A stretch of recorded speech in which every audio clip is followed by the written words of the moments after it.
Check, check. 1, 2. Can you hear me? I'm not monitoring it on YouTube, team, so I'm just gonna assume that you guys can hear me. Someone comment in the chat if they can hear me. I'm not monitoring it on YouTube, team, so I'm just gonna assume that you guys can hear me. Someone comment in the chat if they can hear me. All right, I'm not monitoring it on YouTube, team, so I'm just gonna assume that you guys can hear me. Someone comment in the chat if they can hear me. All right, I'm not monitoring it on YouTube. Can hear you. Awesome. I'm getting a massive lag, so I'm just going to need to troubleshoot this real quick. Gang, give me a second. Can hear you. Awesome. I'm getting a massive lag, so I'm just going to need to troubleshoot this real quick. Gang, give me a second. Can hear you. Awesome. I'm getting a massive lag, so I'm just going to need to troubleshoot this real quick. Gang, give me a second. I'm getting a massive lag, so I'm just going to need to troubleshoot it real quick. Gang, I'm getting a massive lag, so I'm just going to need to troubleshoot it real quick. Gang, right. I think that might have fixed my problem. I think muting my Google Chrome has fixed my problem. Right. Let's go over to our comments. Hey, I can hear you. Hi, hear ya. All right, now someone comment if they can still hear me because I'm not getting that feedback anymore. Just want to make sure that everyone can hear me here. Give me one more, Sent Media, or Ben, hit me with some feedback. Hi, I hear you. God, it's good noise. It's good noise. It was bad noise before. It's good news. All right, cool. Can everyone see my screen? We've got space. We've got space. We've got the Aurora Borealis happening, and we've got wicked things in the middle. Seems kind of fitting. Since I think those two things fit together. Cool. Yeah, awesome. Still some echo. Okay, so is it bearable or is it gonna break your brain? Because I don't want it to break your brain. That would be bad because we're about to do that. A little bit of background feedback. Okay. Well, full disclosure, I'm streaming my face from my phone. What up? This is from my phone and the audio from my computer. So it's experimental. It's experimental in nature. All good. The echo is psycho. Yeah, there is.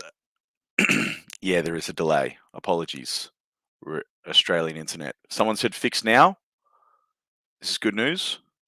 More of those comments. Better now. That's it. That's what we want. Better now. Just going to assume that we're good. All right. Thanks so much. It's kind of weird talking when I can't talk to you guys. Keep me updated in the comments, team. Keep me updated in the comments. So yeah, thanks for tuning in. Like I said, this is going to be 4 hours, so it's going to be intense.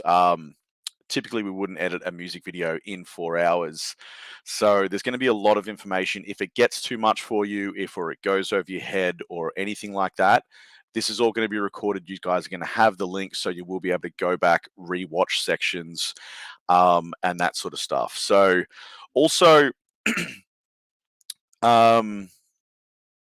if you don't understand something, or if your Premiere Pro skills are not up there, and some stuff's kind of like over the top of your head, again, you can go back and rewatch this after you've brushed up on Premiere Pro, or if there's something that's not working, do your best to follow along if you can. If you kind of lose us, because I don't know how many people we're going to end up within here. If you do kind of lose your spot or lose your place, just try to listen, try to learn, try to understand, try to sort of pick apart my brain what I am doing. I'm just going to click through, mute the YouTube screen if you have it open. Don't. Seems okay. Cool. We're happy. We're happy. Our people are sort of happy to be here. That's what we want. Um, I'm just gonna. We do have Sony moderators in here. I'm just gonna talk to them real quick. Good to go. Just gonna make sure I'm good to go with our Sony team. We've got background Sony people, Sony overlords. Keep me in check. Make sure I don't do anything bad. You're all good, mate. So, Sony private chat people, am I good to go? Let unleash me.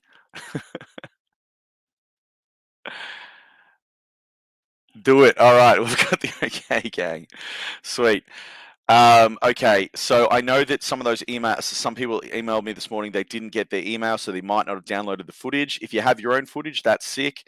Check your junk. We did upload all of the takes from the FX6. Oh, can I make this full screen?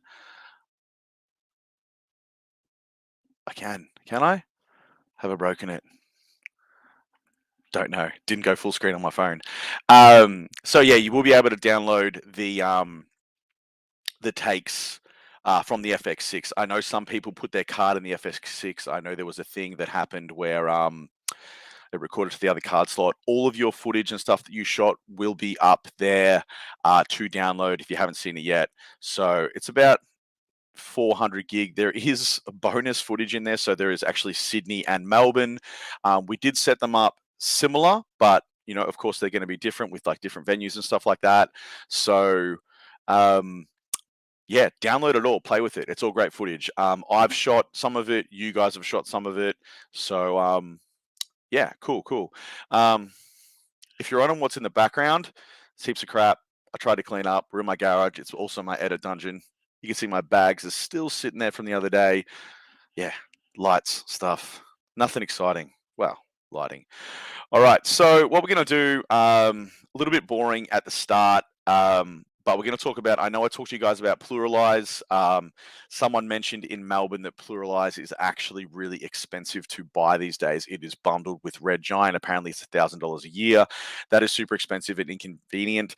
When I bought Pluralize, it was really cheap and it's a standalone program and I've still got it. So I did a little bit of research for you guys. There is alternatives to Pluralize. So if you Google alternatives to Pluralize for audio video syncing, there is alternatives to it. You want ones that give you an XML file that you can then import into Premiere Pro, and it will give you all of your tracks synced up and all of your audio synced up, or as best that it can.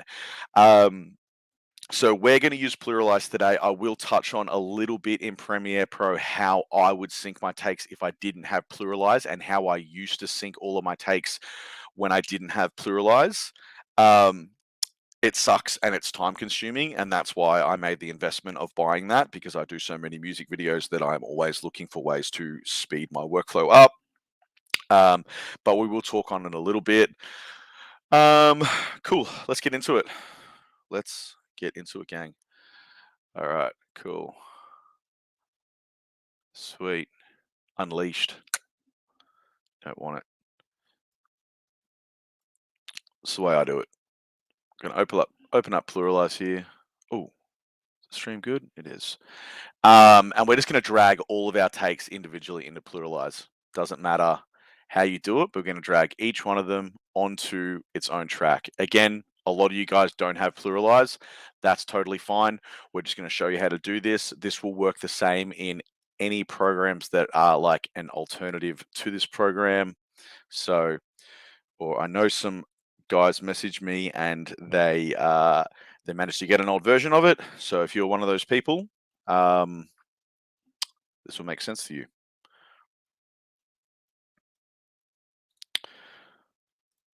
Again, this isn't the be all and end all of music video editing. This is how I do it. So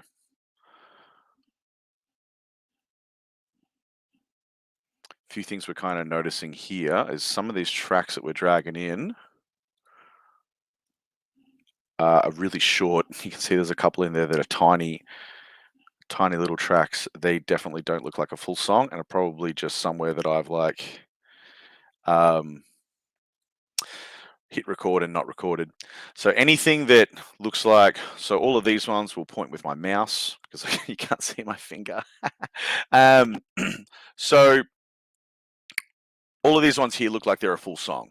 These long ones, I can tell you exactly what these ones are. This was in the first couple of takes that we shot in Sydney. The FX6 was set to 100 frames and they have been conformed to 25 frames in camera. So they record with no audio. So that's a little bit of a mistake. It happens. But I'm going to show you how we can like find the start point and how we can get them kind of working with everything else. I'm just going to check out chat real cool. Seems to be good now. We're happy. Drop questions at any time. Look at that, Sony Australia. So even these little takes here that aren't full takes, we're just going to delete them out because we don't want them. A couple of these ones look a little shorter. These two, this one looks a little shorter. I was kind of floating around filming little bits and pieces. I might have been getting some slow shutter stuff. So, but they look like there's probably enough meat there to make something with, right? Now we're going to drag the song in. You can drag the song in before or after, doesn't matter. We're just going to hit synchronize. And this is why I love Pluralize. You see exactly what it's doing, don't you? So it's synchronizing all of our tracks, everything that it can, to our song, right? And it's going to give us a little, it's not going to be able to do these 100 frame ones, obviously. And it's going to give us an XML file, and we're just going to drop that into Premiere Pro. We're going to open up. So we're just going to wait while that synchronizes. Oh, there it is. So you see we've almost got everything synced. What was that? Not even 30 seconds. So we're going to open up Premiere Pro. I'm using, it's actually 2022 that I'm using. I told people it was 2021, but it's 2022. I updated to 2023 and it was a huge fail. So yeah, we went back. Now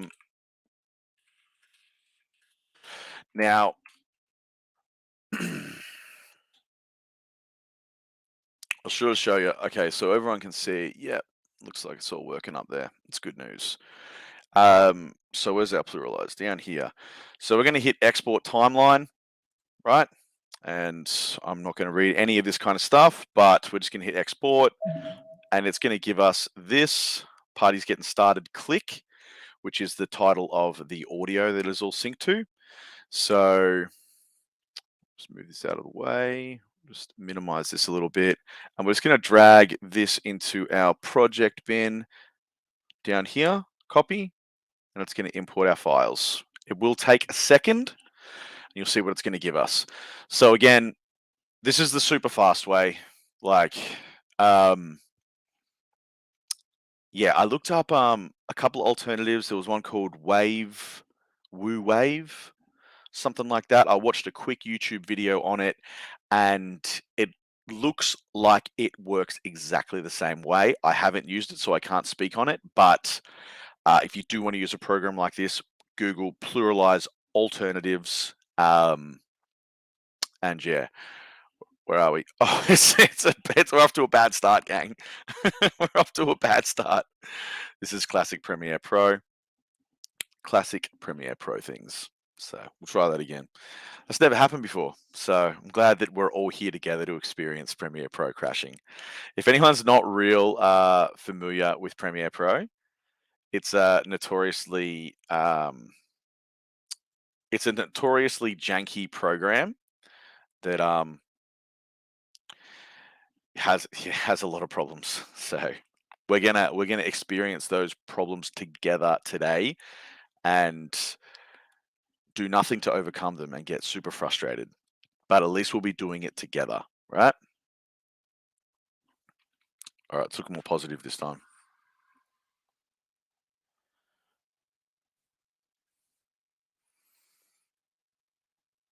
Come on, baby. Oh, here we go. Good looks team. All right, so you're going to see Pluralize. I think probably what it's typically used for is like for a multicam situation. So if you're shooting a wedding or a conference or a corporate gig where you have several cameras set up around, it's trying to sync all those. So what we've done, we've kind of pretended like every take that we have run through is its own camera. And that's why it's given us something that says, camera, all of these cameras, one right up until 33. So we've loaded 33 clips into it. So it thinks it's 33 cameras. So we're probably using it in a way that it's maybe not to be intended. But we're going to double click on our sequence. It's going to open up our sequence. So you can see all of this. You can see what's going on here. So all of these up here are our video takes. All of these down here are our audio takes. Now, we know that we don't need the audio from all of these takes, right? We know that we only need the video from these takes. Now, I'm going to kind of like run you through real quick how to do proxies. Full disclosure, I have another project set up that I've already done proxies for, okay? The reason I did that, I did the proxies last night. It took about an hour for my PC to build the proxies for. Does it match audio better than Premiere? Absolutely. I've never actually used the Premiere system in matching audio, but I understand that it is absolute rubbish. If you can work it, that's awesome. I didn't even attempt to. So when I heard about Pluralize, I was like, $250. This is me. I'm super comfortable here. I already have to battle with Premiere every day, and I don't want to have to battle with it any more than what I have to. So just following back to the proxies, I'm gonna show you guys how we do proxies. You can do proxies now. They will churn away in Media Encoder in the background if you have the full Adobe suite. I'm hoping that you have the full Adobe suite. If you don't, you probably won't be able to make proxies, and it might be tricky to edit. Proxy workflows, if you don't know what that is basically Media Encoder will encode a smaller, low resolution, basically like a crappy version of your file that plays really nicely in Premiere Pro. Doesn't look as good, but it plays back really nicely and is really easy to edit. And then when you export your project, it references the full 4K, really nice footage. And it exports that out. So a proxy is just a really fast way of editing off smaller, lower resolution files. So real quick, how I do proxies, again, it's super easy. We're just going to grab all these cameras. It doesn't matter that the footage is in folders. I used to worry that it'd hate it. I'm just going to select all of our cameras, which we know that each one of these camera folders has a video file in it. We're going to right click and we're going to go proxy, create proxies. Now, this is a little bit important. I do it as a ProRes low resolution proxy. ProRes footage, for anyone who knows, they know that ProRes footage edits really nicely in Premiere Pro. There's probably other ones that you can do in here, but I know that ProRes low resolution proxies work. I always do them next to the original media. It gives you a proxy folder that all of your proxies are in, but you don't need to worry about it. Premiere Pro does all of the heavy lifting for you. And then we're going to click OK, and that is going to pop up Media Encoder in a separate window, and it's going to start churning through those proxies. I hope that this makes sense because we don't have a real lot of time to kind of rest on that. If you don't want to make proxies, that's totally fine as well. I used to be pretty stubborn with it, and I was like, I don't really know how proxies work. I don't really know what proxies are. I'm not going to get involved in that. And it wasn't until we started editing these huge files, 4K, 100 frames, 10-bit, that I really started to feel the pinch on my PC. So I educated myself on doing proxies, and now I just proxy everything. So, but yeah, that's that. Pretty much my other timeline is right here, exactly the same. I think a few of these clips have sort of shuffled around a little bit, but we're going to jump into that now and have a little look at it. We'll just save this one for just in case we want to come back. But the other one, the only thing that is different is I have color coded the takes that you guys shot on the FX6, and I have color coded. No, actually, that's it. I've color coded. I'm like, these weren't shot by me. These were shot by others. Just so I know, just so we know,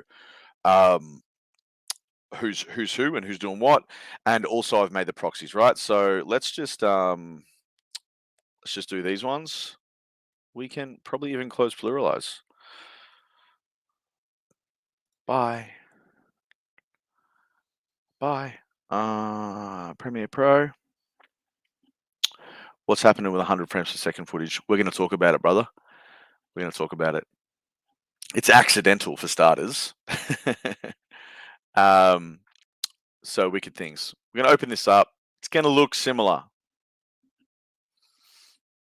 Depending on how you drag your takes into pluralize is how they will be represented when you get into Premiere Pro. Also, as well, this is a condensed workspace. It's on a widescreen monitor. You can probably tell it's on a widescreen monitor because you've got black bars at the top and bottom of the image. I normally would have this, which is my program monitor. I would have this up on my monitor on the top right. I would normally have a source monitor up on my top left and all of my effects up on the top left and my Lumetri somewhere else as well. For my bottom monitor that you're seeing right now, I just use that for my timeline, but I wanted to make it easier for you guys to see everything. So hopefully this is the easier to see version than what it would have been. So first things first, these are all proxies. Now we know that they're proxies. This little button here that says toggle proxies. If you don't have this button, you can click button editor, right? And it gives you all these extra buttons, and wherever the toggle proxies button is, well, it's down here, but you can just click and drag, there it is, toggle proxies, and you can just drag it onto your program monitor. So, and when it's clicked on, our proxies are on. When it's clicked off, our proxies are off, and you were seeing the full resolution image. So make sure you add your little toggle proxies guy there, button editor. That's important information because when I first made my proxies, when I first got into this, I was like, looks exactly the same, still runs like crap. Was because I didn't have the toggle proxies button on. So, cool. We'll just check. Cool. Seems to be good. We're all happy. We're going to keep moving. All right. First things we want to do is we want to get rid of all of this audio that we don't need. So we only need the song. I think this is the song down here. I have this. What's the S stand for? Solo? You reckon it stands for soloed? I reckon it might. I reckon M stands for mute. I reckon S stands for solo. Can't be sure though. So yeah, that's the only track that we want to keep is our song with the click, right? So what we're going to do up here, we're just going to real quick grab all of this. Just grab these ones. You know what? We're gonna grab those ones too. So we're gonna grab all of our video files. I reckon this is it. And we're gonna unlink them. Right click, unlink. So that is just unlinking our audio from our video. Because when we start shuffling things around, when we start cutting, moving things around, we don't want it to affect any of the audio.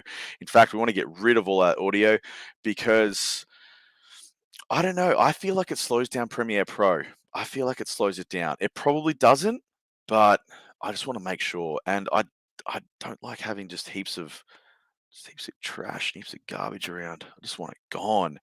So we're going to select all these.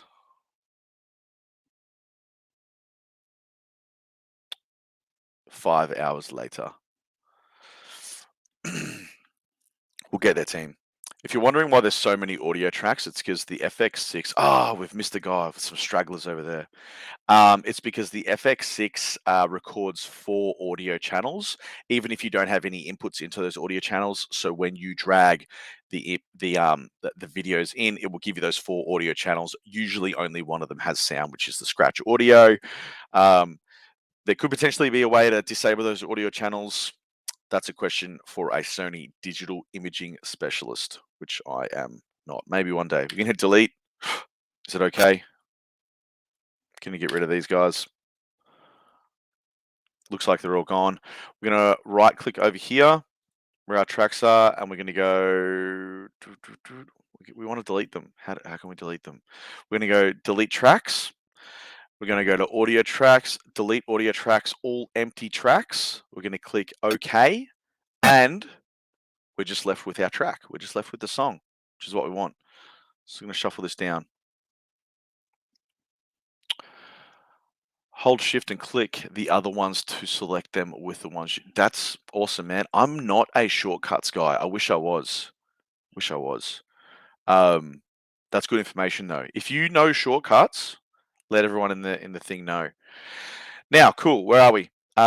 So we want to deal with these 100 frames takes. Now, I talked about it. These 2 takes that we shot in Sydney. These were the very first 2 takes that we shot of the band. The camera was set up for 100 frames. Might have been from a previous shoot I was doing. Doesn't matter though. But they do have no audio attached. So we are going to need to see what is happening in these clips so that we can sync them up. I'm just going to hit play on this track real quick and make sure you guys are getting the audio from the song. You guys remember this song? Yeah.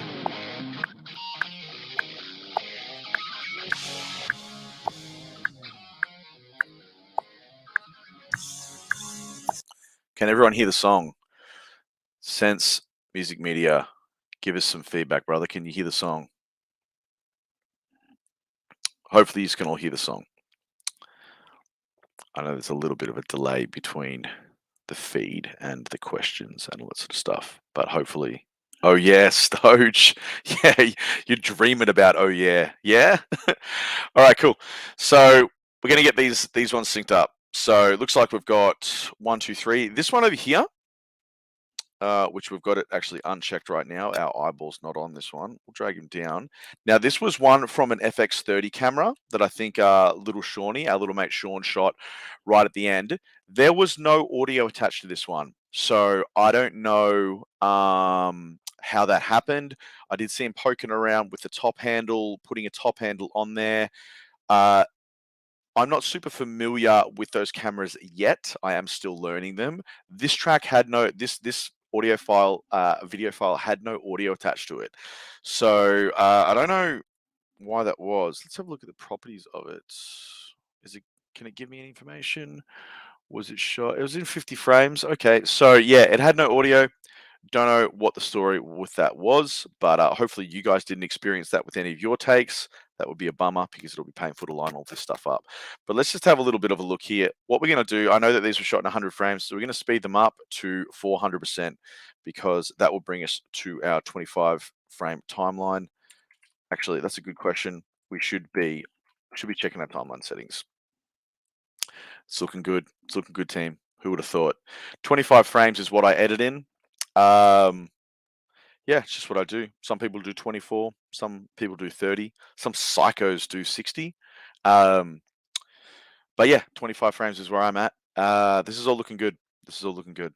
So, so we know, yeah, 100. If that was 100 frames and it's conformed to 25, so it's playing out 4 times, so 400%. Da da da. A little bit of quick maths. Let's hope that it's all good. What are we working at here? Let's just see where he hits the cymbals. No sound. I know it's tricky. It's tricky. Burn, burn, burn. I reckon that was so. I reckon that's a 1, 2. I reckon there is the third one. Yeah, somewhere. We'll just expand this because I'm kind of blind. I can't really see what's happening here. We are just lining this up by eye. Where's that first cymbal hit? Can we see it? Looks like it's coming in. I reckon that is close enough for the Bush gang. We're going to go with that. We're going to see how it looks.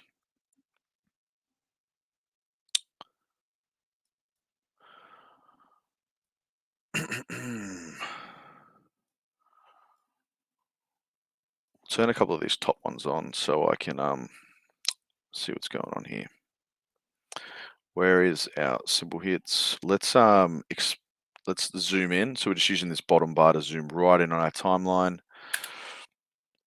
Move it along a little bit.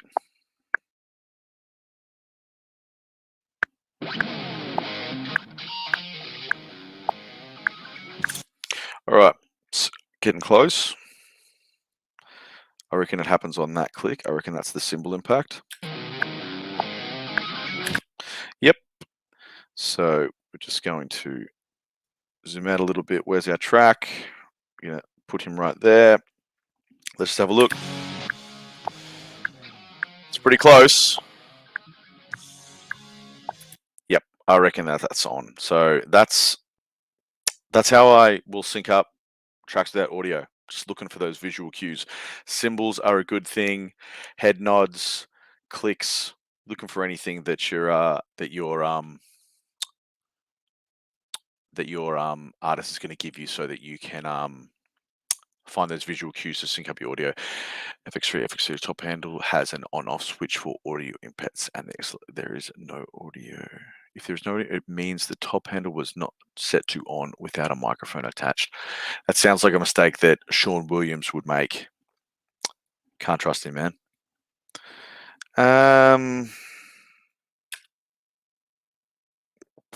That's right. We're going to speed this up to 400%. Speed duration 400. Those audio cues. What do we got?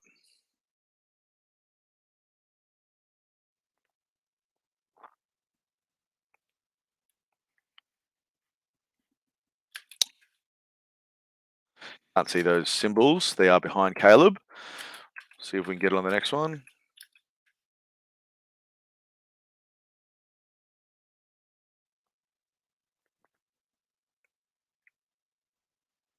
Okay, there's definitely something here. Bang, where's that? What's that impact? Let's look for it.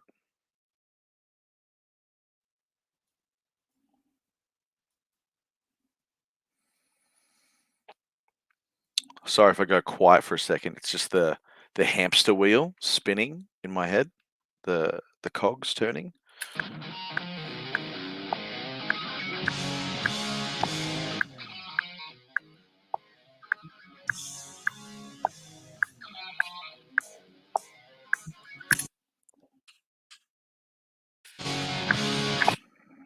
Let's try it there. Let's just see. Let's just see what we get.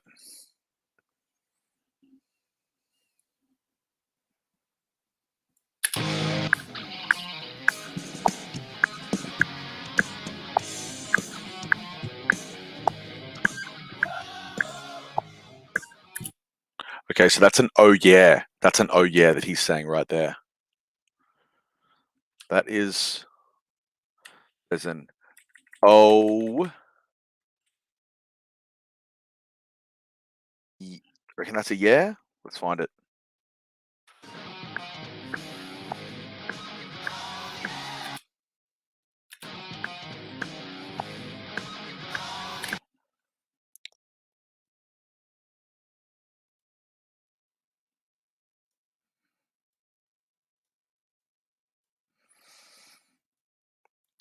And this will give us a reference point to the rest of these little bang bangs here.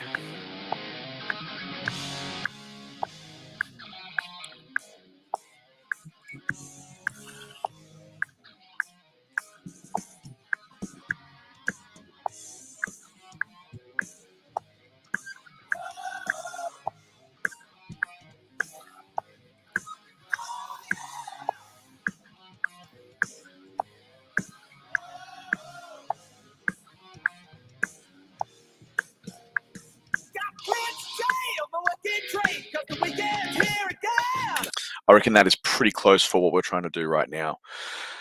Hopefully that made sense. Those 100 frame shots will be good for some epic slow-mo. Yes, they will. So even though it was a bit of a mistake to shoot 100 frames, we're going to use it. We're just going to drag these back out to the start. We get one more take that we've got to fix up here. Another 100 frames take. This is a drum one. 400%. Drums should be pretty easy to sync. Let's be real here.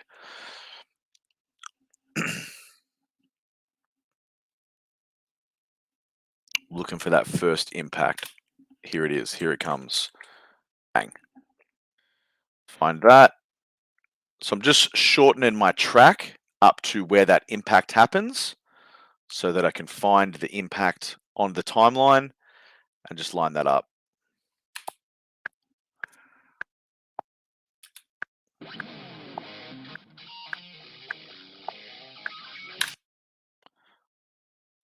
around there. We'll get it lined up perfect. We know that it's going to be on that click there. You can see that audio click.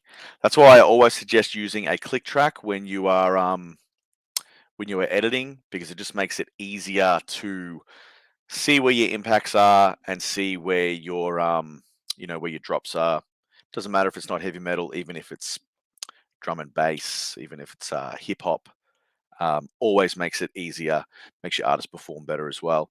Let's have a look with this take that we didn't have any audio for. This could be tricky. No drums in the background. Let's see. This is a take that Shawnee shot on the FX30. Damn, that image.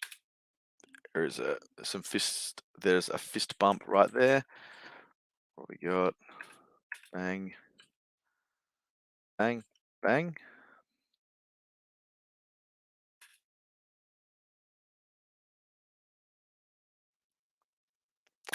Let's see if that syncs up with the first.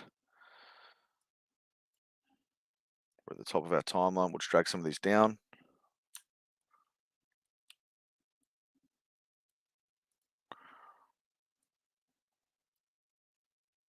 Let's see where that first impact is. Could be that first hit of the drums.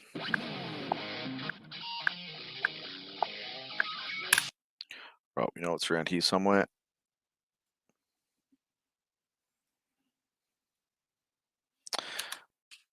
Clicks back. If you use your arrow keys on your keyboard, it'll move it one frame. I reckon we can safely say that that's it, hey. All right, good news. What's this guy? Who's this?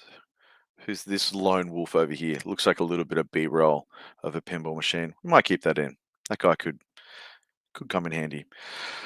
Cool. So, yeah, everything's lined up. We're going to hit Control S. Premiere Pro is notorious for crashing every 5 minutes. So the only shortcut that I use is Control S. What have we got here? Apologies if I missed it earlier. Will the final edit be a combination of Melbourne and Sydney footage? Yeah, you know what? I haven't made that decision yet. It very well could be, and everyone in here will have access to Melbourne and Sydney footage. So that's a good question.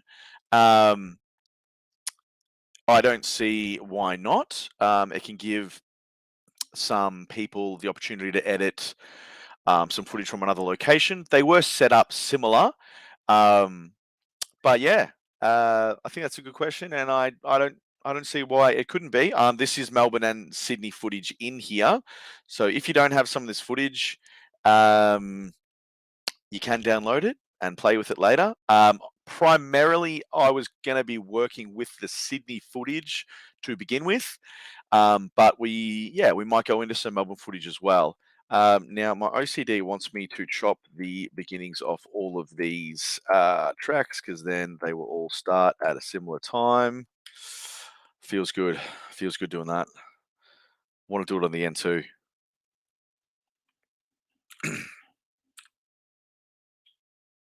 Where are we? Somewhere around here.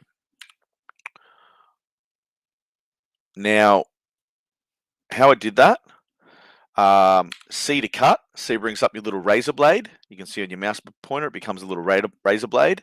Hold shift, and then it will cut through your whole timeline. It will cut through every track. So boom, we cut through the whole timeline. I'm going to Control Z that. Now, we're going to get into the cutting now, which again, if you remember me talking about rhythm and flow, I feel like the cutting and how we cut is the whole look and it's the whole vibe, and it's how you get that rhythm and flow, and it's how you kind of create that that look. Yeah, cool. Sony's just popped their little thing in there to get that footage. I've got it in my Google Drive, so we'll get you the footage one way or the other. Now, there's two ways to cut. I'm going to talk briefly on one way, and then I'm going to talk about my preferred way of doing it, which is more time consuming, but also for beginners. The way that I'm going to talk about briefly is is a pretty safe way, right? Now, it kind of hinges on that that shift cut method. We're just gonna bring this down more. We're trying to get as much out of our timeline as we can because I'm used to having more. Sorry, Caleb, you've got to get a bit smaller up there, mate, but that's all right. Now we'll start to turn some of these on. This little eyeball over here just basically disables or enables your track, gives you vision on the track. Yeah, so the first method of cutting is with the shift cut. So if you press C, or you can go over here to your little razor blade tool over in your tools window, that's how you make a cut to your track. If you hold shift, it'll cut through the whole thing. So the fast way of doing it, and I do think it's a bit cheap and nasty, if I'm being honest, and you don't get, in my opinion, as good a product. But, you know, sometimes if there's a time crunch and there's a fast turnaround, you do what you can to make it happen, right? But basically, it is cutting where you kind of feel like the beat is. So you don't have to cut on every like fourth beat or every snare hit or everything, but we are looking for interesting cutting points. So yes, they can be cutting on the snare. They can be cutting on like a kick beat. They can be cutting on a drum fill. They can be cutting on a vocal line. I like to cut on vocal lines a lot. I like to cut on impact points. I like to cut on rhythmic sections. I'm always looking for interesting things in my footage to cut on. So those cuts can be anywhere, but try to get creative with your cutting. And this kind of also goes back to I think one of my things the other day was understanding the nuance in the track. And the more that you understand that, and the more that you have listened to your song, the more that you vibe your song and you feel it, the more creative you can get with your cuts, because you have a better understanding of how the song moves, where it moves, those sorts of things. So yeah, we're just gonna do that one real quick. So follow along if you can.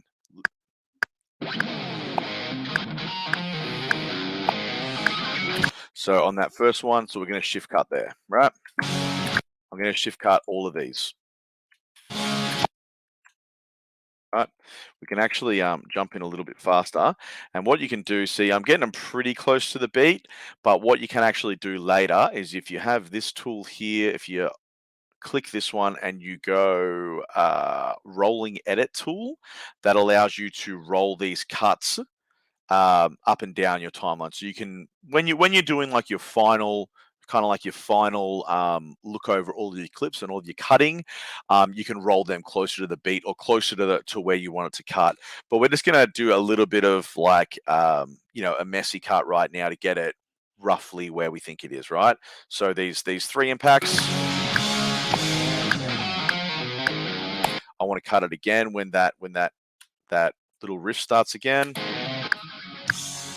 I want to cut on those again. So we're just going to sort of roll back here. Yep. So on this click here, we know that these clicks are where our impacts are. So again, super fast when you got that click track, you can see them. Again, want to cut where that riff repeats again. Yeah. So you're sort of starting to see the pattern that I'm kind of talking about, right? So before we dive into the method that I actually want to do, you can kind of see we're starting to end up with all of these little squares here, all of these little bricks. Now, what you can do is going through each take, lifting these bricks up to sort of where you want to be.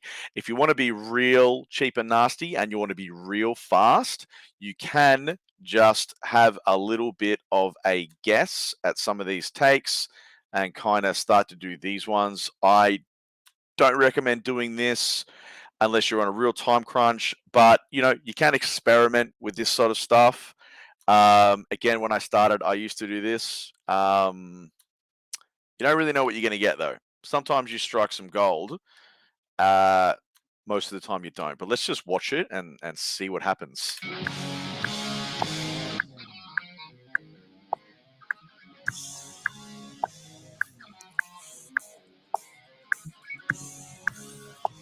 It almost looks like a music video already, right? So if you were on a time crunch and you had to get something done I would say probably about 60% of those cuts kind of worked with one another. There was a few, there was that one there that was like, what's happening with this guy? We'd probably replace him with something else. We could take another gamble, right?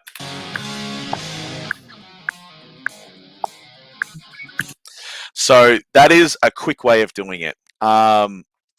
Again, I don't like to do it like that because I like to feel a little bit more connected to my track, and I like to feel like I am making decisions based on the shots that I like. We're just gonna get him back to clean. Now, the one that I like doing a lot more, the method that I like doing a lot more, and the method that I use in pretty much all of my videos now is you watch every take and you cut out what you like of it. Now, the more that you are focused on the day, and the more that you are sort of like really dialed into these takes, let's start with let's start with a full band take. Is going to determine how fast you edit. As I get older, I get more distracted by things as well. But let's pull up 55. I reckon that this is one of my ones.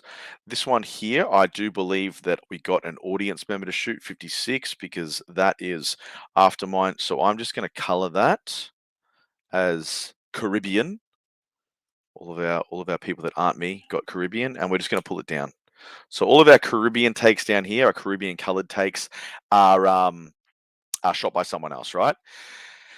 Now, furthermore, if you wanted to be really organized, and I do this as well, we could potentially do it now if we've got time, is I do color code all my takes based on instrument, and sometimes even based on location.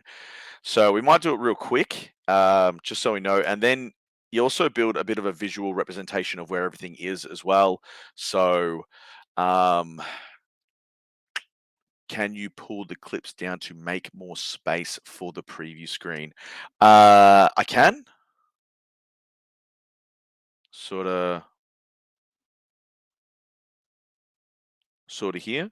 Sort of here. Is this better? We're on at about a half and a half here. When did you ask that question? It's probably ages ago. Oh no, it's only a few minutes ago. Cool. Yep, sweet. Hopefully that's all right. Again, like I said, I usually edit with a bigger workspace in this, so it's going to be tricky. But let's get through it.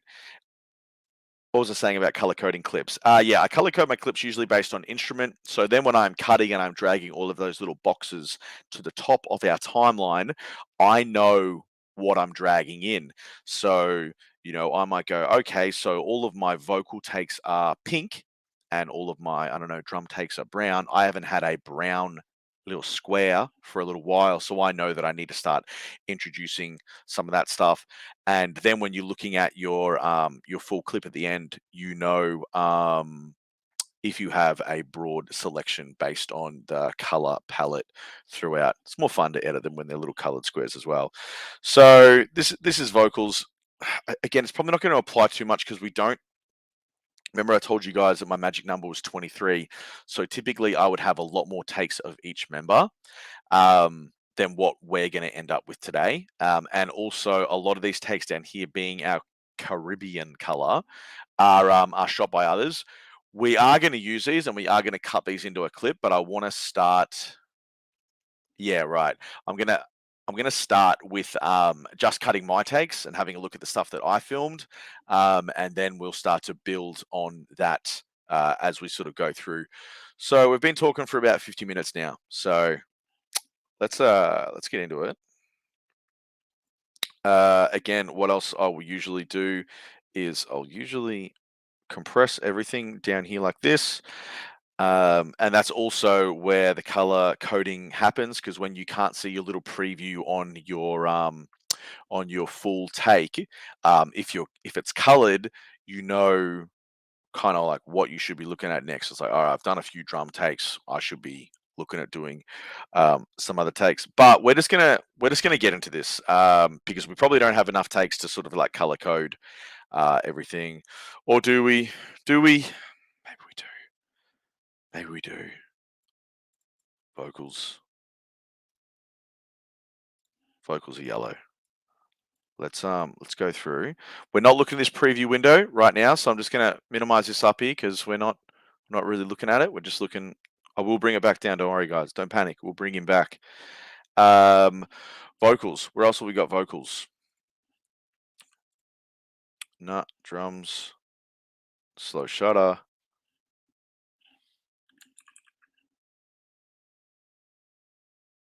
Some vocals here. We know that this is Melbourne single vocals though with the pinball machines.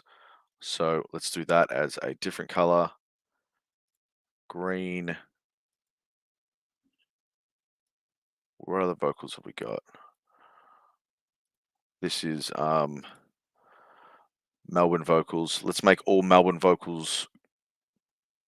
That's Melbourne full band. So let's make that a magenta. Sorry if this isn't making sense. It will. It will, trust. This is vocals. These two takes here are kind of one take that's broken up by a cut for some reason. We know that is, these ones probably should have been green because they had the, all right. What else have we got here? Who's this? This is the brothers. Oh, they're all brothers, aren't they? We got any other vocal takes? Yes. We know that this is a full band vocal take. Yellow. So those two match together. What is this guy here? Who is this guy? I reckon this is a full vocal take here. Filmed by... Yep. Filmed by one of you guys.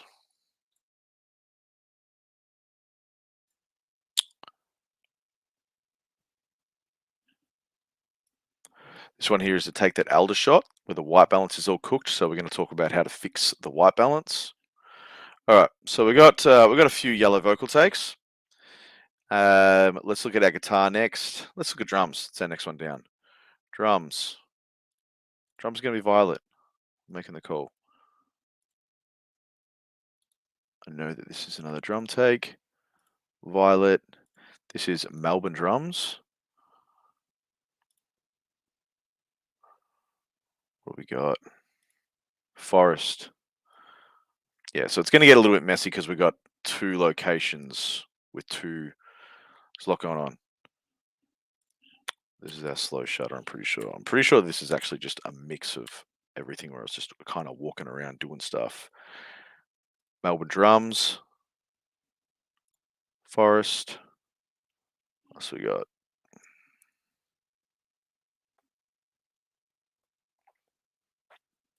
Drums here. Violet.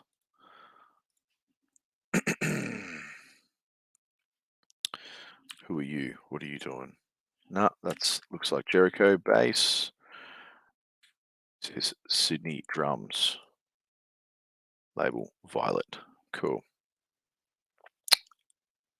Melbourne drums. Forest. All right. Got bass and guitar to go. Guitar's our next one. We're going to run out of colors, aren't we? It's going to happen. What's this one? I can't. How do you say that one? It's kind of like a blue guitar. Where's there other guitar takes from Sydney? It's bass. Yes. This is a good point as well. The guitar take that I filmed was filmed on the A7S3 and was all close-ups of the strings. So we're gonna have to use one of your guys' takes. So it's all just the string stuff that I filmed. So that's totally cool though, but we're gonna lean on one of your guys' takes for our guitars. So let's just have a quick look. Where we are. Here we go. What color do we make it? This one? The weird blue? Yep. I think that there might be another one. Yep, another one here. Cool. Cool. All right. How are we traveling? Got a little bit of organization going on. A little bit. Get these colors sitting together.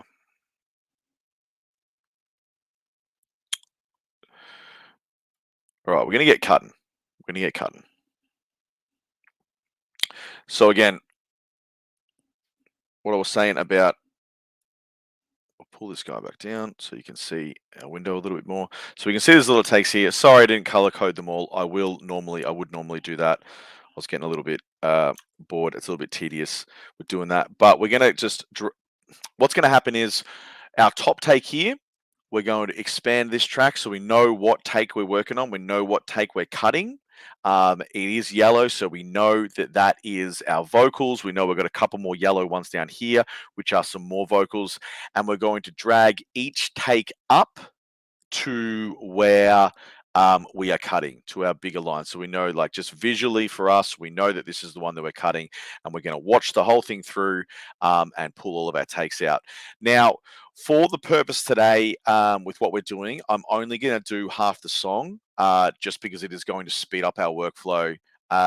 If you are following along at home, you can do the full song.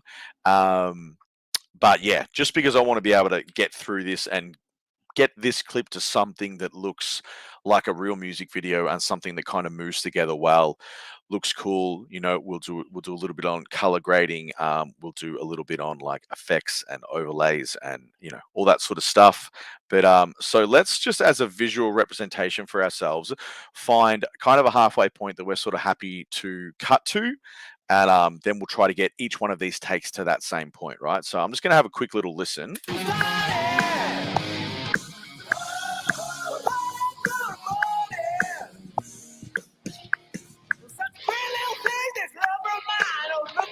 She shots. Nothing but place it down. My baby's fine. Walk across the room and take her hand and get slapped across my face. Girl, I want it all so bad. Had woman in my place. I see you standing across the room. And honey, I know what barbecue. How about that? It's giving us a little over half, right? Now, just for me, because my OCD wants me to do this, it wants me to separate this away from the rest of the song, the whole song, everything, the audio and everything, just because, again, as a visual person, it's just bothering me being next to it. So I've got to do a lot of like visual cue kind of stuff in my editing to keep me on track and to just keep me feeling good, because if I feel crap, I edit slowly and I do crap edits and stuff like that. You might be the same. I think we're all visual people. What do we got? Makes sense as a visual person. I definitely appreciate making the effort to color code for smoother editing. Yeah, we did a little bit. We did a little bit of it. I'm liking some of this colors here. Looks a bit. Let's start getting into it. Get into the cutting. Yeah, right on an hour. Good stuff. Hopefully some of this is sinking in. I am doing my best. We've got people that are beginners in here. We've got people that are more advanced. I talked to some of the more advanced people. So I am hoping that you are taking away something positive from this, even if that is just timeline, setting up, cutting, proxies. Try to take something positive away from this. I'm doing my best here. So yeah, we're in this together. We're a team. We're a team today. We'll just make sure Sony gang's cool. Yeah, they're happy. Good. Where are we? So, talking about cutting, the biggest thing that I'm looking for in cutting is like cutting and assembly is rhythm and flow. I know we've spoken about this. Now, with cutting, I know I talked about before, like what I'm looking for in a cut, like what am I cutting on? Am I cutting on a vocal line? Am I cutting on the beat? Am I cutting on rhythmic sections? I'm looking for a cymbal there, little guitar lick, all those sort of things. And I'm looking for all of those things. I'm looking for interesting cuts. Now, you'll see as we start to build this, what it starts to look like. I don't know if people edit this way. I haven't seen anyone edit this way. This is how I do it. This is how I do it. And it ends up being a lot of happy accidents when you actually play your timeline back. So what we talked about with like those little squares before, we're going to watch each one of these takes through. We're going to cut the things out of each take that we like looking at, that we think work. And then we're going to delete the rest of it, because I like to be very definitive in my decision making. And good editors and fast editors are those types of people that are like, these are the shots, the rest of this is trash, it's going, I don't want it on the timeline. So there is, of course, ways, get it back and like have a look. Oh, I just want to see if there's a little bit more, and we'll talk about that as well. But try to follow along with me over the next sort of hour. We're going to be doing this cutting process. We're going to put some heat on it. Really going to try and cut through some of these, and you'll start to see it is like a building block process. So we're ended up building all of these little blocks that are going to kind of stack up on top of one another, stack beside each other, and create like that flow and create that kind of orchestration of things moving in tandem with one another. And then we will go on to the next phase, which is making all of these clips work together, and our shot selection, and selecting our shots based on what we deem to be the best moments from each one of these takes. I know I sound like a crazy person, but this will work. Yeah, if a lot of this has gone over your head right now, if all this kind of early stuff has gone over your head, this is the meat and potatoes right here. This is the meat and potatoes of how I get my look, how I get my flow, how I get everything. So even if I sound like a crazy person, try to retain this information, try to listen to it, try to organize it in your mind. I think once you see how it all goes together, I'm hoping that some people have that light bulb moment. So yeah, let's go. I'm gonna probably go a little bit quieter here. A little bit quieter. And yeah, just so we can just be cutting. I am going to be talking about why I'm cutting these shots out, what I like from each little shot. But yeah, we're going to do our best, team. Oh, what have we done? What's going on? And we're going to save it. Every time Premiere Pro responds weirdly, we panic. Are we going to have a chance to look at any effects and layering you create, or is it mostly cutting today? We will possibly have a chance to do some effects. We are not going to be jumping into After Effects today. That is a whole nother masterclass, and I'm crap at After Effects. I always fumble my way through it, so it'll be janky, it'll be ugly. We will do overlays, transitions, stuff like that. But trust me, man, just trust me. The cutting, any video that you've seen of mine, the cutting is the most important thing. All of the effects and all that kind of stuff that like goes over the top, that is it's cool and it's great, but without, it's like what I said about having a key light. The best thing that you can get in your kit is a good big key light, because none of the other lighting matters without that. It's same with cutting. Nothing. If your cut is crap, your cut is not good. The effects won't make it better. The effects will probably make it worse. So yeah, we're gonna keep going in this. Again, we've got 4 hours to talk about this. So all right, let's go, team. Party's getting started. All right, so always.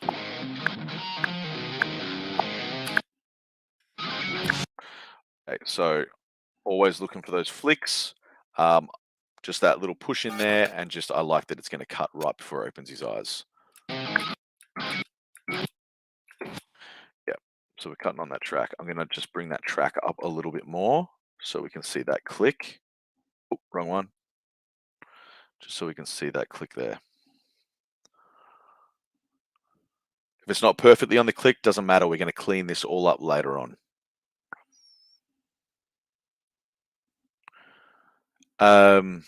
I want to give you guys a bit more of this.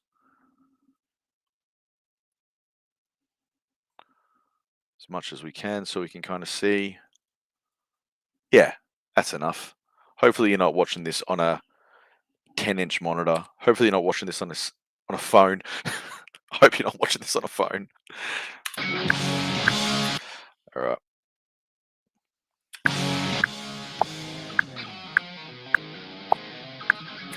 Always going to grab them. Even if we don't use them, always going to grab them. I'm looking for the blur. So when it starts to blur, I'm looking for that blur. Even if we don't use it. Yep. on that impact. Apologies, I haven't been pulling these up to my next track because I'm not used to working with this little room, but I'm trying to make it work for the stream for you guys. Let's just scroll this up a little bit. So yeah, this take gets pulled up, this take gets pulled up. So these are our little boxes that we're making. So they're just building blocks. Half of these, more than half, 60, 70% of these aren't going to get used. But I like to have them all there so I can make better decisions when I'm putting the rest of it together. It'll all make sense eventually. If you can stick with me for the next couple of hours, this will make sense. So it's perseverance, guys. Let's do it. I like this. I like this down the body and I like this up the body. Going to cut it there. Pull it up. I like the up the body as well. So I like this also. Yeah, before that click. We know it's on that click.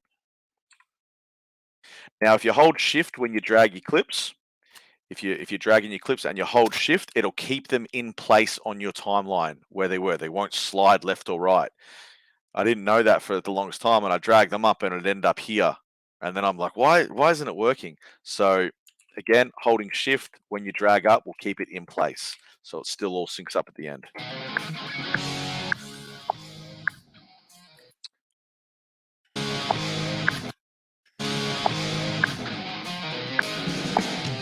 All right, I like this. Yep, I like this hand up. All right, so it's probably going to cut to a bit of a drum fill there, but yep, I like all that activity. Looking for movement. We're looking for motion. We're looking for that rip. You know we're looking for that rip. When it blurs. When it blurs, that frame. Feels good.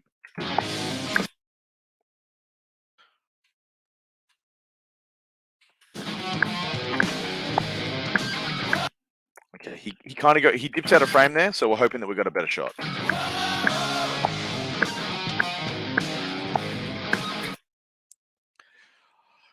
Now, one of the most important things that was told to me when I was starting editing was he was the creative director from Nike, and he actually gave me a lot of pointers and a lot of tips and critiqued some of my stuff. And he said, you always want to cut on the action.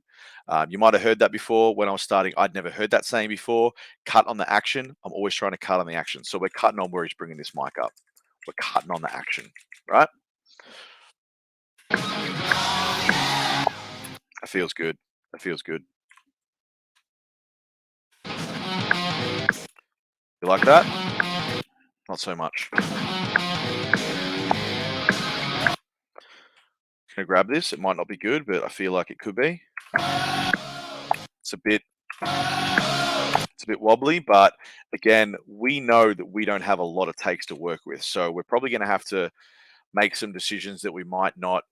Maybe if we were shooting, a full day, if we had like a full 10 hours with these guys, we might have run some more takes. But for the purpose of this demonstration, it's more about the process. We hope it's going to be about the footage a little bit.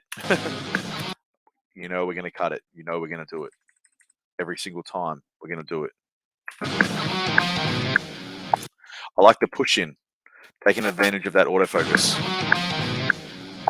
I don't love his reaction. He looks a little bit bored, but if we cut it fast enough, it might be all right. No, we're going to have to cut it on the first vocal. Cutting on the action. He's bringing the mic up. No, I want to cut it here.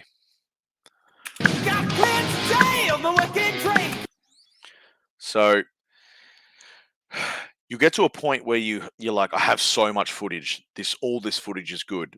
Pull it all out because it allows you to make better decisions when we're putting the actual clip together. And it might be, the best of 5 shots. It might be like, I've got 5 shots here. I love them all, right? Now, a good editor, a fast editor is also a brutal editor. They're like, I have 5 shots here. I love them all, but this is the best one. And you should be able to make that that decision in a split second. This is the best one here, and these others go. And that's why I delete my takes, because I don't want to go back. I don't want to look at them. I want to be a brutal editor. I want to be fast. So Got cleansed today on the wicked train. we're going to cut it on that sentence. Don't know what that lyric is. Something about wicked. Cause the weekend's here again. This is going to be another brick. Cause the weekend's here again. We're going to cut that too. So that's the second one.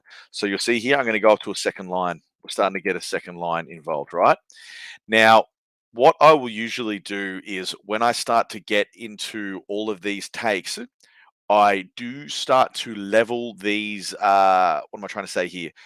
I'll drag them higher depending on what I believe their priority is. So if I get a take that is, here, that one of these blue ones or these violet ones here, that is in my mind immediately better, I won't completely delete this one, but I will drag that one above it.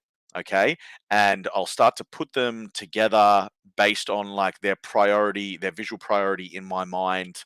And then when you do get to the end of your project and you're starting to put all these clips together, those ones that you think were more of a priority will start to show up more frequently throughout your playback. And they're just a good like kind of visual cue to kind of go, when I was cutting this particular one was better. So I'm just gonna have a quick look here. Might have some questions. Meat and potatoes. Nah, it's all good. It's all good. Sweet. Cool. All right.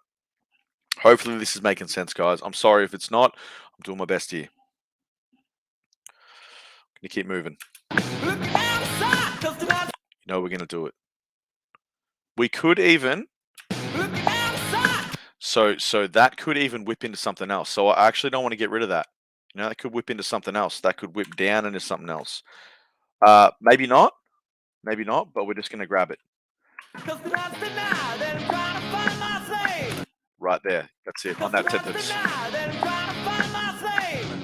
So trying to find my something.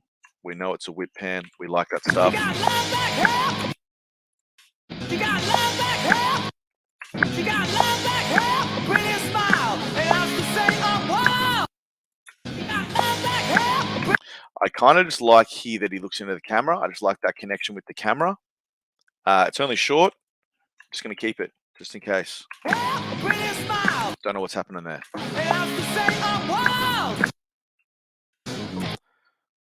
Gonna grab this. Baby, when I get you. Love the hands up in the air. Yep, that's a cut there. Baby, when I get you. Baby, when I get you. I think that might be that lyric. Feels good. Ties up with the whip pan. Hand up in the air. Baby, when I get you. It's a sentence. That's why we're going to grab that. Just looks good, pushes in, feels good, drawing our audience into himself, into what he's saying. A lot of the shots you'll see that I do, I'm always pushing our audience. I'm always pulling our audience in, or I'm pushing into a subject, therefore pulling our audience in. Even the takes that don't move, I'm usually putting a little zoom on them as well. I'm always trying to pull our audience in further to our talent, pull them into that world, pull them into that song. Gonna be stuck a while. I liked the eye connection, but I don't like that we lose him here, and I don't like that it cuts his forehead off. I don't love it. So we're just gonna move on.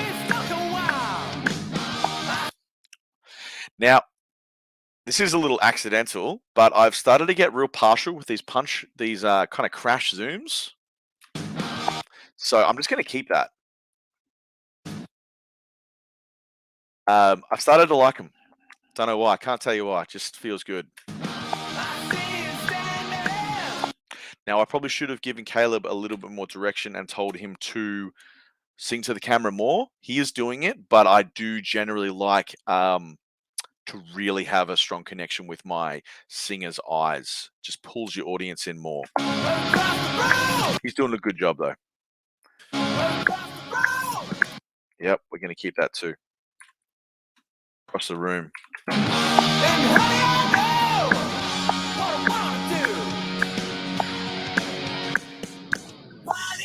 All right, what's going on here? It kind of dips out of frame, but I still like it. Heaps of motion. We're going to keep it anyways. That's it. That's the one. We like it. That movement, the pullback, the reveal of more of the band. Starts with a big ounce. Can even exaggerate that with some more camera shake in post. Pulling back, revealing more of the band. Feels good. You know we're going to keep it. You already know, don't you?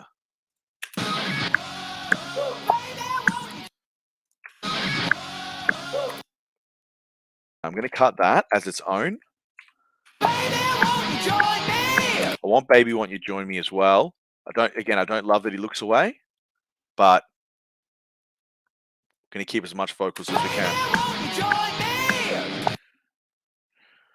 Yeah, I don't love it, but let's just keep it in the bag just in case. We're going to keep it low priority.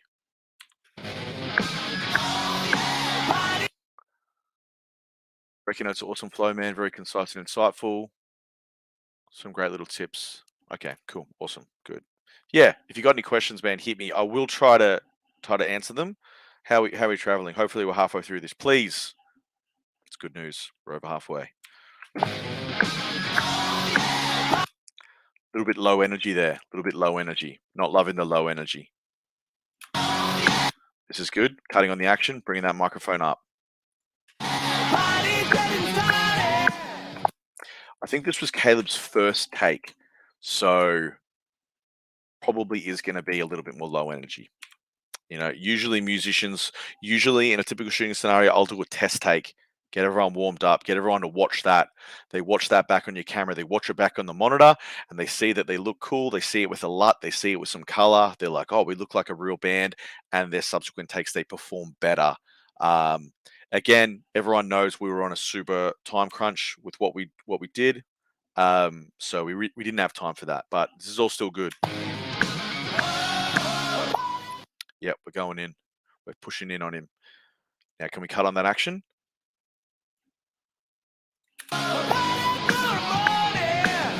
Yep, going to cut before he looks away.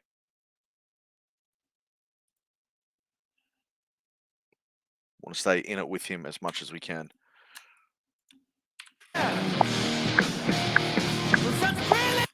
Cool. Close, just a little one. Again, these cuts aren't for everyone. You don't have to shoot like this, and you don't have to cut like this. You cut on the elements that you think work for your style. Remember what I talked about being the sum of your influences and finding your own creative voice? This is my creative voice. So if you don't like all this messy kind of dirty camera work and stuff like that, and you're more of a gimbal type person, or if you're more of a wide or whatever you're doing, you cut on the action and the moments that you think work for your style. This isn't gospel. This is one way of doing it. There's going to be value here, though. I like that whole section. I do think it's a bit long for my style, but we will probably be able to pad it out with some other takes. I like this little jig that he's doing. This little jig, this little dance. Again, long. It's the same one, but those sentences they work. It's like a full sentence. We're getting a full snapshot. This is the verse as well, I'm pretty sure. So we're probably, when we're cutting into our verses, we're probably actually going to look at some of the other scenarios, some of the other lighting setups and stuff we did. I feel as though this will probably end up being like more of a montage cut. We'll have our hero shot that kind of drums throughout the whole piece, and then we will montage cut and pepper those other colorful shooting elements with whatever you had, whether it be Melbourne and Sydney, but we'll pepper them throughout the verses and stuff to just give it some diversity, something else for the audience to look at, some variety, keep our attention. We're cutting on that action.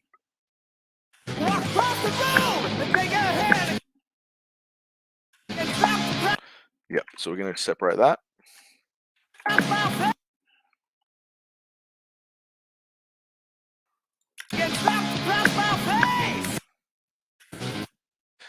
Again, I like that punch zoom. I used to hate them. I used to think it was a rookie move, but I don't know. It's gotten soft. It's gotten softer now. I like them. Kind of like how that's sort of like an accidental rack focus, just on that autofocus from that punch zoom. Kind of feels like it could work. I kind of want that. I want that girl I wanted oh so bad. It's just going to work.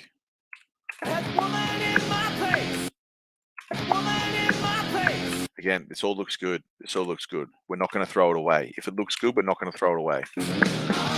Yep, we love it. Nice close rip up. Ooh. Could it be a transition? Could it be? Could we make that into a transition? We probably can. We're going to keep it.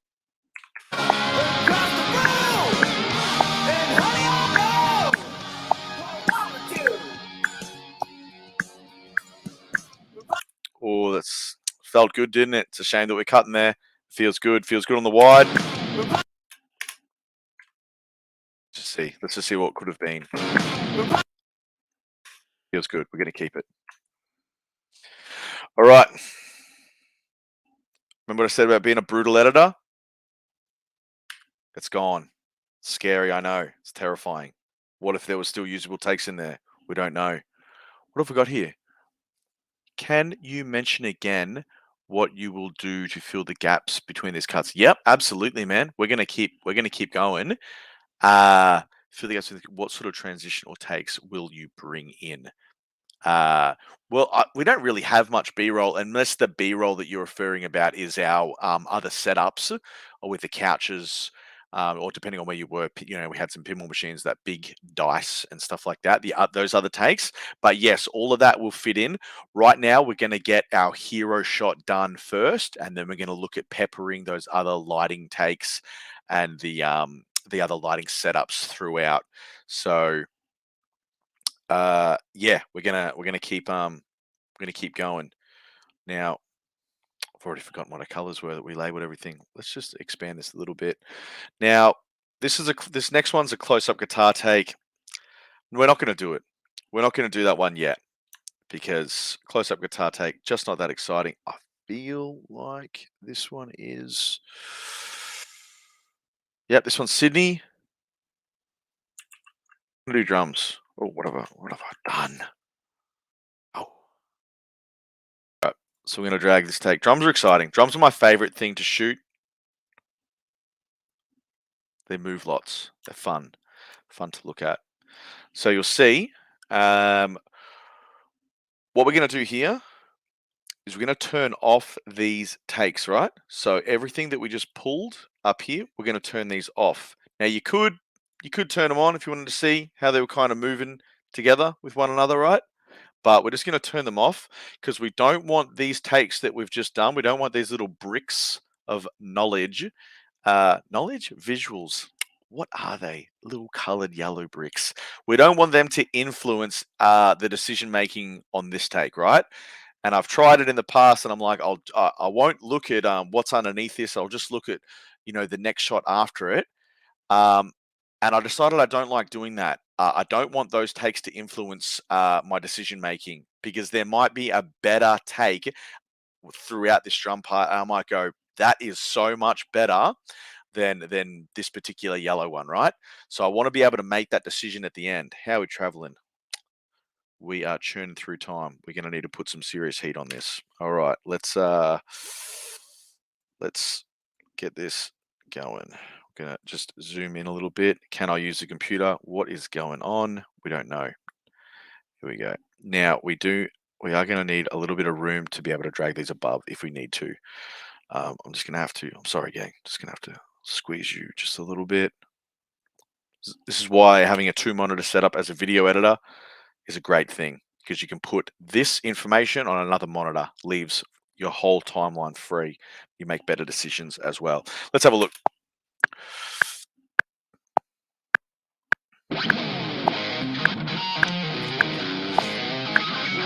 We love it. We love it, don't we?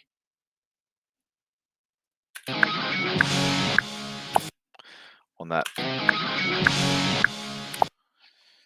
Cool. if you've got like if you can see the future, you should be able to see what's going to happen. How these are starting to overlap. So that's with 2 takes. You can imagine it with 15 takes and the overlap that we'll be creating. So if you can see the future, you might be able to guess what's going to end up happening in our final. Now that's what's underneath that take. Cool. Oh, I like it. I like it. Feels good how he spins it.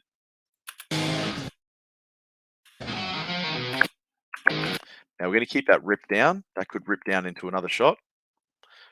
Always trying to cut it on the blur.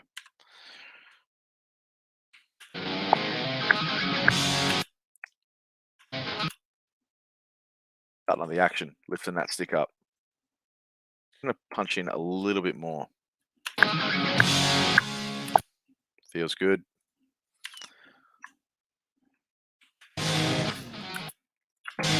I like these hats. I like what he's doing with these hats.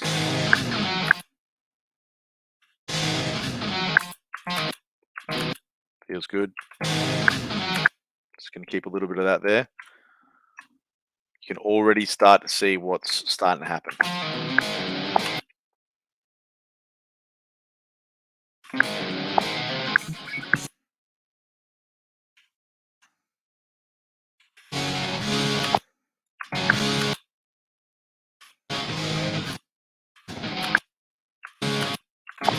can see that it's on that click there.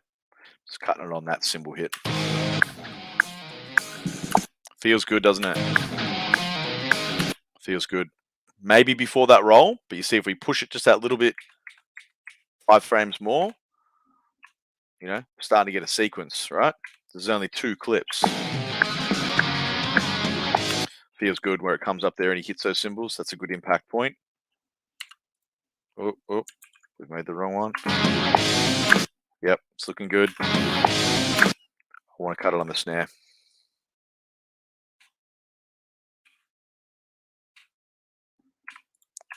Now I'm just using C and V. Sorry, I should have prefaced. I think I talked about C. C changes to our cutter. If you see my little mouse pointer in the middle here, C changes to our cutter. V changes to just being able to move the clip. So C and V, they're the only shortcuts I use. Maybe I use some others. I'm not a shortcuts guy. I wish I was. Everyone's like, use shortcuts. I'm like, oh, I'm not smart enough. Smart enough to learn them.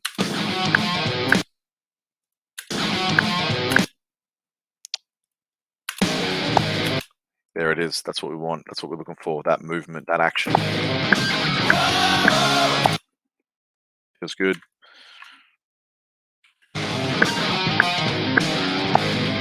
Some of that feels good. It's kind of like bopping on the snare, isn't it? See how talked about how your camera is reacting to your subject. It feels like it's kind of reacting to that snare and that movement. It's only a little bit as well, but just that little bit just makes it feel so much more like the camera is influenced by what our subject is doing. He's just hitting this snare drum. It's not tracking it all the way down, but it just feels like it is reactive to the music. Love it. Love to see it. That's what we want. I love where he hits that cymbal. Feels good.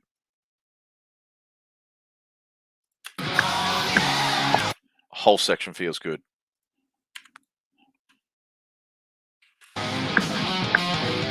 That feels good too. We're going to keep doing this. We don't want to throw out good usable footage, do we? We want to keep it.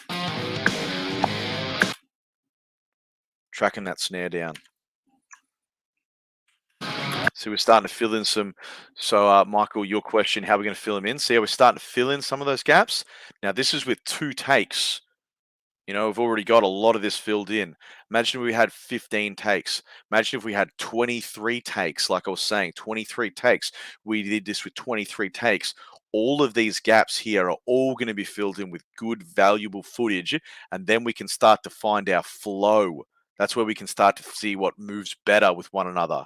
Why we're going to use one clip over another clip, because they connect better. The flow and the movement is there. They all move in rhythm with one another.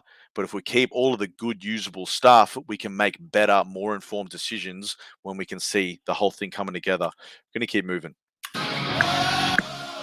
What's going on here? What's happening? It's a bit crazy. It's a bit crazy. I don't hate it.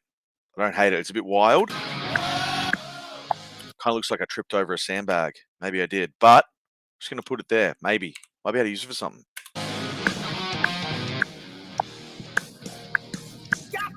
You know we're going to do it. You knew it.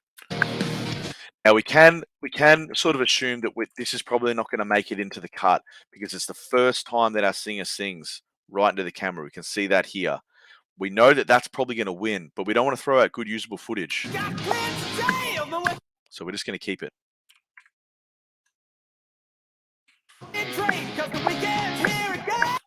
Feels good. Now, see what's happening here? How we've got our singer Caleb, and then we've got the next take is our singer Caleb. Now, we might be looking for something to break that up. We don't want to jump cut it. We don't want it to go into something that's exactly the same. So we might just be looking at, might just be keeping just a little something down here to break those up, right? Again, this is good usable footage. It's framed well. It works with our scene. So we might just be, feels good. Going to keep all of these. We're not going to use all of them. We're just going to keep them on that snare, wrapping around him, cutting on the action. What's that? What happened there? Moved real fast. I liked it. Feels good. Don't know why.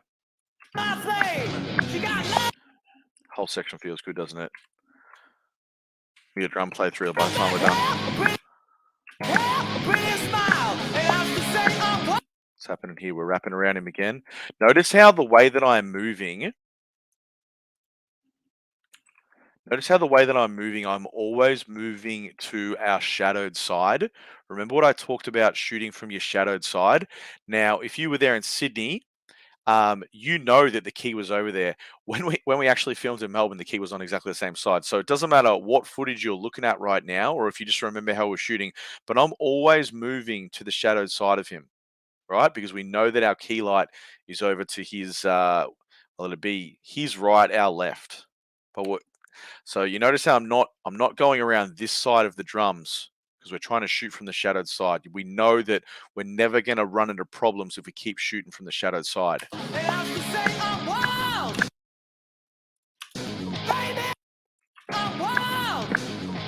That one didn't feel good because I don't actually think there's a cymbal in the song there. I have gone through a little bit of this footage. Cooper's an amazing drummer. Obviously, we were making him drum a million times. So some of it is not perfect and not on the beat. He definitely did his best on the day. This feels good moving away. Keep a little bit.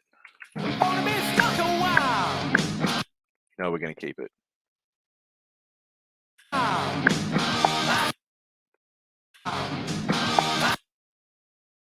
Feels like it could be a little bit out of time. I'm just going to keep it in case. I think I like this little nonchalant kind of cymbal. I think I like it. Just going to keep it. And also, we can break up 2 shots of Caleb with it as well. Feels good, that little roll into the big cymbals.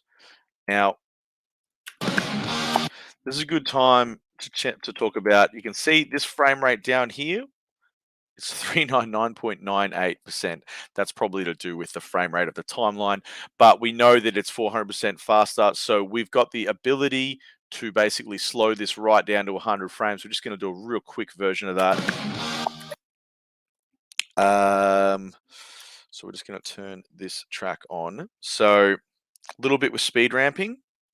We're kind of diverting a little bit here, but I like to do a little bit of this speed ramping just so it, when I am putting the clip together, when I'm assembling the whole thing later on, that is a bit of a visual cue that I've actually added a little bit of a speed ramping to some clips, and it just procs my brain to go speed ramping.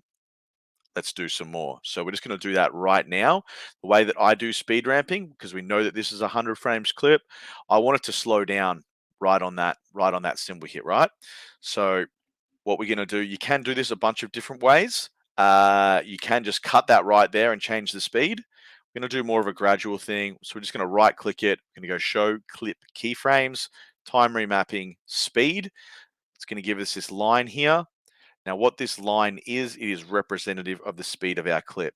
Now, if we hold control and we click on the line, it's going to give us a keyframe, right? You've heard people talk about keyframes. We're going to zoom into this as far as we can. Now, we know that this clip is 100 frames because we know at the time earlier we had to speed this up, right? So we sped it up to 400%, which is defaulted to this weird number. That's fine. We don't care. So now we've added that keyframe. So anything either side of this line that we manipulate by moving this line up and down is going to either speed up the clip or slow it down. So we're just going to pull this down, right? And we're going to pull it down to 25% of its original speed, right? Now, my math's bad, but it's because it is 4 times 100 frames, 425s, 100. I hope this is making sense. Right? So we can kind of see that it's obviously extended that right out. Now, what we can do with this, we can just actually have a look at it, see what it does. So you can see right there, when he hits that, boom. Feels good, looks good, doesn't it, right? Now, what I like to do to just exaggerate that even more, not exaggerate, that's not the right word, but I just like to give it a little gentle kind of slope, right? So it doesn't sort of happen instantly. If you just give it a gentle slope like that, pull these two little Duvalaki, two little blue dongles apart. The further you pull them apart, it'll give you more of that gradient.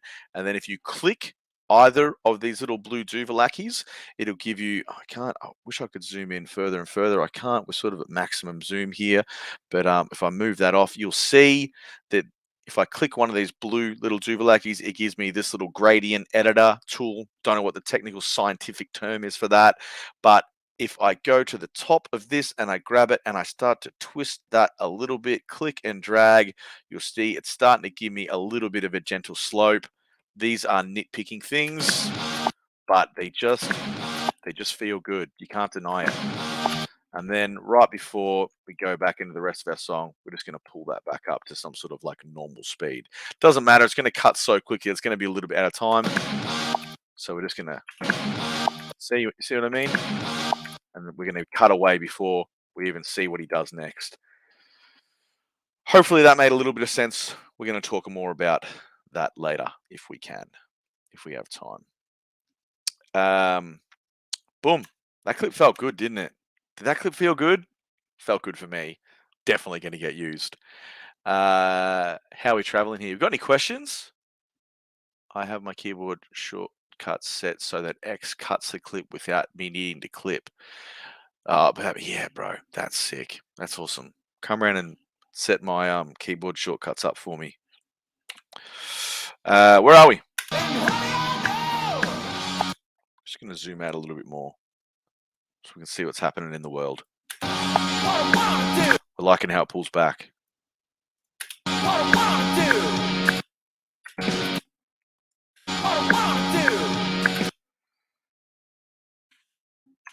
Feels all right, but it also looks like we need something in here.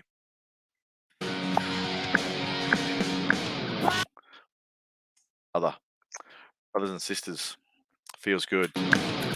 Should we keep my shoe in? Yes or no in the chat. Should we keep my shoe in the video as an Easter egg? Yes or no? Let us know. This is so fun and educational. I'm so happy. I'm so happy for you. Is everyone finding a little bit of value in this? Let us know. Okay, let me go. Sony have sent some encoded messages. Let me read them. You can run over if you need. People can just drop off and rewatch later.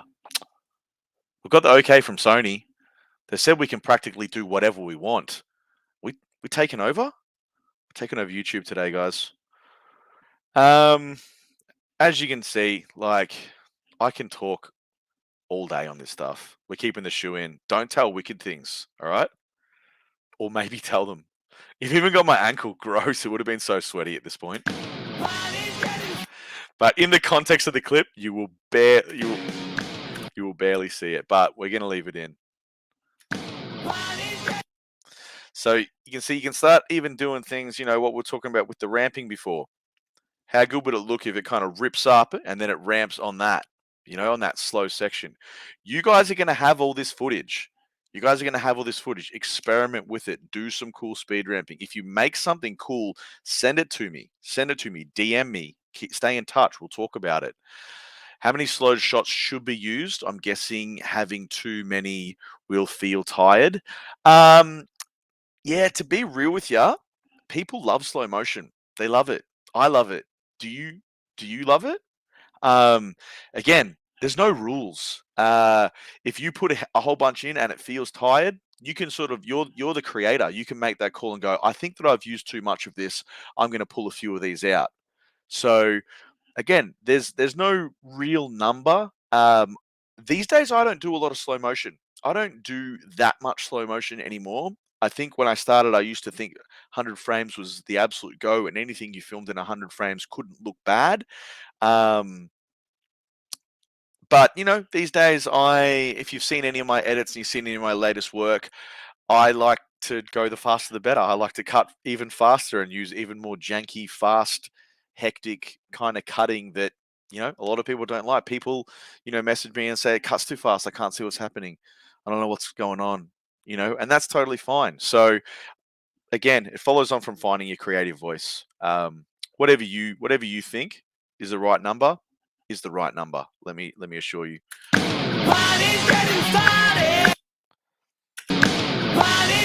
We're going to cut on that snare.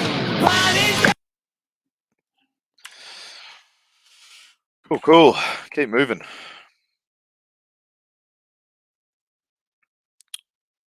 All right, sweet.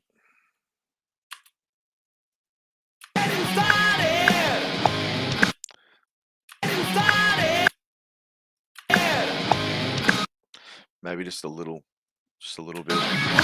Nah, that's gonna win. That's gonna win out of the two, isn't it? Just that little jank there, that little jank into that cymbal. Damn, what is happening?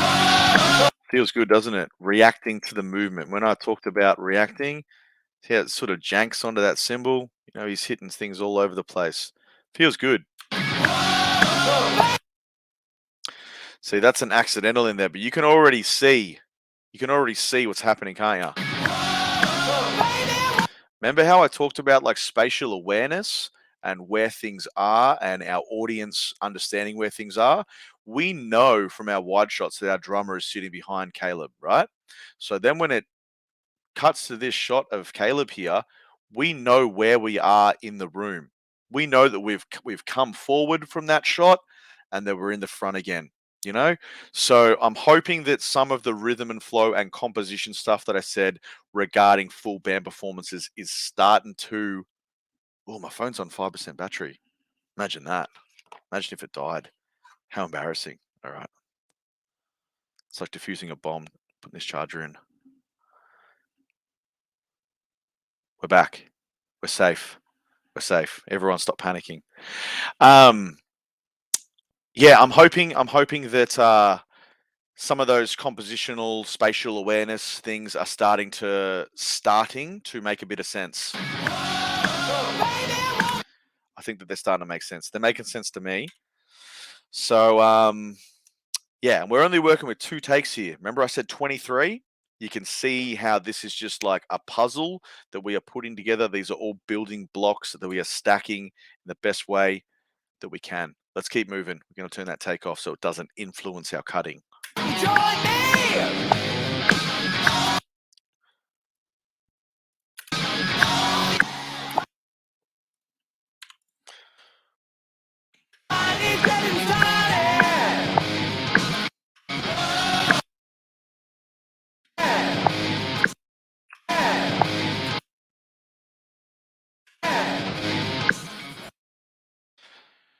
Like he hits those cymbals, so we're just going to cut before he does that. Oh, where I've lost my chat comments. Here we are.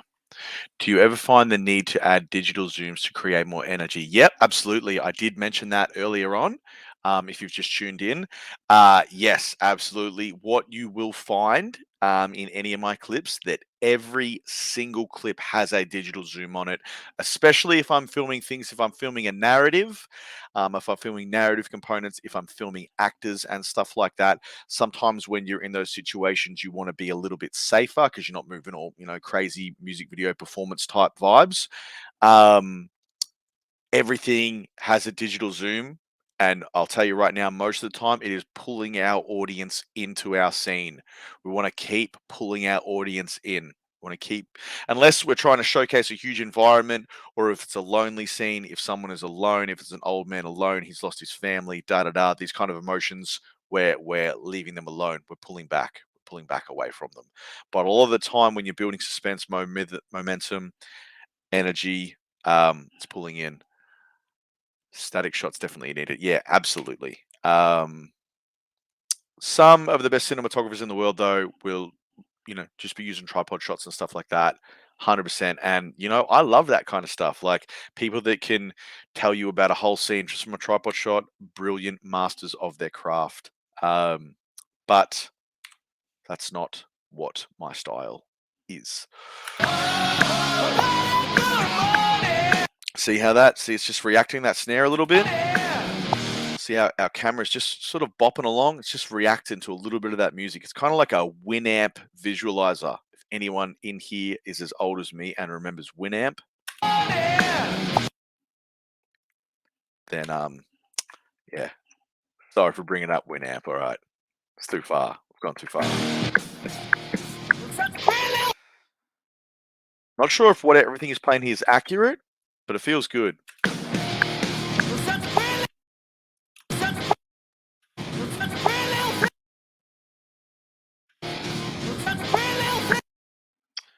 Gonna keep it just as a safety. Be some value in there. See, just that snare, just basic. It's not moving all over the place, but it's just following a little bit, reacting to our action, reacting to our subject, staying with our rhythm, little bits and pieces. Feels good. We don't even need that first one.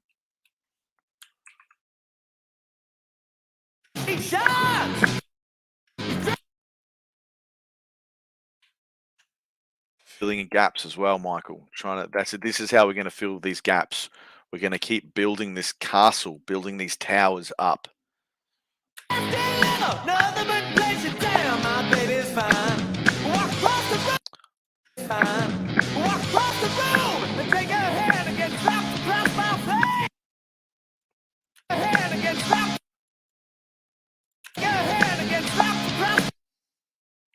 Just trying to look some ways to break up the Caleb shots now.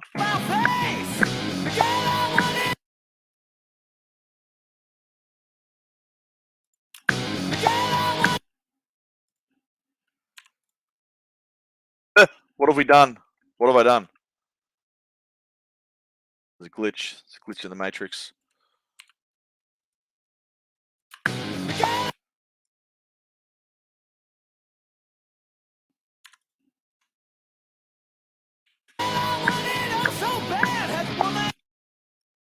Like every snare hit that Cooper does, he moves his hair from his face.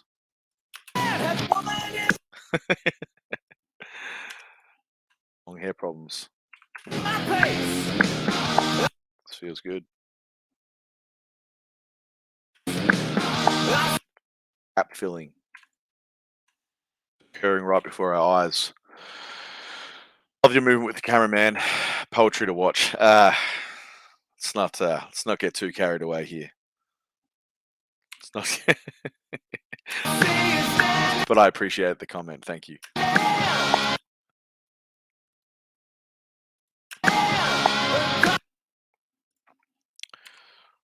Like to be able to see what's happening with the rest of my timeline, so I don't feel too lonely with my single track. That feels good.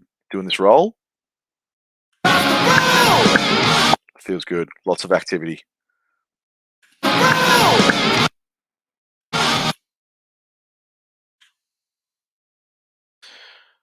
are we? How far are we through Cooper's Take? We're right at the end. Feels good. And honey, Yep, definitely going to keep it. I know. Bit of autofocus stuff going on here. Grabs this little like hi-hat stand. Don't hate it. Don't hate it. Happy accidents. Music videos, always happy accidents. Your favorite music video directors, still happy accidents. Trust me.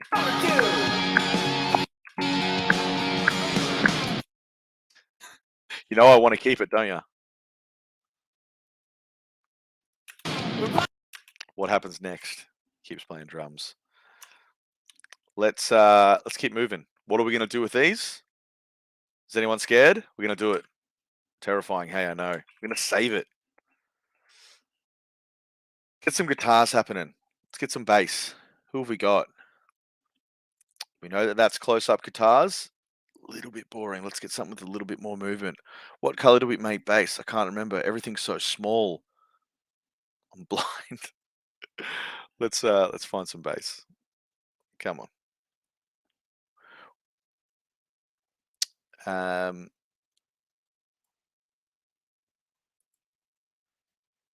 This is some bass right here. We didn't color code bass. I thought we did. Maybe we missed that one. Or did we not get to bass? Did I lose interest in color coding bass before we got to that point? I'm gonna bring him up. What color should we make bass? Do we have enough colors left? What haven't we used? Have we used brown? Should we make Jericho brown, or is that just mean? I'm sorry, Jericho. You're brown today. Colored brown. Cool. So we've still got these layers turned off, so we're still not going to be influenced by the shots. Brown, yeah, we did it to him. All right, so hopefully this is starting to, we're going to keep going with this. What are we at? We've been cutting for 52 minutes. Hopefully this isn't too boring. We've still got a few people in here. Doesn't matter if we don't. They can come back and watch it. I know it's a lot of time on a Saturday spent, watching me cutting a music video. So I appreciate anyone being here who is in here. Appreciate your questions and stuff. We're going to get right into the cutting.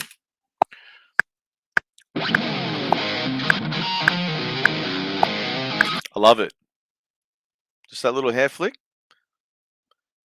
That's kind of like one of those things that you could kind of drop that anywhere, right?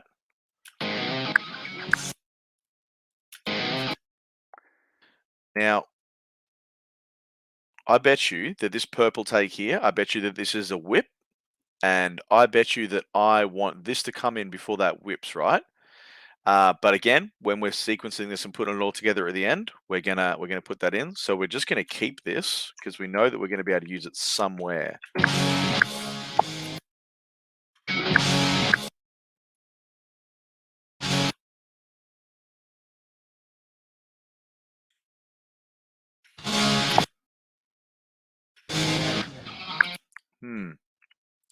I'm probably going to want to be keeping those drums. Let's just punch in a little bit and see what this click track's doing. Okay, so we can probably cut on this click here, and then we're sort of up to Jericho's face. So at least we can keep his face.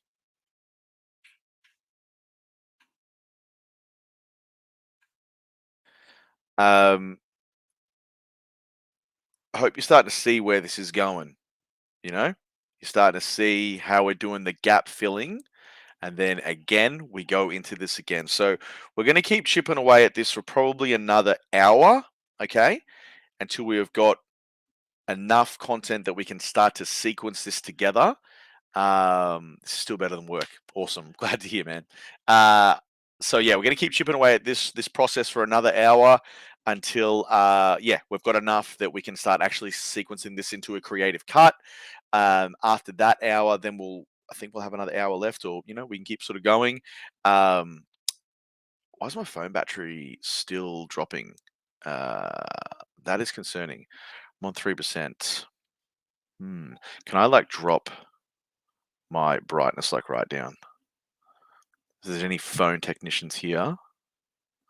Is there any phone humans that know how to keep my phone from dying, let me know. Is anyone a phone god? Help. Let's just see what happens. I've got it plugged into a fast charger. It's down to 3%. I don't like the stream. It's been at 2%. If I lose you on the phone, gang, if I lose you on the phone, I will still have you on the computer. All right. I won't be able to be here for you as a little bobblehead man talking to you, but I will still be here on the computer interacting with you. Sony, help me. Do you have some sort of like Tesla battery power? Nah, they don't care. Forsaken me. All right, we're just going to keep moving. If I drop off the phone, apologies. I will still be here talking to you. Don't get too sad, all right? We're in this together. Can you keep cutting?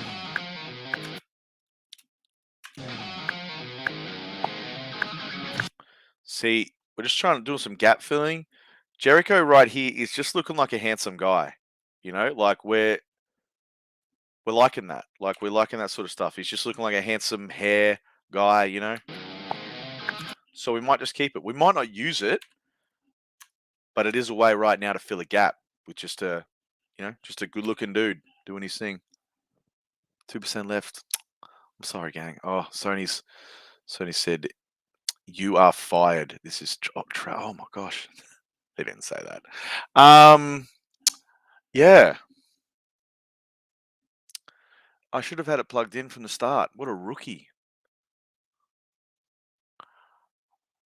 As a total beginner, watching the cuts is in real time with you commentating your reasoning behind each cut is super helpful. I am glad that this isn't being skimmed over. And yes, it's making sense. That is sick. I am super. That's just made my day. That comment's made my day. I'm glad that there is value. That's good. We're doing something good. Not so good at phones. Good at cutting music videos. Very not good at PowerPoint. Apologies for that, PowerPoint. Sad. Okay, remember I said about moving with purpose? We've got a bit of a head whip, and we're down to these strings. So, there's an opportunity here. And I'm feeling that. So we're just gonna drag that up. Oh, it's probably good enough to go to the top, though. I liked it. Again, if we lose me, maybe we can just add a little picture of me doing this or something like that. Maybe we can add a little maybe we can add a GIF of me. I'm sorry. I'm sorry, guys. I'm sorry I'm like this. Shooting music videos every day, every week will make you like this. I used to be really normal. Promise. Okay, we're going to turn some tracks off because we're getting a bit of... Yep, sweet. That feels good. He's sliding that finger along that bass. Up to his face. A lot of these takes that I'm working with, and a lot of how I... kind of move my camera, I'm always looking for ways to kind of highlight details. So you'll notice that I'm not doing like a lot of like wide shots. I do some wide shots, but I find that there is more value for our audience in the details. So that kind of like little bass slide that he's done, and then up to his face, it's a bit construed by his hair, but that is that's glam bands to a T, isn't it? So we're always trying to find ways to move the camera from the strings to the face, from the stick to the cymbal, from the microphone to the mouth. Always trying to find ways to move the camera so that it's engaging for our audience. Yeah, that's what I'm trying to say. Sure. What if I die? If my phone dies, I'll charge it up for 15 minutes, fast charge, and I'll come back. How's that? What about that? You can do without me for a minute. I think Team Sony was talking about having a little break. If anyone needs a break in there, so I'll put it on the rocket charger, the Tesla power bank that I don't have. I like the hair flick. I'm sorry. I'm going to keep it. Just going to keep it down here. Can we fill a gap here? I reckon we can. But again, I like it from his face down to the strings. So I like keeping that purposeful movement because we know that he's about to hit some strings, right? Boom, on that boom, that downbeat. So I like keeping, again, the face. That purposeful movement is always going to win. We're moving from his face. You know, he's our player, he's our character, down to the strings to highlight that dun dun, that downbeat. So I'm hoping that this is connecting with you guys. Still like it from the base up, and now he's pulling a face. It's even better. You know, he's pulling that glam rock face. So we're going to keep that in. Now we have just used it to fill a gap. Right, we have just used brown Jericho to fill a gap here. So this second brown take, this might not win because we know there's going to be some drums here, but we're not going to throw away good footage.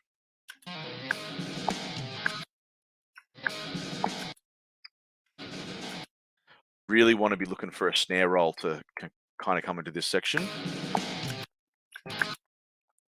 But we're just going to keep that in case we don't find anything better. Like when he's pulling his guitar up here. That's going to get... We're liking that. We're going to keep that.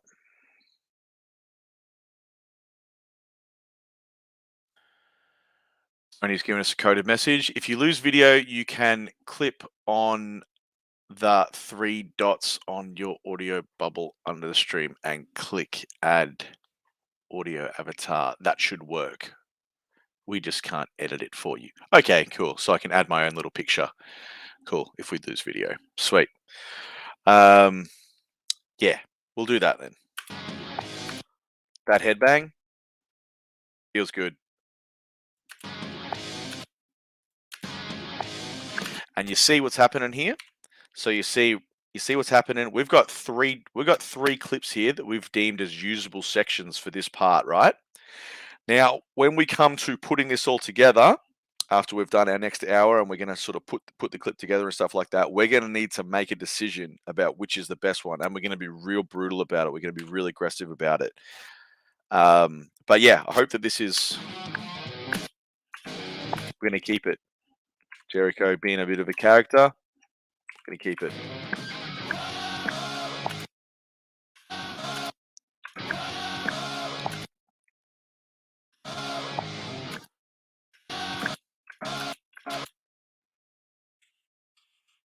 I don't want to keep it before he puts his head. Yep, I'm going to keep it.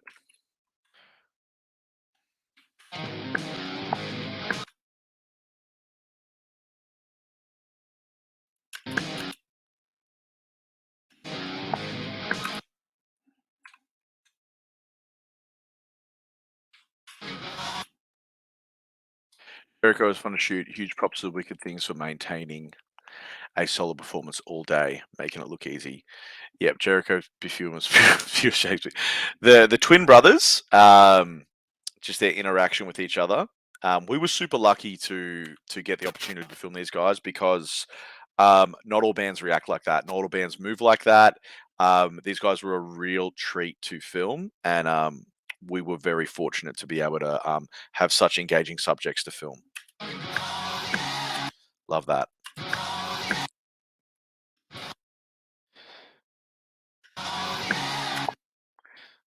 Love that. Love that too.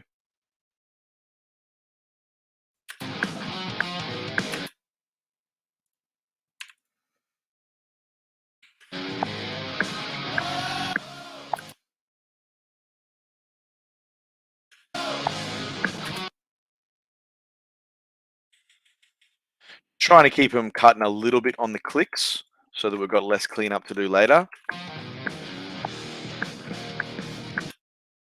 A little head flick. Yeah, definitely. It's out of frame, but we come up to him. Now we know that we're probably going to get the action of Caleb bringing up his microphone.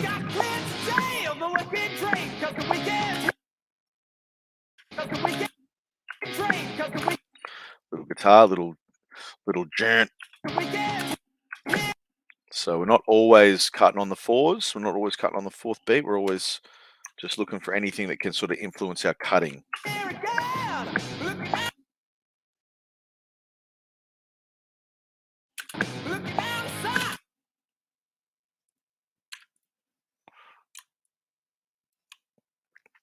Now my OCD hates this little gap.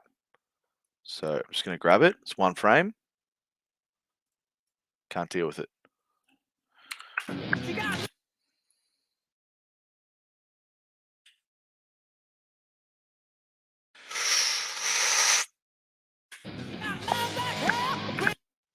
Yeah, so what I like about these sort of shots, we've whipped up to him, we've gone in on his base, he's doing a little dun, and then we've gone to his face, we've got that. So it's kind of like that three-part, like that trifecta of like kind of rhythmic movement, and then also moving from our prop or our guitar to our subject's face, seeing how they're reacting to it. We're always looking for that sort of stuff. We're on 1% team. I'm going to lose yous. It's been real.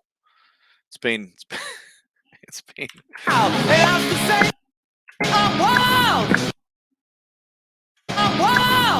we're gonna keep that. All this movement. You see that I'm always moving in like a similar way and a similar motion. And again, this is related to my style and how I like to move. And just I filmed 150 music videos, and it is not to say that it's formulaic, but it is a safety for me to know that I can produce a good clip and good movement of these. But it's again, it's all of the nuances that happen within the edit that give it its kind of special flavor and its individuality.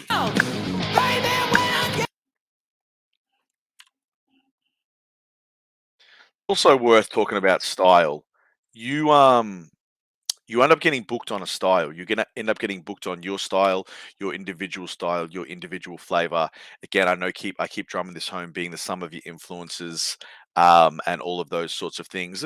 When you find that creative voice, you will be booked on your style. People will go, this guy is doing this particular thing. This guy or this girl is doing this particular thing that we love, and us as artists, we can see ourselves inside of their art, and that is why we want to go with them. And trends and flavor of the month type things do come into that as well. Yeah, and right now, I don't know, I guess we're trending. We're trending? Yuck. Love that hair whip down to the guitar. Keep that for sure. We're gonna be stuck a while.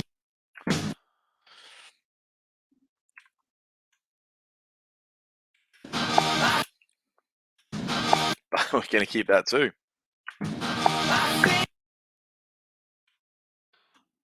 So it's good having too much good footage.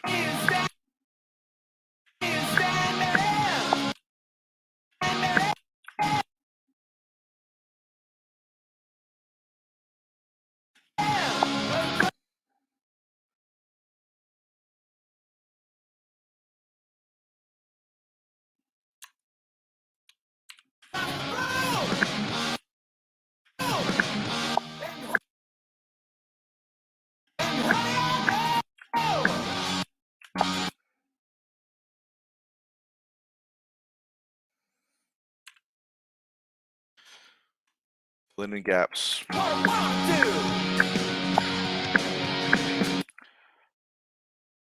Some little tapping kind of things going on here. That section's probably even nicer. Now we're going to grab this.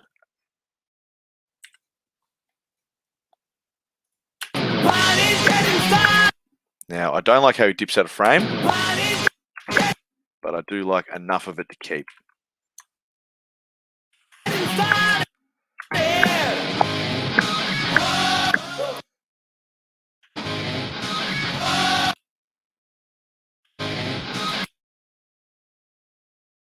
See if we can keep the pan down. Just see, we've got a pan down there. This next one's like a pan up. These two. Yeah, so you can start to see how. So So you can start to see how these shots start to move together already. Just having like a quick look, like this starts to pan down from his base, and then we're panning up into our drums. And remember what I was sort of talking about with like composition and like seeing our elements in the background.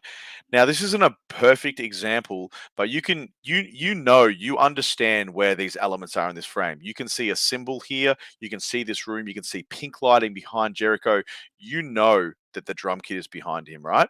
So that when it pans down here, you can see enough of this space to understand where this shot is happening.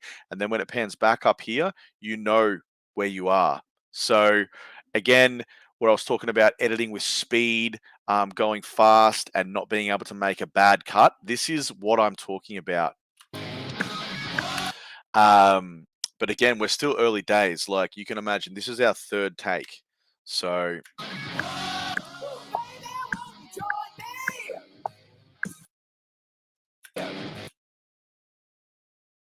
gonna do some gap filling because it feels good to fill gaps.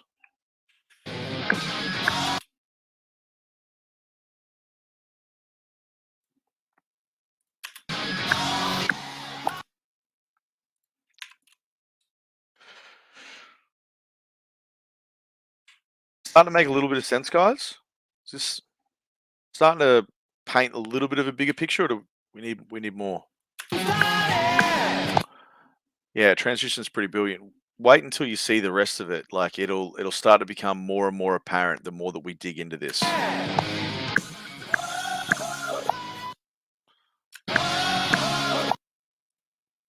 Just filling some gaps now.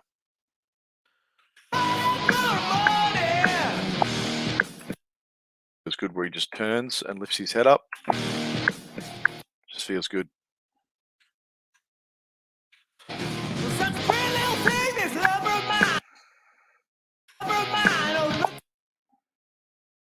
What's happening here?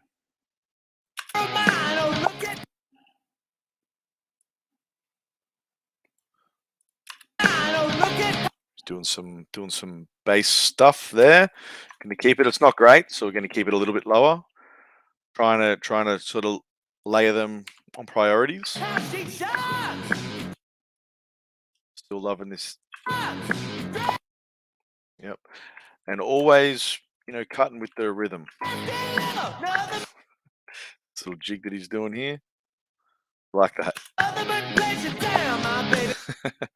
Entertaining guys, entertaining band. I don't listen to glam rock. I don't understand glam rock, but I do understand interesting performers.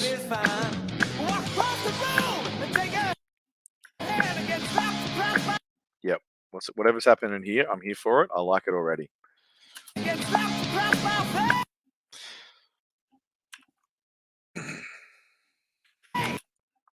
I might even take that higher. We've got a lot of drums in there. I like that we see his face a bit here. I like that we see his face. Yep. Let me keep some of that. Turn that one off.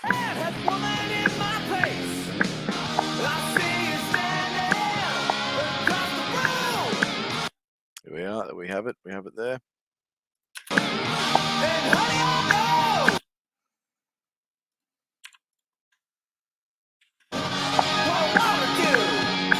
Like whatever he's doing here, this tapping thing.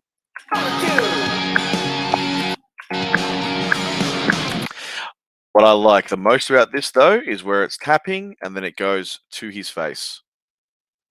Just that purposeful kind of movement. I'm going to keep the whole thing in there. We'll end up get broken up with more cuts, though. And then you know what we're going to do? We're going to delete it. That, for me, is therapeutic when I start to delete those sections. It makes me feel like I'm moving. If I was to leave all of those cuts down in there as a visual person, as a visual thing, starts to freak me out a little bit, right?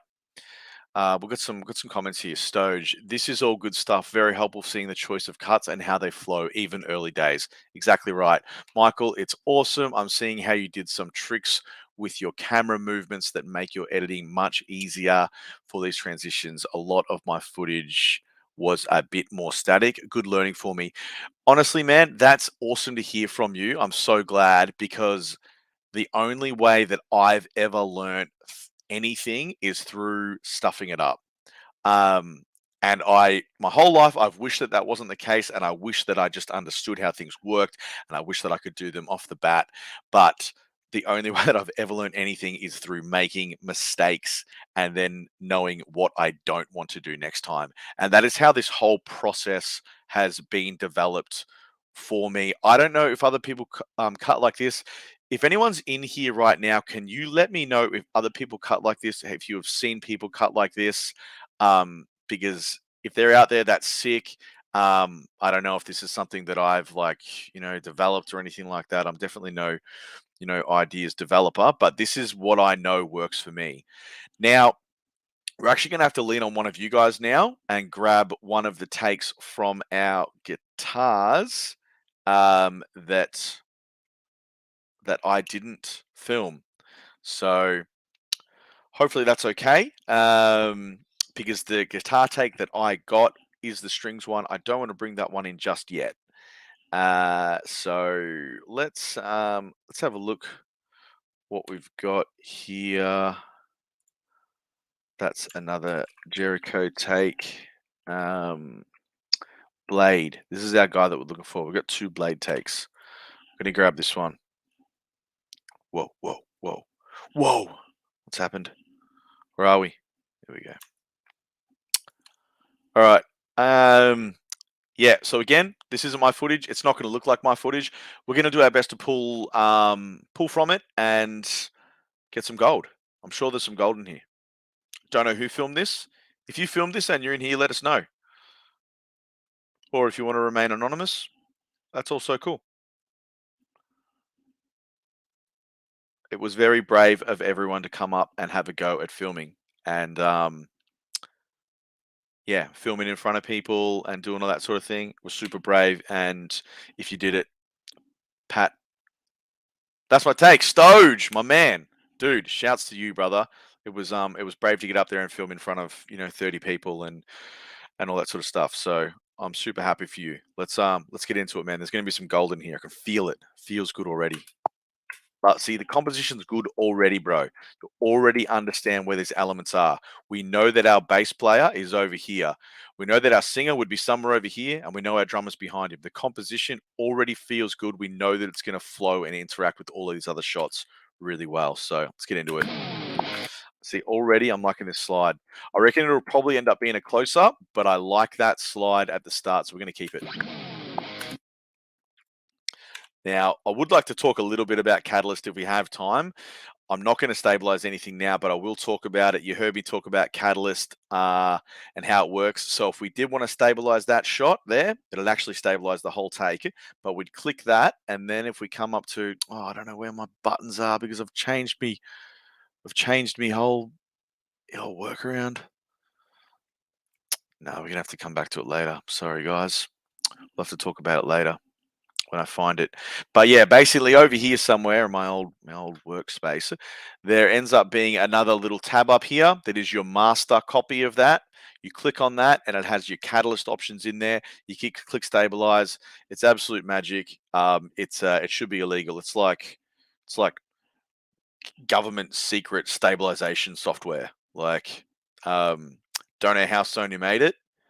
Terrifying what the future looks like. It's going to put gimbal manufacturers out of business. They're going to send for Sony. All right, let's get into this. This feels good. We're just going to keep a little bit of this in case we want to break up some of these shots. So now we're starting to build some safeties up here, right? Now, I know that there's 3 of these. 1, 2, 3. 1, 2, 3. So we're definitely going to keep this for one of them, right? Maybe the middle one. Then we're going to end up with like a, we'll click some of these on right here, and we sort of know that we're going to be ending up with like a bang, a guitar, and then a bass. So it'll all start to play nicely together. All right. I'm gonna put some heat on this. I'm babbling on. Stoge, what camera did you use? I think he was on the FX6. Does Catalyst only work with Sony shots? Yes, Catalyst is Sony software. There you go. Sony's right in. That's it. Only work with the newer Sony cameras. Also, Sony lenses are prepared. It does work with some third-party lenses, but it won't work with lenses that are not transmitting lens information to the camera body. So there is some limitations, but it's exciting that this software is being developed. I think the fact that this is in Premiere Pro, it's just so exciting for me. Like, because 12 months down the track, this is it's game changing. I like that he looks at the camera there. Now here's a little example of what I don't like. I don't like to cut off people's foreheads. I don't care about cutting off any other part of their body. I don't like cutting off their foreheads. I don't know why. I always prioritize filming faces and reactions over instruments or over any other part. That is just a little thing that I've sort of taken on board. Chris Elder used to tell me when early days that I need to film more faces. And when he said that to me, I was kind of like, oh, and it kind of just like sort of put the fear into me. I need to film more faces, and it's never left. So, yeah, we're gonna keep that little riffy bit where he kind of looks at the camera. Oh, what have we done? Don't want to cut anything off just yet. Love it. Love it. Definitely going to keep it. Definitely going to keep that reaction kind of stuff on the action. Yep, for sure.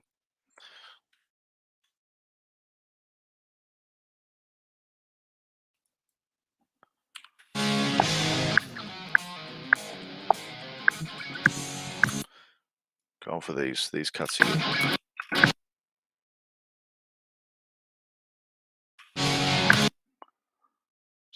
Cutting on those beats. Like how we're pushing in here. I like this moving in here. I like this better.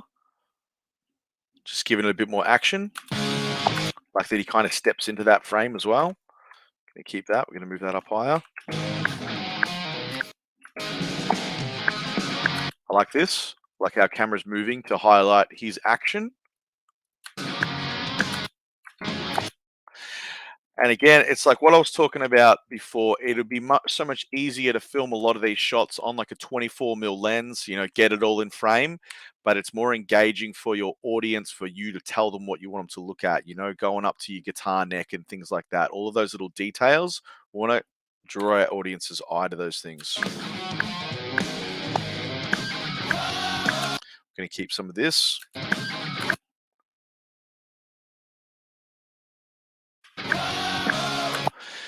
You'll notice sometimes someone asks me when I'm sort of moving the camera, and sometimes I'm moving it right before the beat because I want to actually capture the impact. If I'm cutting on the impact every time, if I'm cutting on the downbeat, sometimes I'm going to, I'm going to miss that impact, So sometimes I'm cutting before the impact. Audience doesn't mind. Good. All right, we're good. How's this phone hanging on at 1%? What a beast. 1% forever. Yeah, definitely. Want to get a little bit of this in here. Yeah, I just like that he's smiling. Just liking that he's smiling. What's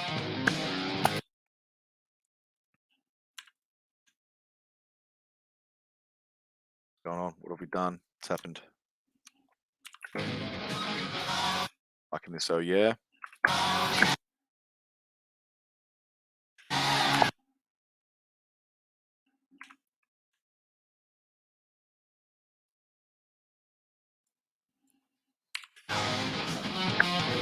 Like this movement. I like that we're moving. I like that we're seeing a bit of Jericho there as well. Giving us a little bit of context to where these things are again. Yep, I'm liking it. And my style is super messy, super energetic. Not everyone's like that. You don't have to be like that. Some people flat out hate it, and that's cool. That's the It's the best thing about being a creative person. You can do something different, something that you like.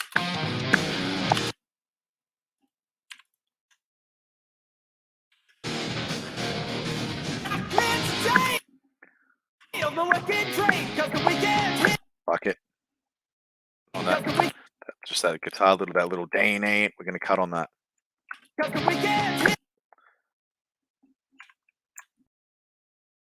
A little bit rough here.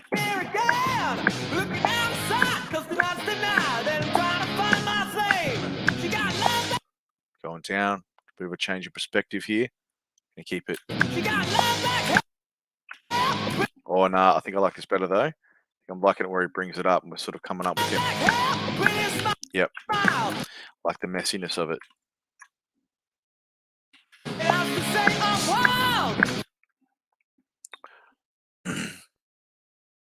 2 to 3 frames before the beat allows the audience's eyes to register what they're seeing, otherwise it feels too jarring. I think that's great advice, man. I think that's great advice.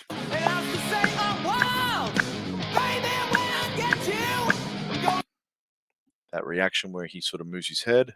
Gonna keep it. Gonna keep it.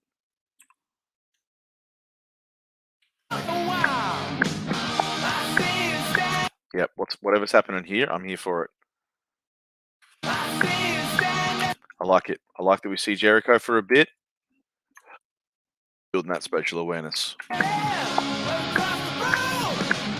like this. I like this little reaction, this little mouth. He's doing this little zippy on his fretboard. Yep, I'm about it. Staying in.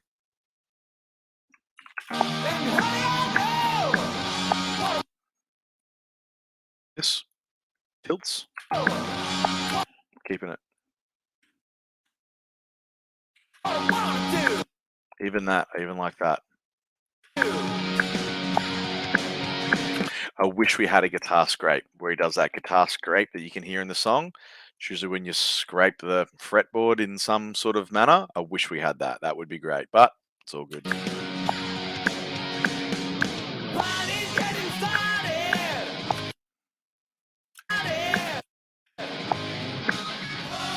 Yeah, where he ducks down into frame, definitely staying. A lot of the time with music videos, because you can give your subject, direction and say do it this way, do it that way. A lot of the time, musicians are just going to do what they're going to do because it's just the nature of being a musician. You're just going to move the way that you move. And us, we're not band coaches or anything like that. So you are a little bit at the mercy of them, and you're just trying to get, you're trying to capture a moment in a situation.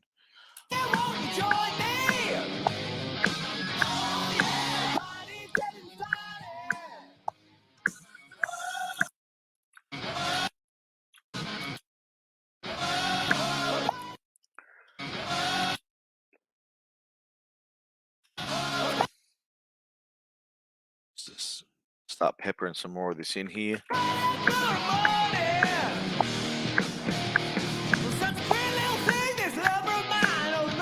What's happening here? See, I know Stoge is probably repositioning here, but I like it. I like it. Sometimes you're looking for those moments within the moments. I'm gonna keep it. I'm gonna keep it.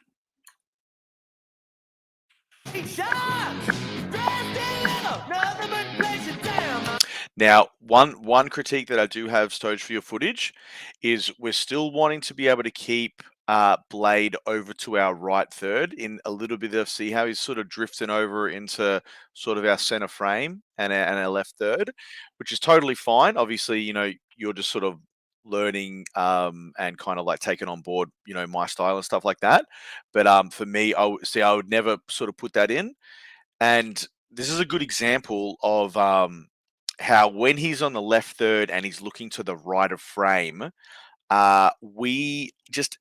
this is like rule of thirds, Fibonacci circle nonsense that I don't want to dive too much into, but we take this as our audience is off to the right of frame, because that's usually how conversations are filmed in films and movies that we've been watching forever. So that's why when I say I'm keeping our left of frame facing our right of frame and our right of frame facing a left of frame, it is like a subconscious thing that is built into us that creates spatial awareness. I sound crazy when I say this shit. My baby's fine. Walk across the room and take her hand and get dropped across my face. See, much better here. We can see the drums.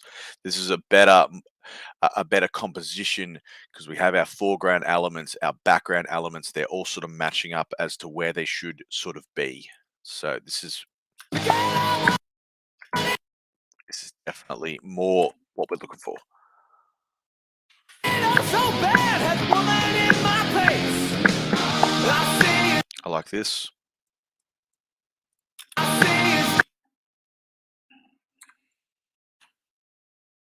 Oh, is this phone still going? I reckon Heath typed in Sony extra battery.exe and just like uploaded it into my phone. He's got that Sony Overlord power. P.S. How cool was the Sony team? Did you get a chance to talk to them? Cool people, not brown nosing or anything like that. Actual proper cool people. It was sick. They're not buying it, are they?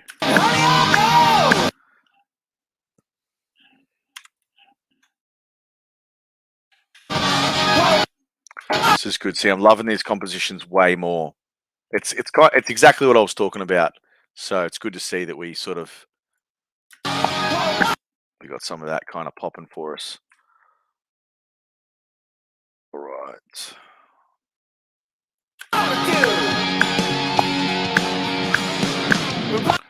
Cool. My favorite part at the end of every take. It's my favorite part. We're gonna do the close-up strings. So this was filmed on the A7S III. You guys didn't get to watch this take because I was just getting it as a safety. It's good to get those close-up details that sort of fit with the broader thing. Now, I want to show you guys something here. I'm going to drag this down a little bit so you can see a little bit more of the screen. This is where you can see the two ISO modes switching, if you know what I'm talking about. It started in, because it's a proxy, you might not be able to tell, but it started in, I had it in some sort of cooked ISO, right? And then I've kind of fixed it up here. Yeah, let's just see if we can 100% this. And we'll turn the proxies off. So I'll turn this proxy off real quick. Okay, you can see this ugly noise here, right? Now, I had this in some sort of like halfway ISO. So when Heath was talking to you guys about dual ISO and those sort of things, if that went a little bit over your head, that's okay. But this is what this camera started in when I, picked it up and turned it on, was in some ISO. I think I changed the picture profile or something like that happened. But and it was in this kind of cooked ISO. I don't remember exactly what it was, but then you'll see me if it's gonna track through a little bit, and I kind of rejig and change it. All right, and then after okay, now you can really see the difference. All right, you can see all of that ugly vertical noise is gone because I've actually taken it to its second dual base ISO. I think they call it high sensitivity in the A7S range, but you can see how much cleaner that image is than that one at the start. So that's why shooting on these cameras, you always want to be trying to shoot in one of those ISOs. You're going to get your most dynamic range, and you won't have ugly noise. And you can see how much your proxies change things as well, can't you? You can see. I'm not sure if you can tell on YouTube. No, you definitely can. Yeah. So, anyways, back into it. We're going to cut these. Going to cut this close-up stuff. We've probably got time to cut a few more. Then we're going to start assembling this clip into something that hopefully makes sense and looks like a music video. Where are we? Cool. So it is good color coding these clips because we already know, what all these clips are, don't we? So, all right, we got any questions in here? What are those ISOs in that case? That's a good question, Heath. You can get those ones in there. If you lose video, you can clip. Oh wait, no. Oh, Kate's just laughing at me. Okay, we've got a bit in here. Let me have a look. The direction of the neck makes the blade shot tricky to keep in the right third. Yeah, I agree, man. I agree. We're just doing our best. We're just doing our best all the time. Sony team was awesome. Loved it. Shouts. Hell yeah. Thanks so much, Sony. Yeah, nah, we all love you. Sony Crew Legends. Yeah, that's it. That's it. Give it to them. They need it. Their heads can be like this. What are those ISOs in that case? Okay, so it's a good Heath question, but for the FX6, it's 800 and 12,800. For the A7S3, same again. For the FX30, those ISOs are different. I want to say they're 824. There we go. Yep. Okay, cool. Yeah. So you always want to try and be sticking to those and doing whatever you can to manipulate your environment to stick within those ISOs. If that means more light, if that means less light, if that means moving things, if that means, changing, your parameters, things like shutter speed, aperture, all of those sort of things to be able to expose the image correctly. You want to be able to change all those things before you change your ISO. Dual base 800 and 2500, which is really good as well. If you're shooting with lighting, then that high base ISO will be sweet for you. You won't need to use a jack shutter at all or an ND, because a lot of the time I'm shooting with the high base ISO, the 12,800, and I'm NDing that right down. All right, let's get cutting. That's good, isn't it? Just that. Feels tactile. Feel those strings. It's definitely going to start with that. I can say that right now. Might even start with him. Yeah, feels good. Now I'm just gonna drag that out a little bit because I think I kind of want it to cut from the tight to the to that mid shot of him.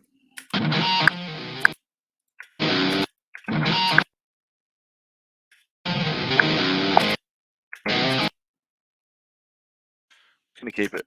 We might use it. We might not.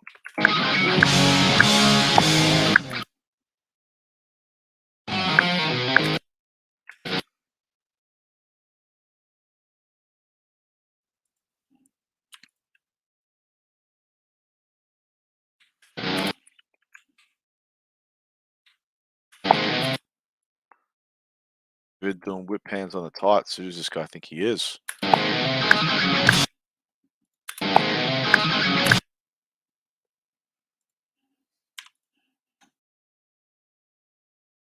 Oh, what have we done? We've created a new line, and that scrolls us to the bottom. Don't know why Premiere Pro does that. Wish it didn't.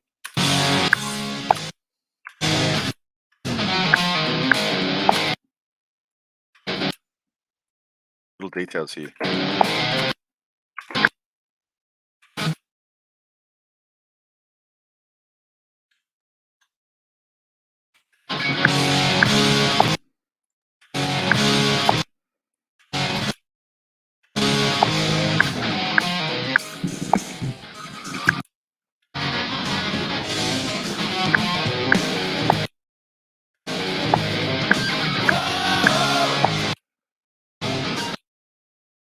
Now, admittedly, I don't usually use as much of this tight stuff.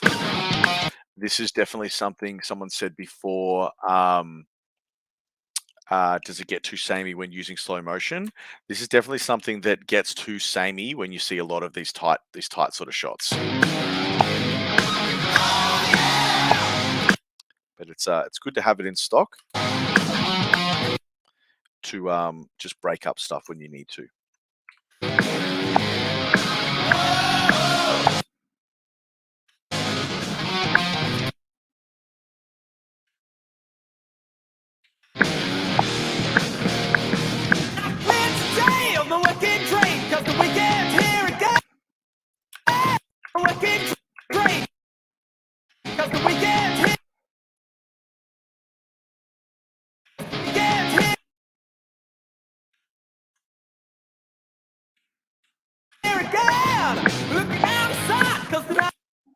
What happens when the ISO is too low, Heath? It's gonna be too dark, man. Basically, ISO is just they call it gain. If you know what gain is on a guitar, just amplifying the signal. You're more light, but also more noise. That's the night that I'm trying to find. That's the night that I'm trying to find. I say, she got love, back hair, a pretty smile. Pretty, Fingers coming up there. pretty smile. So we might use those to finish off because we know that that blue take there is another guitar take. We know those two will interact with one another. In post, noisy, grainy appearance. We're going to talk about grain as well. I add heaps more grain to my footage. There's a program called Neat Video that removes grain from your footage. I used to lean on that really heavily because I used to think that a good image was a clean image. As I've gotten further along, I prefer more texture in my image. I prefer more grain and more noise. So if I have a noisy image, usually I just add more noise to that and I make it a stylistic choice and a stylistic decision to have it as a noisy image. Remember, I used to talk to James Boss, Red Boss, James Unwin, which was one of the guys that didn't do mentoring for me, but just he was a little bit of a Chris Elder. He helped me out when I was learning, and I was like, oh, neat video and noise and all of these sorts of things.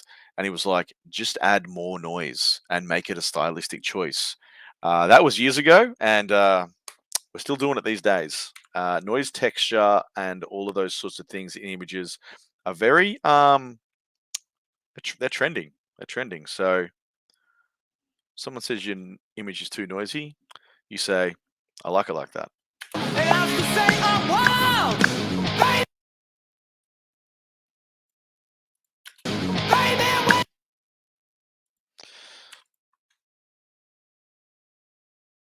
I get you, we're gonna be stuck a while. I like it. I like the mess. I like the mess. You knew I would, didn't you?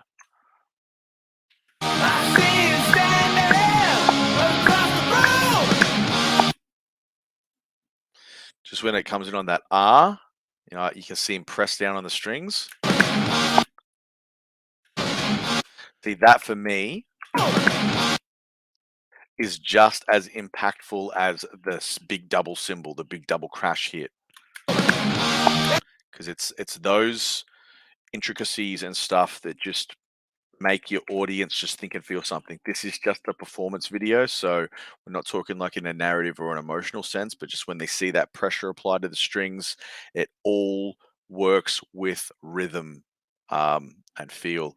Noise and film game are vastly different. One is nasty, one is very pleasant. No, I do agree with that, man. I will definitely say that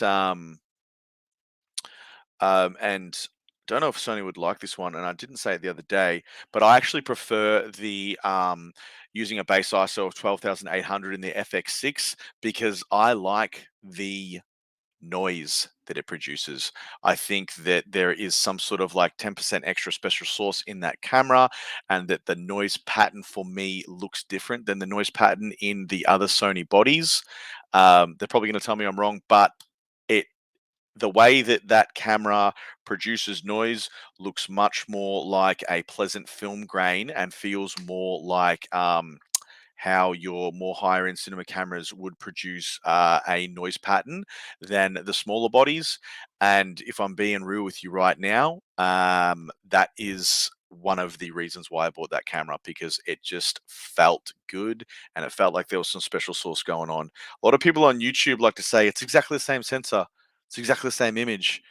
Cool. Feels different to me, looks different to me, feels great, and that's why we bought it. So I don't know. Maybe you'll find the same thing. Oh, what I wanna do. Oh, I like that. We can hear that little kind of thing coming in. Yep, that's going in for sure. We've got that instead of the pick scrape. I would have preferred the pick scrape, but we're just going to use this.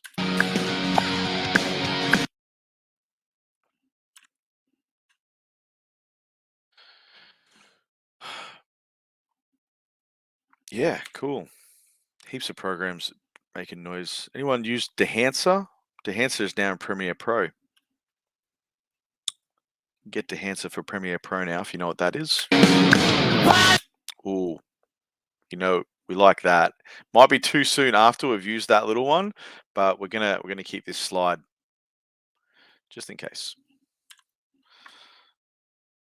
Party's getting started. Baby, won't you join me? Party, party, party's getting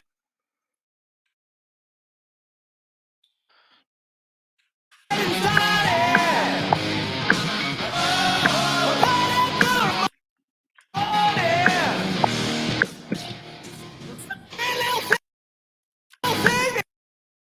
Haven't really nailed the framing on that one, so we're not going to use it. I do like that though. I'm interested to see how it cuts with this other blue one here. Look at how she shines. That one's better.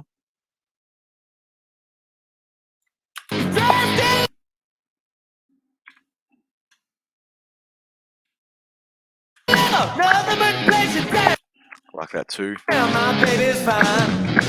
I'm trying to be a little bit sparing with this take because I know that it will get zany. Off the room and take her hand and get slapped across my face. Girl, I want it oh so bad. It oh so bad. Just that little bit of movement at higher focal lengths Oh so bad. feels impactful. Woman in my face. I see you standing across the room. And honey, I know what I wanna do. Got that again. All right, we're done with that. Now we're going to actually pick a couple of our creative lighting setups so that we can start separating it. Let's have let's have a look. We will use Sydney stuff. So we're going to pull our creative setups to the top. Now, I didn't get a chance to film a lot of these creative setups. I did get some sort of side angles and some sort of bits and pieces. But yeah, again, most of our attendees and our guests were sort of filming a lot of our kind of creative setups. So we're just going to see what we've got. This one looks like it's could be filmed by me. So that's one there. Gonna pull him up to the top. If we can. All right, hold up 2 seconds. Just going to adjust this so we can get some of these to the top. We know that this is one. Looks like it's the twins. What else we got?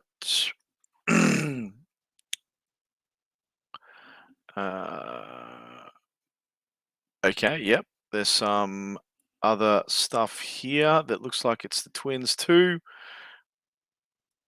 Not 100% certain if I filmed that or if someone else filmed that, because I was handing out the FX6 and encouraging people to use it because it feels good to use and it's a sick camera. Let's go back in and have another little look. This looks like a couch setup for Caleb. Looks like there's a little bit of slow shutter at the end. We are going to pick through some of that. That'll be super fun. We won't worry about our gimbal setup, or will we? Now, I think when I did the gimbal setup, Alda was shooting a take with the FX6, so we might not have too much, but we'll drag it in, see if there's anything salvageable from it. I'm sure that there will be. Slide these guys down. Let's just have a quick look, see if we can get some colors on these If we can color code these. Just for the color coding people. Shouldn't have picked brown, hey. What an average color. Okay, so I've labeled this this one because that's shot by someone else. So we'll drag him down. Let's just... Have we got any other... We haven't used mango. This one... don't think we've used teal either. Don't think we've used blue. Let's see if we can get... Let's see if we can pull some value out of these just to break up our hero shot. Now, normally where I'd be sort of like breaking clips up based on kind of like sections of the song. So let's just have a bit of a quick listen.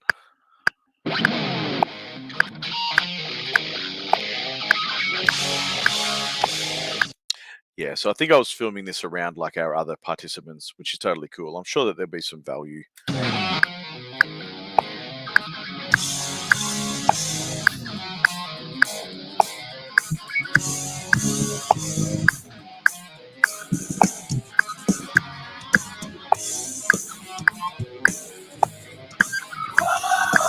It's probably all going to be hero stuff.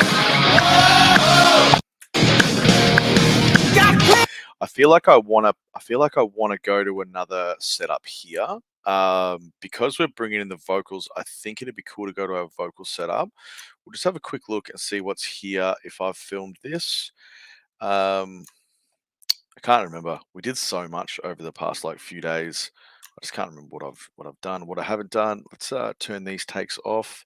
Let's see what we got. We probably should be able to tell if this is my movement. Looks like I've corrected some white balance issues there. That looks like it was still on 3200 and I've corrected that to 5600. So this probably is my take. I don't think anyone would know how to correct that on the FX6 on the fly. We know that those whips are pretty part of my look. There's a bit of slow shutter stuff here. Beauty with this stuff can kind of go anywhere. So we'll probably like have a look at this take.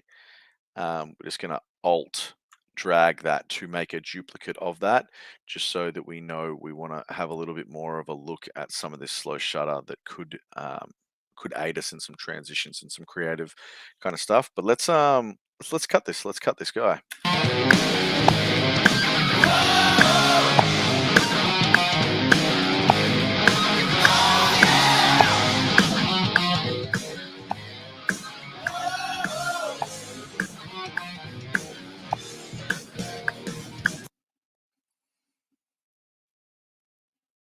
Now, again, I like to, whatever take I'm working on, I just like to make that guy bigger, just as a visual cue. Sorry, guys, I haven't brought this back down. I'm going to bring this guy back down so you can see it a little bit more. Apologies. Remind me to do that if I forget. Obviously, my screen is going to be bigger than your screen, so. Yep. Got plans today on the weekend train, 'cause the weekend's here again. I like that whole section. I'm going to drag this and create a new line up here, and like Premiere Pro does, it flicks us to the bottom. I also like this.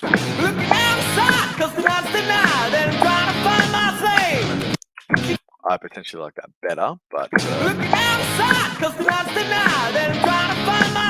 you can already see how much more comfortable Caleb is after getting a few takes under his belt. He's more interactive. He's down the lens, and he probably would have done 20, 30 takes by this point as well. But you can see that he's more comfortable than in his first take that we cut. I like that little kind of... Might even be able to cut on that action and get a transition out of it.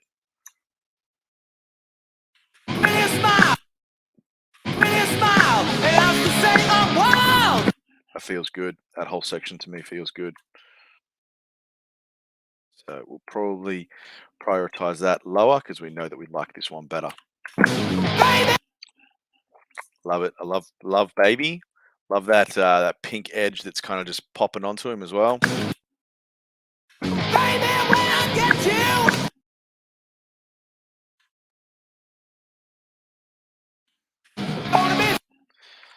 So, pro Stuck a while.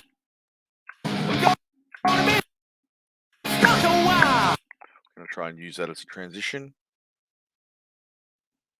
Even to black might work better for us. I see you standing there. I see Now, when it goes into this section, I'd probably be looking at introducing another visual as well. For the purpose of this demonstration, we're just going to stay on this one. I see you standing there. I see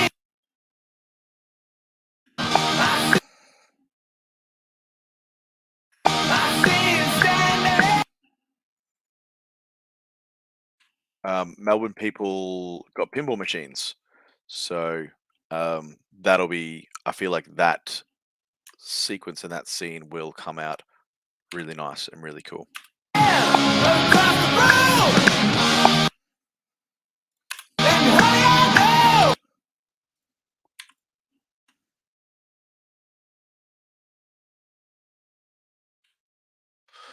This phone is like held on for so long. Any questions, guys? You all still awake?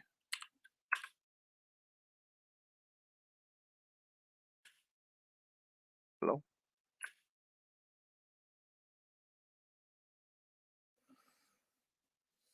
What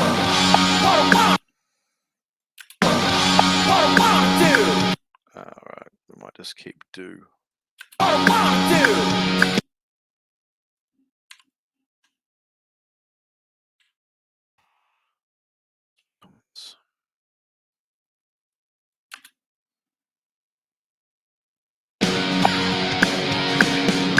Body. All right, we're going to kick into the chorus there. So let's now this is an instance where I'm going to keep some of this stuff because we might still want to like pick and poke at this a little bit. Let's see what we can get from the brothers, the twins. Now 6'5", 6'7". I don't know if I've shot any of this.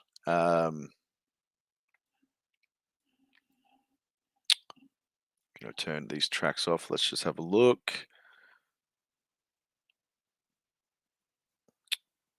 Who knows what is going on here? I think we were just kind of fishing for some shots. I swear that there was a take that I got of them, but might not be a full take. Let's have a look.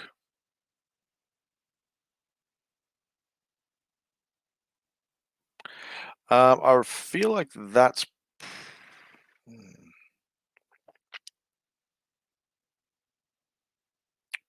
Yeah, sort of still shooting around other people. So just going to get what we can.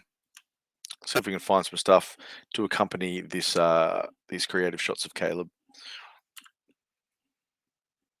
Got plans today on the wicked train, 'cause the weekend's here again.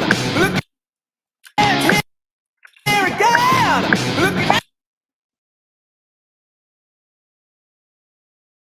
Going to fit in the gap. Oh, it's almost going to fit, guys.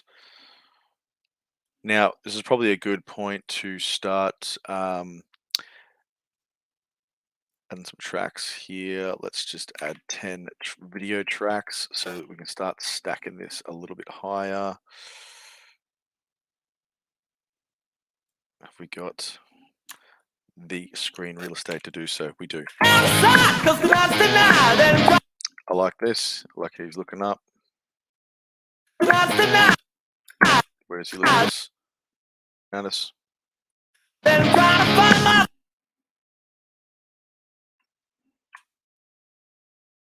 name. She got long back hair, a pretty smile, and I was to say, oh.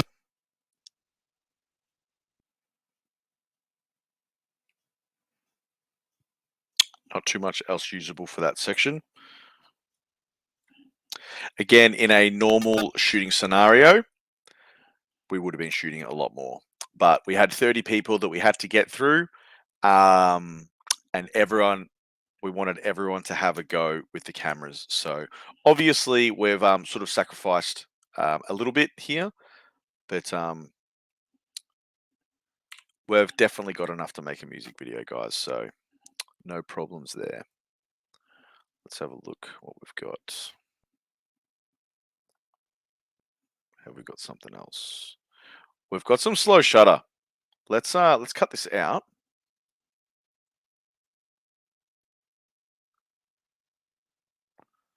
Let's cut this section out and see if we can just use some transitions.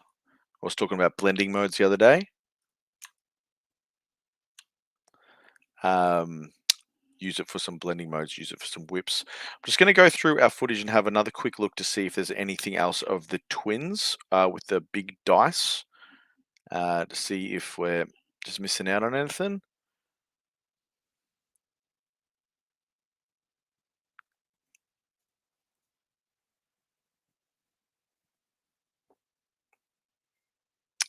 We do have this from Melbourne that we could lean on potentially.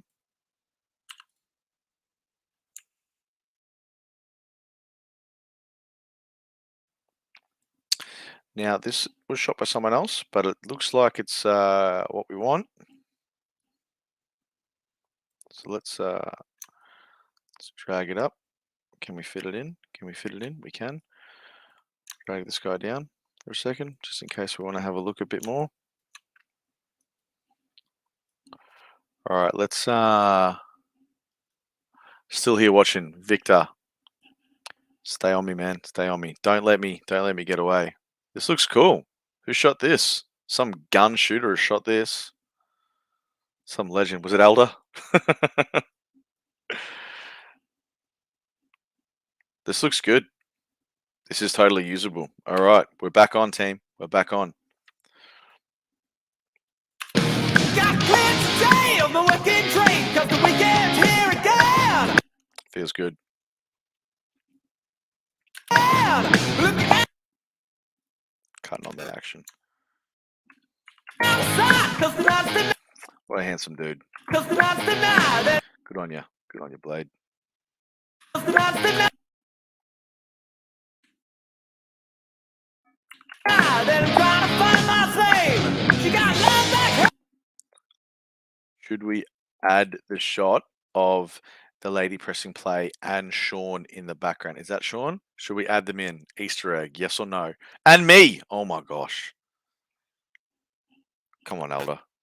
She got love back. Come on, Elder. Frame us out of it. Pretty smile, and I was to say I'm wild. Baby, when I get you, I'm gonna be stuck a while. I see you. Let's use that little punch. I see you. Easter eggs all the way. I agree. I agree. Across the room. This looks good. Together. It's a bit sort of, you know what, we're going to keep this weird thing that happens. There's a lot happening. There's a lot sort of going on, but we're just going to trying to get some purchase from these shots, aren't we? Trying to fit them into where we want them. I reckon we got a little bit of purchase from them. All right. Now, we will do a drum take. We will do a gimbal drum take. I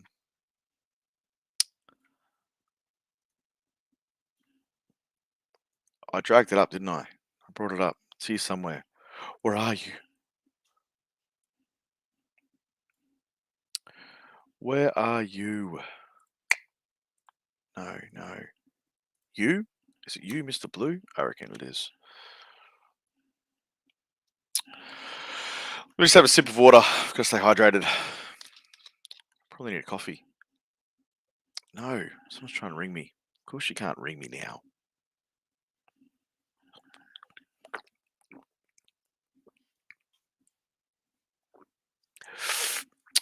Emma and Sean would love a cheeky feature. They would.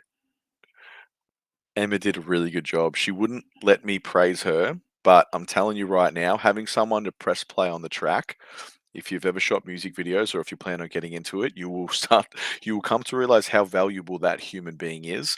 The other real important one is someone to press the button on the smoke machine. That's a real important one, unless you've got like an automatic one. Now this footage does just gonna preface this. It does look a little underexposed because it already looks pretty contrasty, and you can see in relation to these gimbal shots how dark that is. So as soon as we chuck a color in this, that's going to become real spicy. But at the same time, like I said, these cameras are so versatile with their color profiles, their picture profiles, their log images, 10-bit color, 15 stops, all of the good stuff that we want, that we're going to be able to save all that sort of stuff. I'm just going to turn this guy off real quick. Let's have a look here. Where are we? Yep. This is somewhere where we want to be. Got cleared today of the wicked dream, 'cause the weekend's here again. Looking outside. Cool. All right. We're on.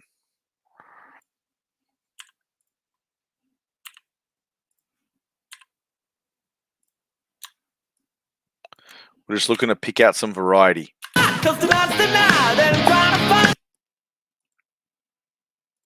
my flame. She got my flame. Okay, I've obviously got something turned on here. This, by the looks of it.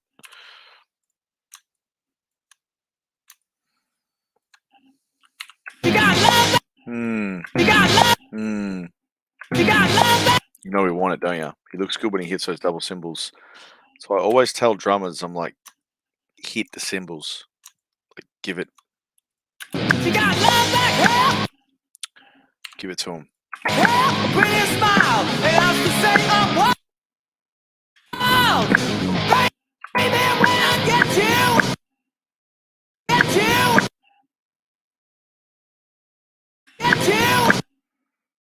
Just variety. Just little nuggets of variety. We're gonna be stuck a while. I see you standing across the room. Feels good. Feels good.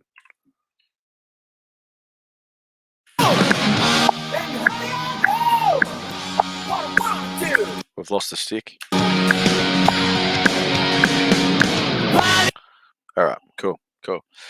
Okay, so we got a little bit of variety in there.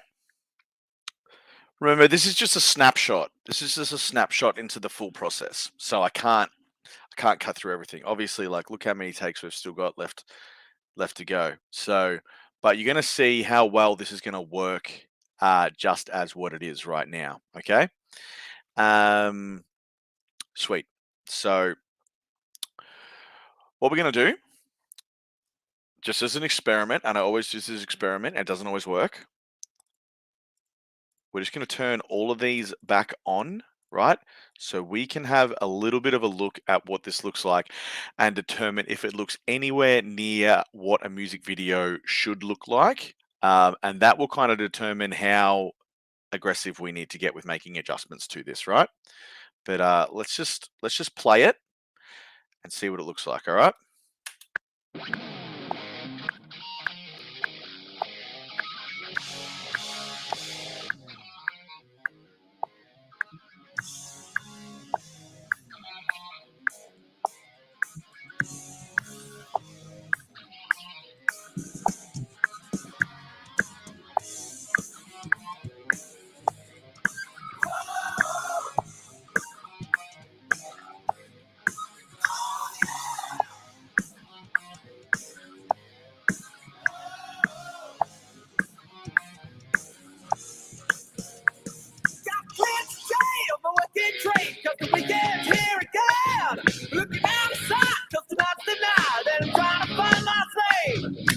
Okay, so good news. It looks somewhat like what a music video should look like, right?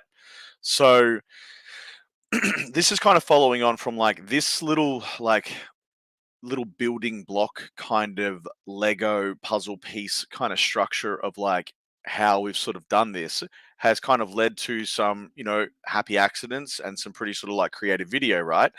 But we're going to go through this now and curate this process and select the best shots that we think will kind of work together. Obviously, we are a little bit limited in the shots that we have sort of like stacked up. Normally, to give you an idea, I'd have something of about 10 to 15 tracks of all of these little colored squares that I would be curating that process even further. If you want, I'm happy to kind of later on open up like an older project that I was working on for another band, so you can have a look at the workflow and the process of like when I'm doing like a real life music video that I'm going to deliver to a client. But you'll see that it's all the same information. It looks exactly the same as this. There's just more of it. There's just more happening. But it is essentially exactly the same as what we've got here now. Let's yep, we're all good in the chat. So yeah, let me know if you'd like to see that. If you're happy to stick around later, then we can do that. But we're going to get into this process here. You probably noticed in that what I was saying before about that that guitar, that close-up guitar shot getting a bit samey. You feel it, don't you? So let's kind of go through this now. What I usually do, because we don't have too much timeline to kind of play with here, and I want you guys to be able to see. I usually will start another kind of track that'll drag these all into, but we just don't have the screen real estate right now. Let's go. Let's do it. Let's do it, gang.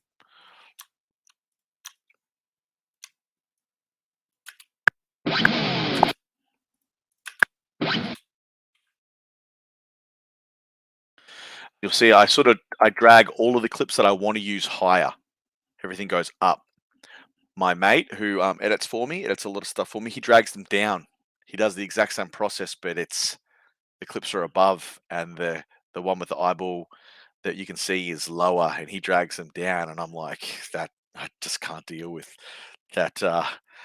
That essentially it's exactly the same process as well. Would be cool to see a real project working on for a client. Sweet. I'll open that up a bit later.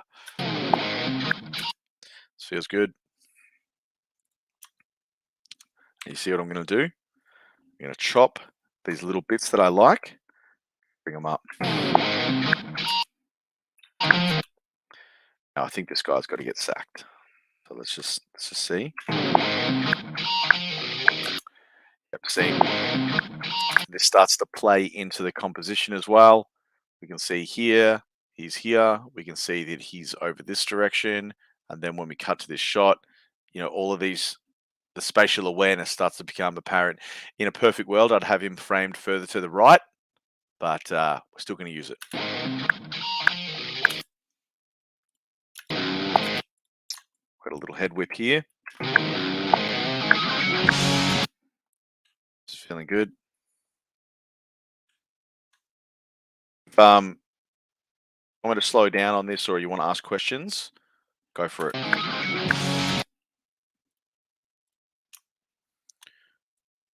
Now I'm just probably going to need to, just because we're working within these confines of this area, let's just see if we can get a little bit more real estate here of these tracks, just so you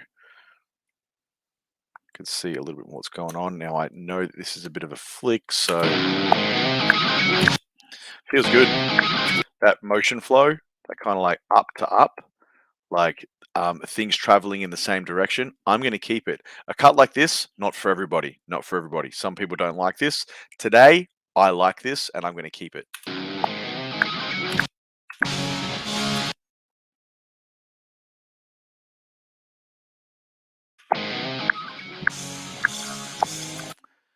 We're already, and then I'll start to do these sort of things where I'm like, this fits here better. I'm just going to drag it over the top of my other clip, right? And again, here, let's see if we can lessen this a little bit. We could probably give us one more frame. Let's try it with 2 more frames. Still feels good. just gives Jericho that tiny bit more of on-screen. See, I'm dragging these down, dragging these straight down to delete this. We're starting to build a bit of a spatial awareness already. We've got blue, we've got guitars, we've got this push in on our singer, we've got hair flick up, flick into our drum shot, and then we're onto where our guitars start happening, right? So you can already see, if you can see the future, you can see how this is going to go. Pull the shot over. Yep. Yeah, I definitely could do that. I'm not going to do that, but I definitely could do that.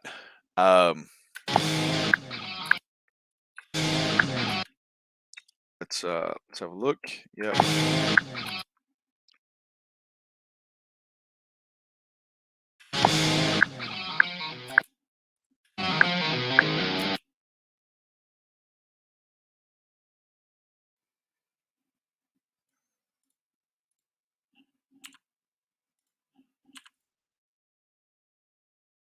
Making the best creative decisions that we can with the shots that we have. Not wanting to go into too much more of a guitar shot there.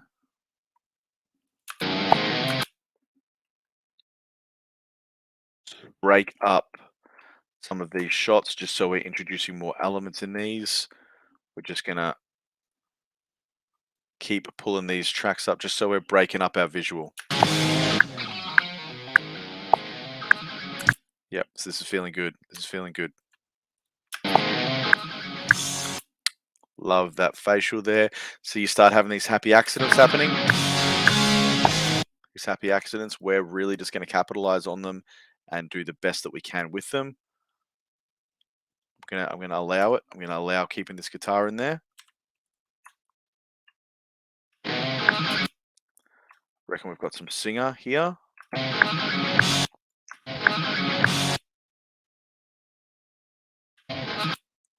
Just gonna, because I want to give that guitar just a little bit more screen time.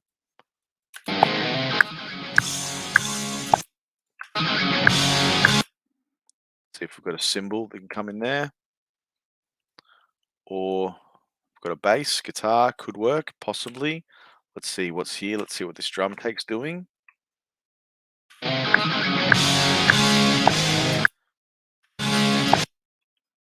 Okay, now I do like this, but I think we're going to need something to break it up. Let's just have a look. Yep, we got that bass slide. Got that bass slide that I liked earlier. So again, just dragging that. See that? Just dragging that shot down, filling the spaces.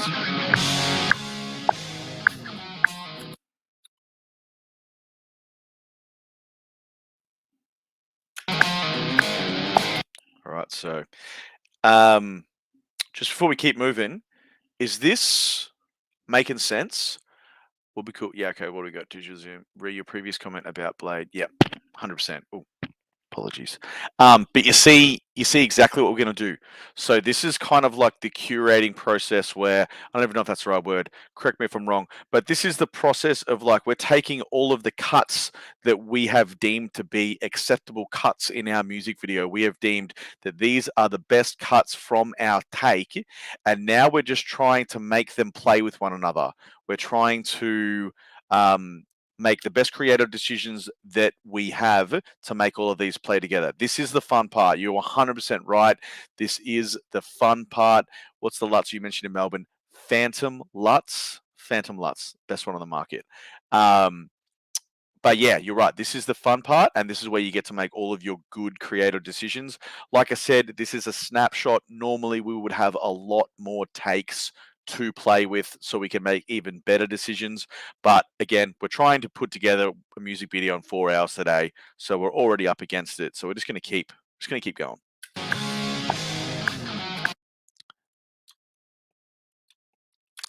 Now I don't love how this moves up and then it moves down. I don't love it. It's freaking me out. So we're just going to see if we can hold that bass shot for a little longer. I reckon we can. Yep, let's have a look what's happening here.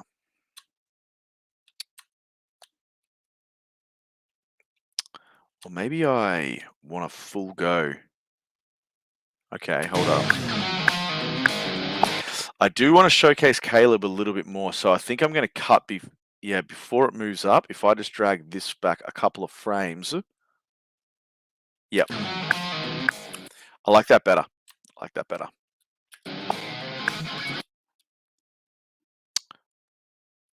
Let's keep going. Let's get this together. It's feeling good. It's feeling good. What else have we got? What else have we got? What's happening with the drums under here? That hi-hat feels good with those hi-hats. I feel like that's better than our guitar. Yep, see, we're already cutting. You can see they're kind of slightly off the click. This is another like little cleanup thing that we can do later, but we're here now, we've noticed it, so we can just pull them in. Again, cutting and dragging the winners to the top.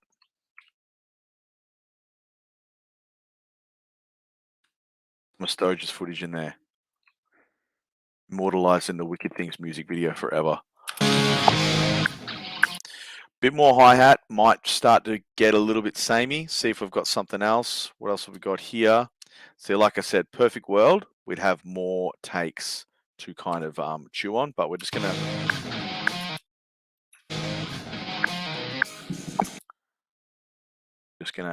work with what we've got. We've got time, we'll keep going. We'll keep sprucing it up. We'll keep adding to it, adding layers. Right, I can't believe this phone's lasted on 1% forever. It's on 4% battery now. What is going on? Heath's hacked it. I know he has. I can see his little face down there. Extended battery.exe. It's got the power. Sony Overlord power. We didn't end up with a drum fill spot, did we? See if we've got one here. Oh, maybe. It's not framed that great.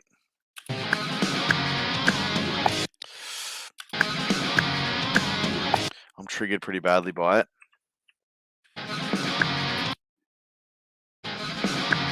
Like, what we'll do instead of the drum fill, we'll just cut some stuff kind of fast together to kind of like fit with like a drum fill type scenario, maybe. Let's see what we can do. See if we can do something that kind of feels like a drum fill, but video. This might look terrible. I'm gonna go with it. I'm gonna allow it for the time being. We're working on a tight schedule here, team. So we're gonna allow things that we might not normally allow. Trying to get this to a point there, it looks like a watchable product that if we sent this to Wicked Things, they would say, this is a banger.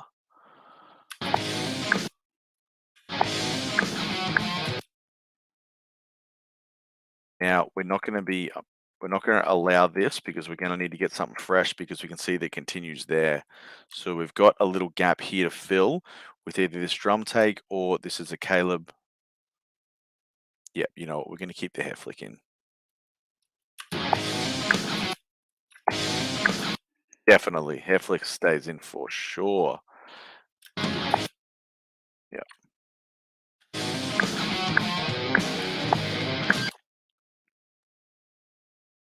Feeling good? It's feeling good, team.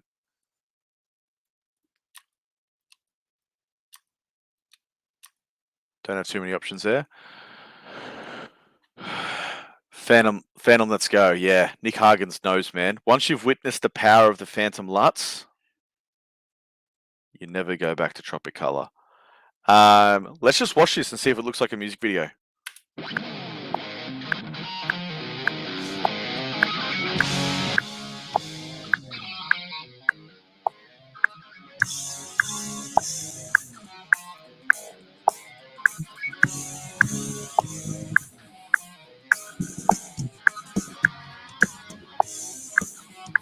So on a real basic level, we have something right now that looks like a music video. This looks like a real life music video that we could deliver as a performance music video, and I would be super happy to deliver this, right? It's a bit bare bones. and it needs a little bit more kind of spice and some additives and stuff like that to kind of bring it to that next level. But this is the basis of our look, and this, you know, for every music video I do, this is the basis of our look. In terms of a hero shot, and I hope that this is kind of making a little bit of song on timeline click. Was that done in Premiere or another app? Song on timeline click. Was the click made in Premiere Pro? No, the click was not made in Premiere Pro. The click was added to the song by an audio engineer. That we just added that click to make it easier to edit to. But if you're working with artists and you're working with bands, I always, every time, request that they send me a song that has a click, because it is easier to perform to and it is easier to edit to. So I do edit the songs without a click. Some people are like, well, we can't do a click or whatever. I do it, and it sucks. So you should be asking your artists if you can get a click. But yeah, as I was saying, this is the spatial awareness thing. I'm hoping that this is starting to make a little bit of sense with how things are framed. Like, I know you can't see me sort of pointing, but you can kind of see our drums to here, to our guitar player. We understand where that is. Then looks like we're going to go to our bass player. We can see our bass player in this shot over to the left of frame a little bit. So when we cut to our bass player, we can see him. We can see our guitar player in the right. So we know exactly where we've cut from. Then we're cutting the drums again. We can see the drummer here. This is what I was talking about to you guys, where you cannot make a bad cut. All of your cuts will make sense because we understand the spatial awareness of where all these elements are. Yeah, hope that makes sense. Cool. Feels like it's wrapped up in a neat little package now. We're going to keep moving.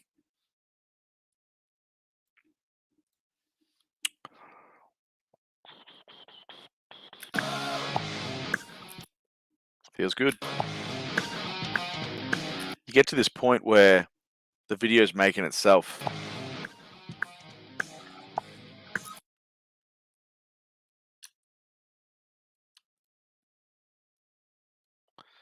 This is how you can kind of speed edit.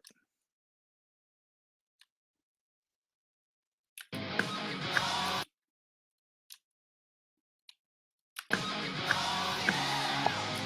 want that. It's an important one. Song is called Oh Yeah. Need to get our singer saying Oh Yeah. Let's see what happens if we do a bit of these ones. Is it going to be too fast? The answer is no, it's never too fast. If these cuts are too fast for you, that's totally fine. Not everyone likes to cut this quickly. And I've had clients come through before and go, it cuts too fast. Can we cut it slower? And absolutely, yes, we can cut it slower. If I have creative freedom over projects, they cut fast because that's the stuff that I like to watch. That's the stuff that I am engaged with. When I see that sort of stuff, I actually like to watch a lot of K-pop music videos. I love K-pop music videos. I don't love K-pop. My wife listens to K-pop, but I love K-pop music videos. If you've ever watched a K-pop music video before, they are an overload to the senses. There's so much to look at. Dun, dun, dun, dun, dun, constant cutting, constant movement, things going on everywhere. I love that sort of stuff. It keeps me very heavily engaged because I am looking for all of those fun little kind of cuts and things like that. So I just apply that to what I do. So yeah, I guess you wouldn't cite K-pop as one of my influences, but it definitely is. This feels great. This is feeling great.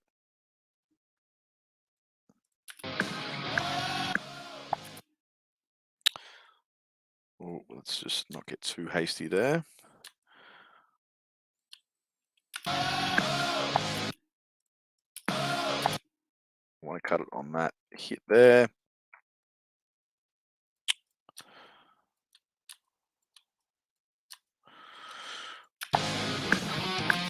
Feels good.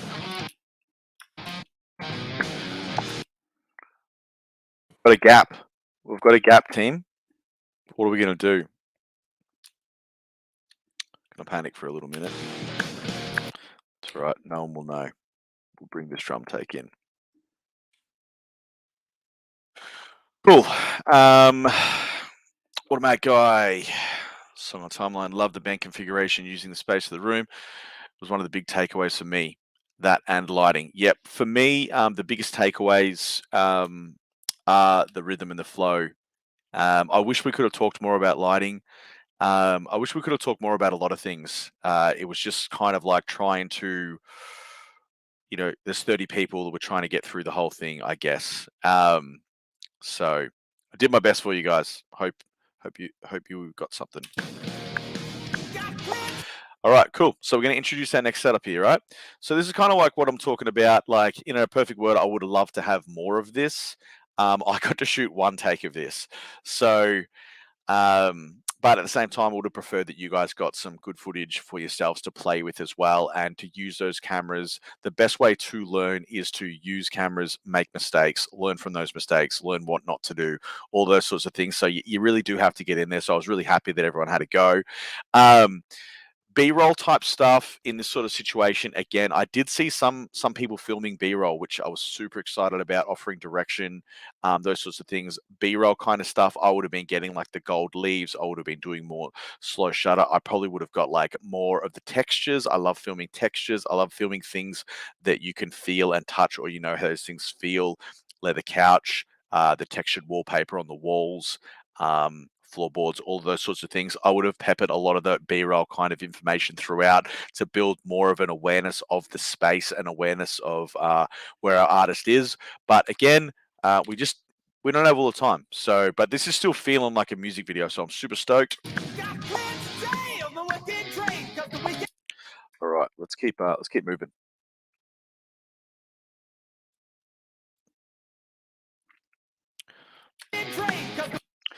Liking some of this little guitar kind of stuff. Let's just see.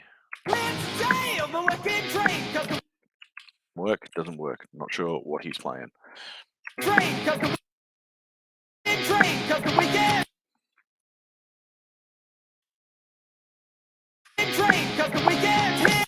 keep it on the strum. Yep. Okay. Cool. This is feeling good. I'm just gonna have to push our little window just a little bit, unless I can do some clever kind of can I undock you? Can I undock panel? Oh, our Lumetri is going to go berserk, but this might just give us a little bit more purchase. Premiere Pro gods are not going to be happy. Yeah. That little hair flick feels good. So we're going to go ahead. We're going to be a brutal editor. We're just going to say that this is the best shot. Before we do that, eat my words. I just want to see what Caleb's doing in these. I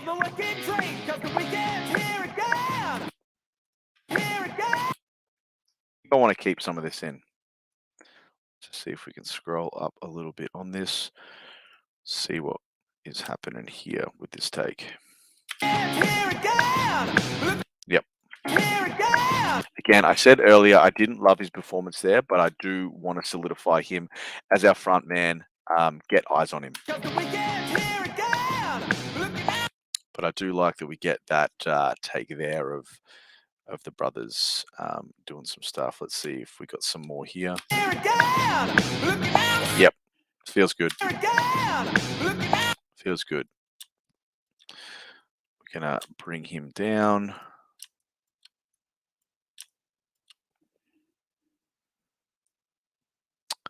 So I hope this is kind of answering some questions before. I know Michael was saying, how do we fill our gaps? I hope that this has well and truly answered your question of how we fill our gaps. And I hope that this feels good for you watching this. Yep, still, I'm gonna allow it.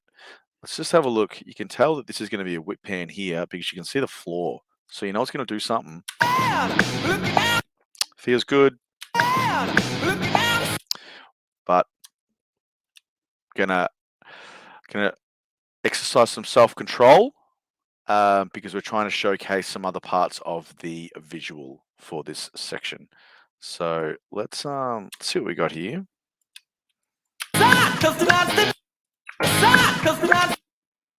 And keep it a little bit Let's see what we got here.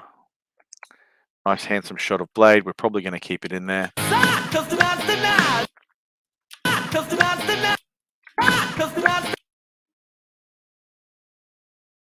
It's weird just because it starts on the non-flash.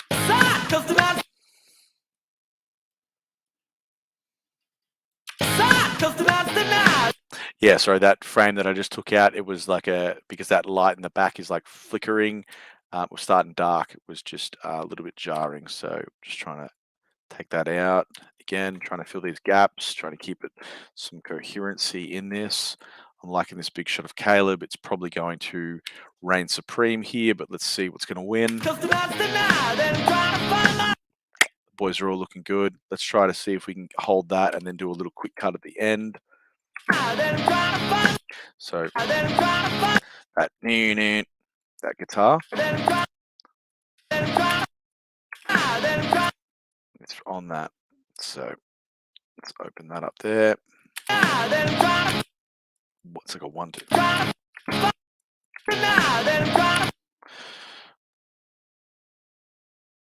else can we get in there? What else we got here? Apparently this stuff is good. Let's see what it's going to do. We're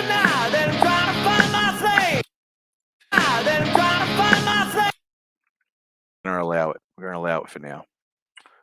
We might get rid of it on our second pass, but for now, just trying to build those shots, trying to keep it engaging, interesting. What else we got down here? What's going on? Yep, definitely on that symbol impact.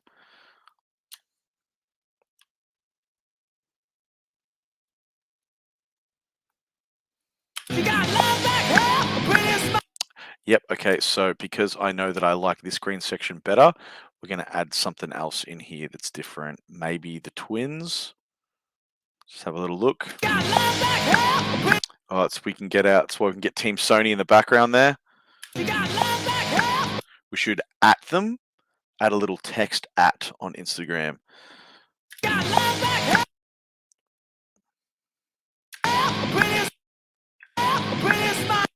Just feeling good.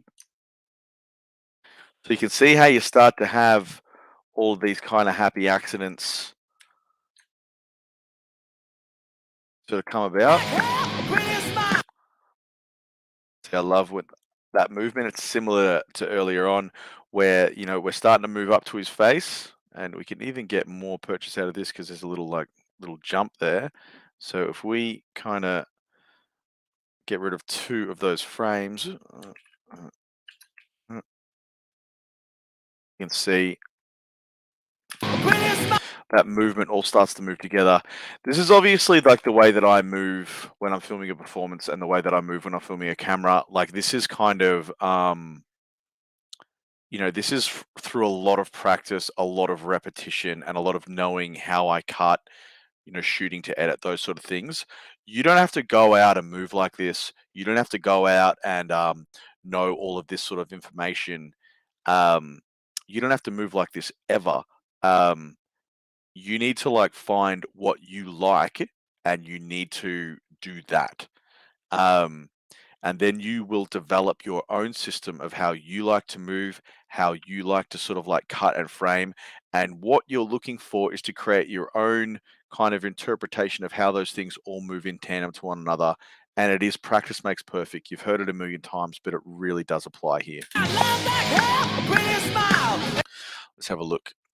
Definitely. Just wondering if given another music video and footage that moved slower, then the cutting would be slower. Absolutely. Absolutely. 100%. So, you know, this is a glam rock band. So, you know, glam rock is pretty intense sort of music. So that's kind of why this moves this way. We film for solo male artists that are, you know, playing acoustic guitar. We're filming for solo female folk artists, that sort of stuff. And I definitely do move differently.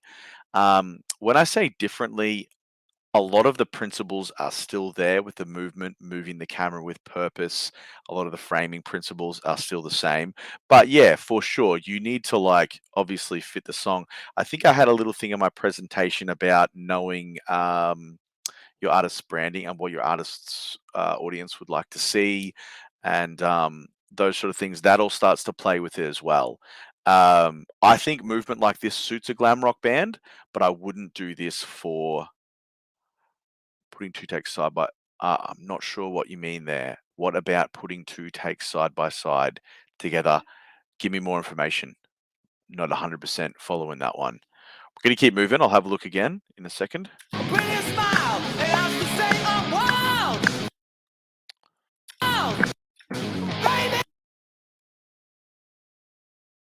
Wild. Oh yeah, yeah. You mean like a split screen, doing like split screens and doing frame and stuff like that? Yeah, 100%. Do that in a lot of videos, heaps of videos. That used to kind of be my staple look and like something that I really lent on pretty heavily.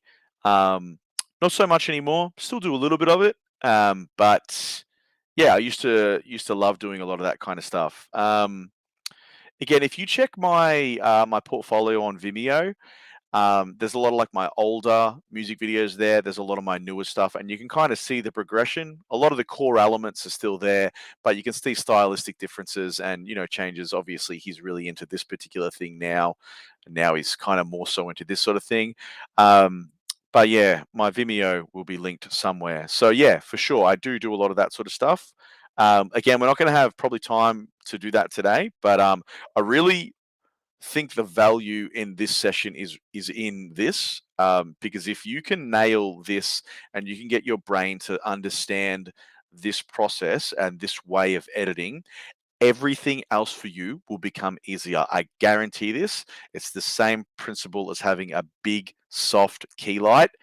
You got that? Lighting is going to be so much easier for you than trying to like add in all these like little practicals and things like that. So this is where the value is. This is a meat and potatoes. It's like trying to walk before you can run. Trying to run before you can walk. That one. It's that one. So yeah. Yeah. Wild. Cool. Pretty smile, and I have to say I'm wild. I'm gonna cut on baby. See what we've got here for baby. Baby, when I get you, we're gonna be stuck. Sick.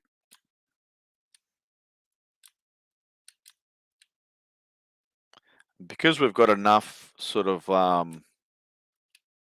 gonna be stuck a while. we've got enough clips here. We can sort of like cut. Oh, see, I want those two to mash together. So we're going to do something a little bit naughty to make those two mash together. Unless we've got a little bit more on each of them. 2 frames, I think we can. Yep. So you start to have these happy accidents. That's really what I'm looking for in all of my stuff, is these kind of happy accidents that just kind of occur. Stuck a while. Just feels good. Wow. Feels good, looks good. We're going to do it, aren't we? Be stuck a while. Like this. I like this kind of da-da, da-da. Like it's kind of like a guitar strum and then a drum hit. Gonna see if we can do something here.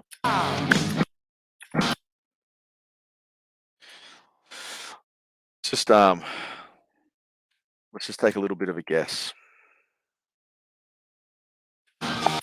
I'm not sure that he's drumming the right thing there.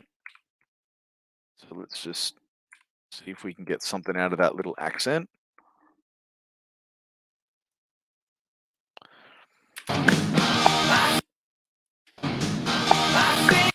Yeah, it's all starting to work together. It is starting to cut pretty quickly. I ain't gonna lie to you. I love it. I ain't gonna lie to you. I love that it's starting to cut quickly. If you don't like it, that's totally cool. If I was in a band and I wanted a music video, I'd say to whoever's filming, I'd say, go nuts. want something eye-catching. I see you standing You see how all these shots are just starting to work with each other? across the room. See, we're just more of those happy accidents are just starting to happen, aren't they?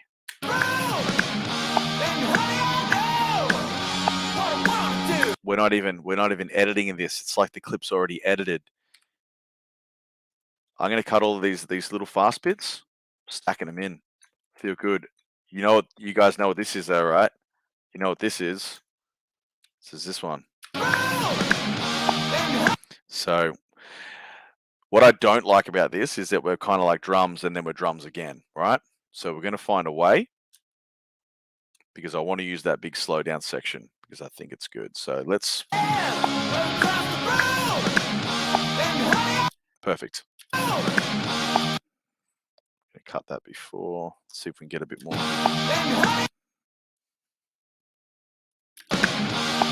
Yep. Feels good. Feels good going to that tight. Just trying to look for everything to kind of cut wide, medium, tight.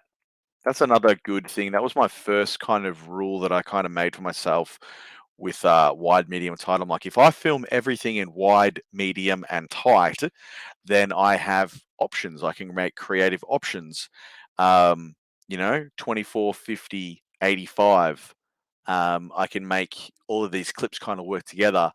And that's kind of what gave birth to, like the composition sort of stuff that I'm talking about with like positioning your band for speed editing and stuff like that. It still is kind of that wide, medium, tight, and I still will do a wide, medium, tight of each one of those people, but it's just putting a little bit more, purposeful,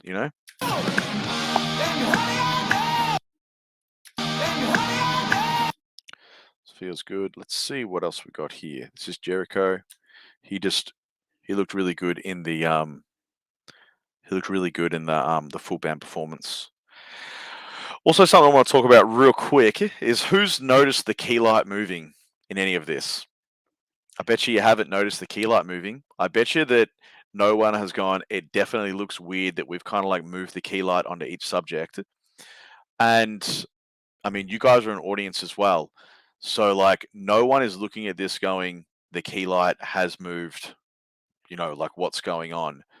The audience doesn't care. They just want it to be aesthetic. They want it to look nice. They want it to flow nice and feel nice. And that's why the flow and the rhythm of this project is so much more important than the key light moving to make a good shot.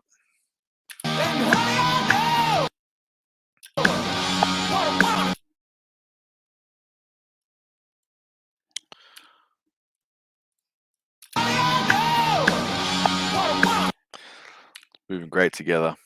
And it's worth saying as well, it's worth stating, like, we're really not trying that hard here, are we? It's been bugging. I bet you only thought about it when I said something, eh? Yeah, we're not trying real hard here. Like, we haven't been through all of our takes that we filmed.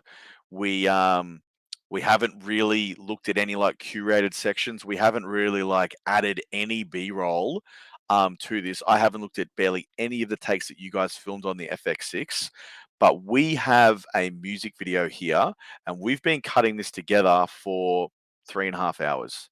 So it's worth kind of mentioning that this process, even if you've decided at some point that this isn't for you, but this process works.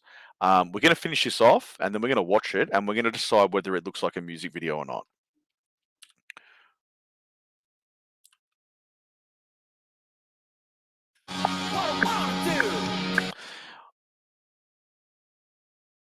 Almost a match cut, if anyone knows what a match cut is. That's almost a match cut, which makes me happy. Accidental match cut.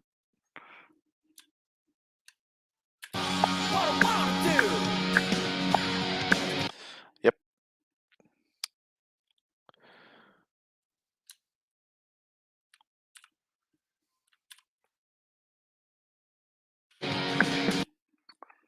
My battery's on 6%, guys. So you're not going to lose me.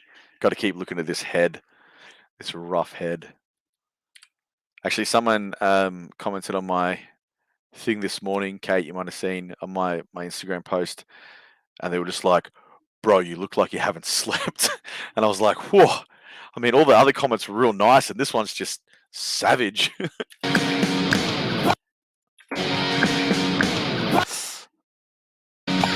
Let's see. I'm going to allow it. I typically wouldn't go backwards and forwards between two shots that quickly, but I just really like this slide. I just really like it. Unless I like this whip better. Better, eh? It's better. Let's be honest. Let's see. Not going to try.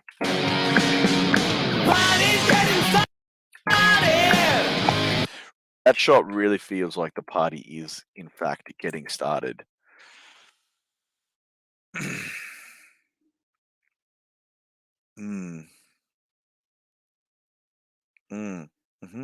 It's a good point, Heath. It's a good point.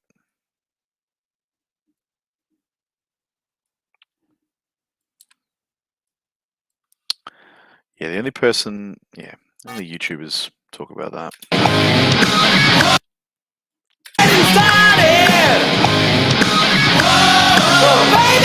Great shot, Stoge. Great shot. Great shot, my man. Thank you for capturing that.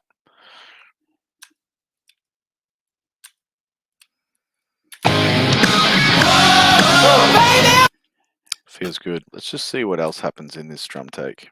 All right. I like Blade's face too much in this. I kind of want Baby, Won't You Join Me? A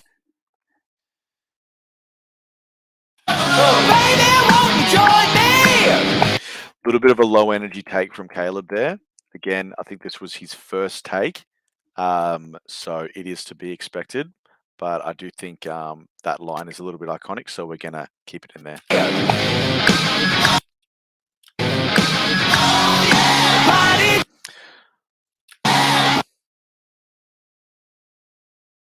See, when you adopt this method that I'm kind of talking about, music video is literally editing itself. We're just slotting things into places. We're just feeling it out, seeing what moves the best together.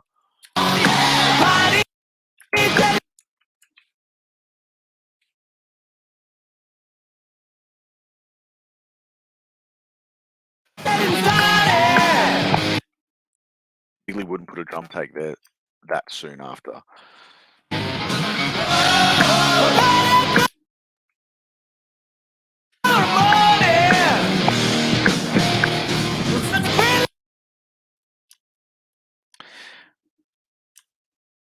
Cool. All right, so in this next verse section, I would like to actually explore some of the other footage. We did have a pinball machine in Melbourne. We're just going to have a quick look at that. So we're introducing another element for our audience to look at.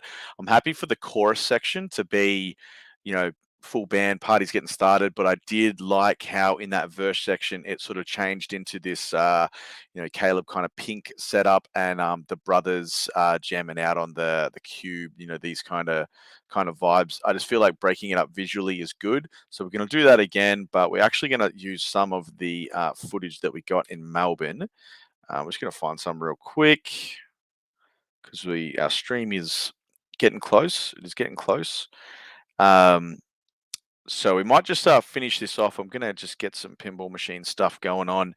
And then we might just have a little bit of a chat. If you guys want to have a chat, or if you want to kind of keep going, I can probably chip on for another hour. But then I'm going to need to get my life back organized because it is currently chaos. No surprises. What am I doing? This is Melbourne. Just put a little cut in here so I can see.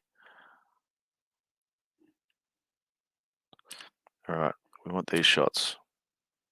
I want these shots here.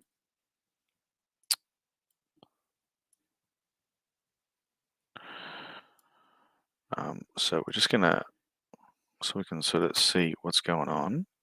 We're just going to move all of this up a little bit, and we're just going to, you know what, we're going to shift cut the whole bloody system.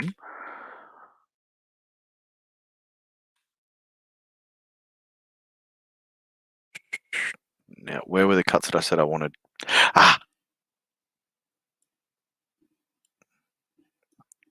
Looking for some pinball machines, looking for some colored setups. Yep, this is what we are.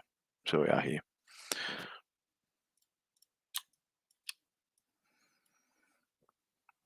I hope I filmed these. If somebody else filmed these, that's totally cool as well. Hopefully there's some shots in there.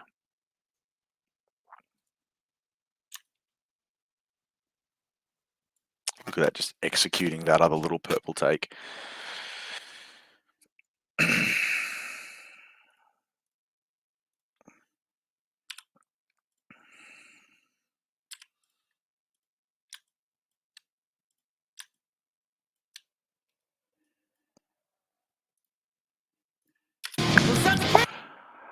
What have we got here?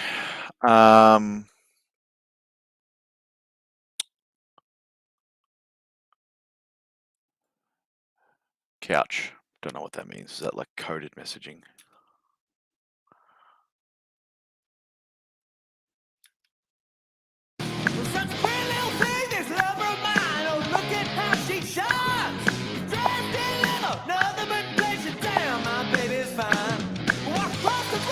I reckon it's my footage. So we're just going to cut a little bit of it in.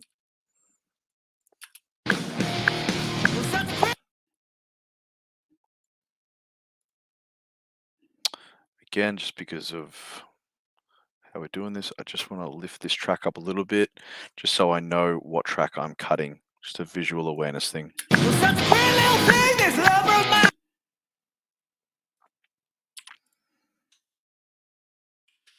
Look at how she shines!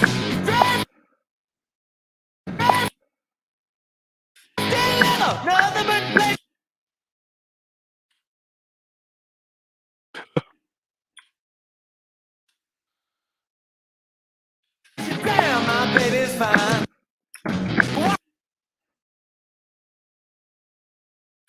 Walk across the room and take her hand. Probably before I asked Caleb, just for anyone who doesn't know, I asked Caleb to lower his microphone and pull it away from his mouth a little bit so I could see his mouth. I said I didn't like that about the performance because I do like to see my performer's mouth and the words coming out of it, and I just feel like your audience connects more with that. It is normal for singers to sing with their microphones right in their mouths because that's how you would perform it on stage, but in a visual sense, looks better when you can see their mouth. But we're just going to make the best of it.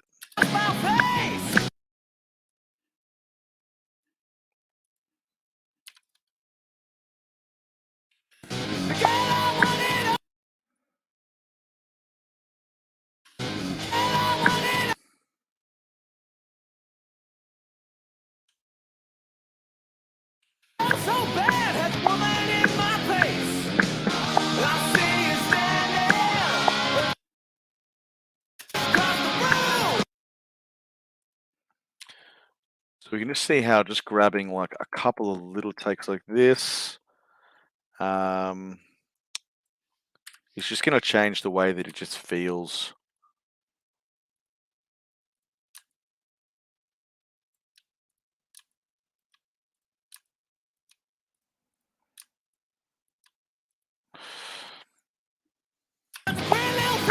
Love this slow shutter. Be good to go back and get some slow shutter pepper throughout this whole thing if we can. What we're gonna do, we're gonna chuck some of this in. Blending mode on this. Trust me.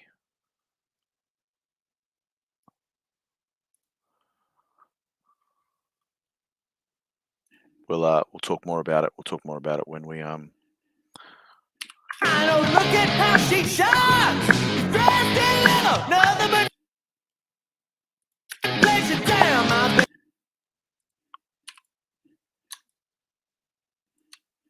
It is fine. Walk across the room and take her hand and get slapped across my face. The girl I wanted.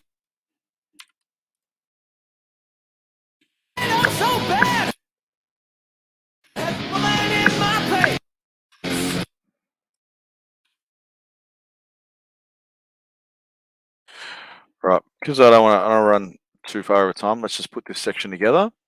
So we've got a couple of other little vibes in there.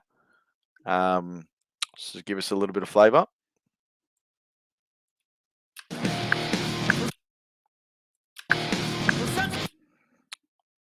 Let's use it.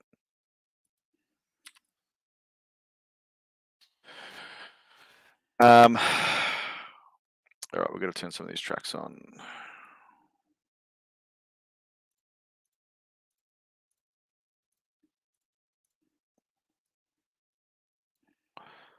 All right.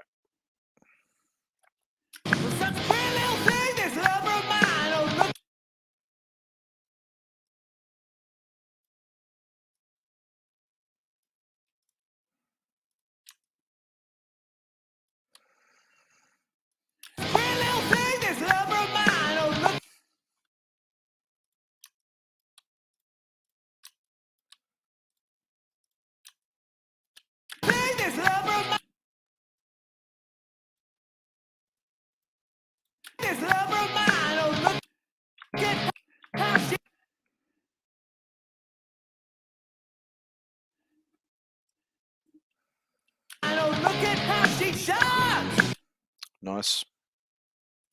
Just widen the gap between those two clips, just to allow this one to fit in a little bit more nicely. Again,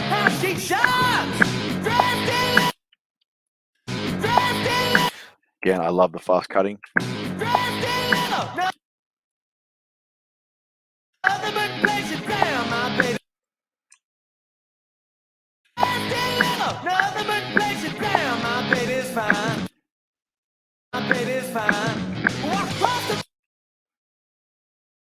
We're just going to finish this one off a little bit quickly. Just try to just hang in there if you can.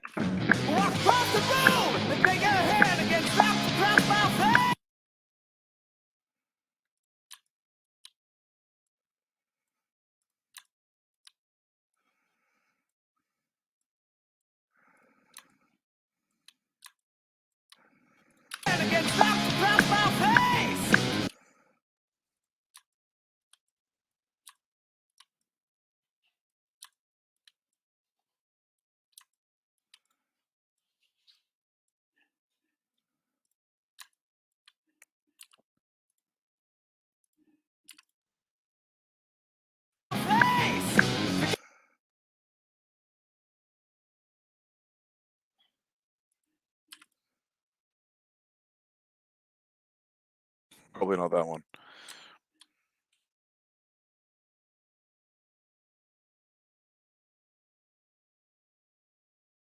Probably not that one either. Okay, so we've come up against a situation. We're looking for something.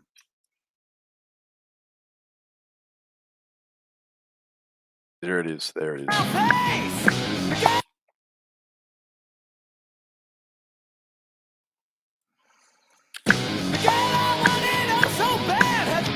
Yep, better. Again, we're putting a bit of heat on it here. Just try to. Apologies for cutting this one quick. Just want to get it finished off so we can kind of move on to talking about some other stuff.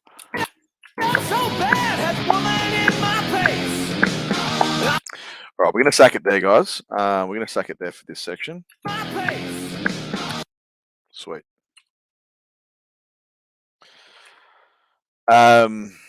That is, we got pretty close. We got pretty close to our sort of halfway point, right? Now, what we're going to do, we're going to chuck some color on this, and we're going to watch it back, and we're going to see if it looks like a music video. Now, this is a pretty wild kind of setup that we got going on here. So I sort of need to find, yeah, here we go. I want an adjustment layer. I'm gonna redock this, guys. Can't remember how do we do this, Heath? Do you reckon like this? Looks like it's gonna work. We want an adjustment layer. If you don't know what adjustment layers are, basically it's a layer that you put over your video where it affects all of the video underneath. So anything you do to this adjustment layer will affect the clips underneath, right? Now, like I said, we're going to be coloring with Phantom Color LUTs today. You can buy them. They're super cheap. They're made by a guy in Melbourne. They're kind of like the industry standard for Sony footage. If you haven't heard of Phantom LUTs, this is your lucky day because it's going to change your life. So yeah, that's good news for you. I'm not going to dig heaps more into color because I'm not a pro colorist, for starters. I don't color in DaVinci Resolve. People love telling me that I should do color in DaVinci Resolve. If you do color in DaVinci Resolve, that's sick. And I'm happy for you. I've never used DaVinci Resolve, so I can't speak on it. And I can't speak too much on things that I don't know about. This is how I get my clips to look the way that they do. And I feel like a lot of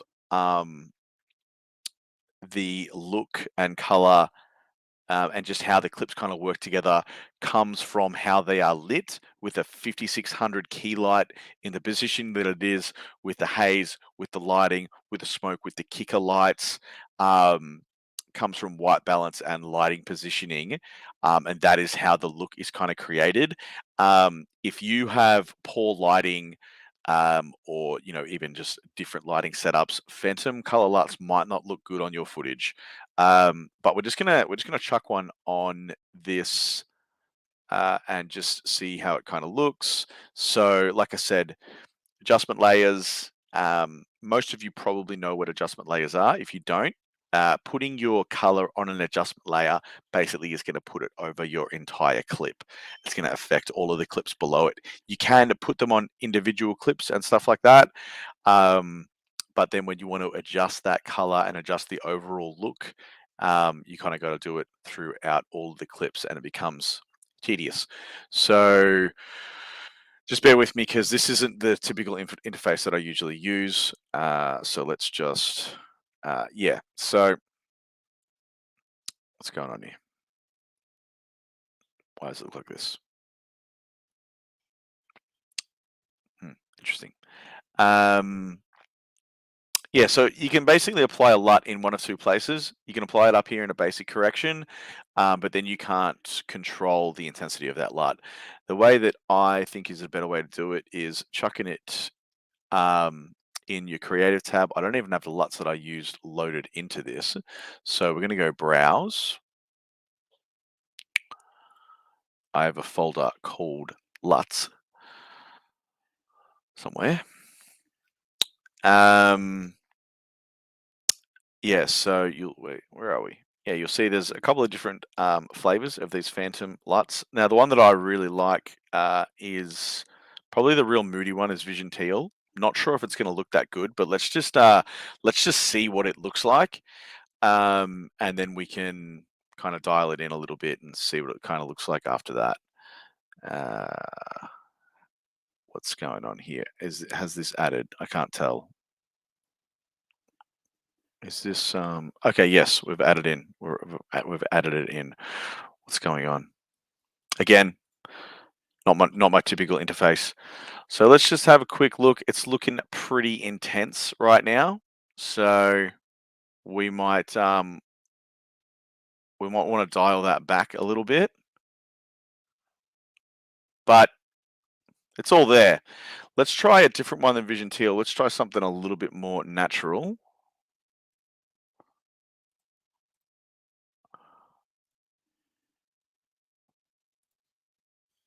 LUTs.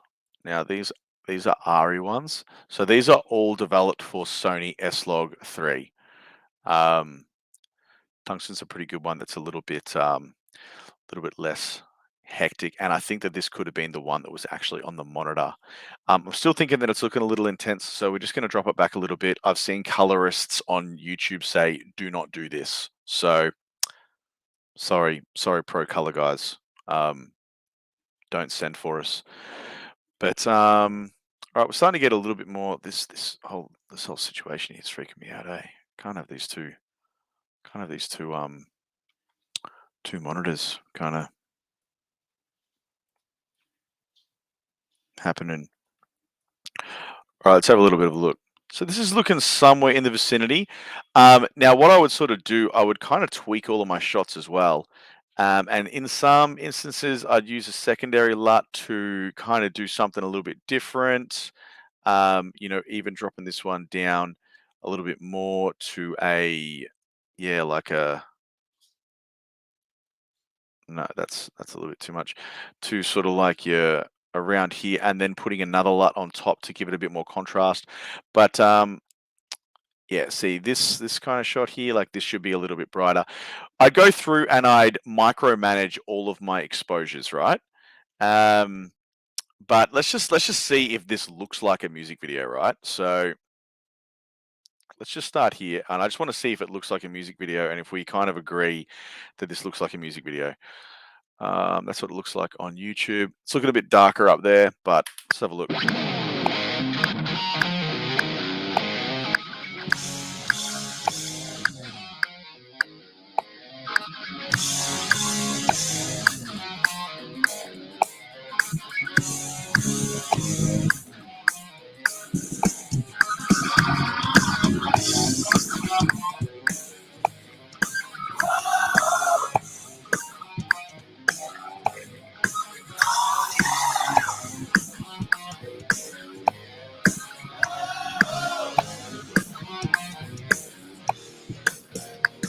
Got plans to jail, but what can trade? Cause the weekend's here again. Looking out of sight, cause tonight's the night. And I'm trying to find my slave. She got love back hair, a pretty smile. And I was to say my wild. Baby, when I get you, I'm gonna be stuck a while. I see you standing across the room. And honey, I know what I wanna do. Party's getting started. Let's just solo this track again, because I think I can hear some other bleed coming through. Baby, won't you join me? Party's getting started. Party through the morning. Such a pretty little thing, this lover of mine. Oh, look at how she shines. Dressed in leather, nothing but place it down. My baby's fine. Walk across the room and take her hand and get slapped across my face. The girl I wanted, oh so bad, has a woman in my place. That's where we are. So I reckon that looks like a music video. There is definitely more work that we can do, for sure. We can definitely go through again, finesse more of those shots. There was a few things that I didn't love in that. So I would do like a second pass, start finessing all of those shots more and more and more, and get it to a place that I'm super happy. It's also worth mentioning, like, what did we go through? 7 takes, do you reckon? Maybe? Like 7 takes total.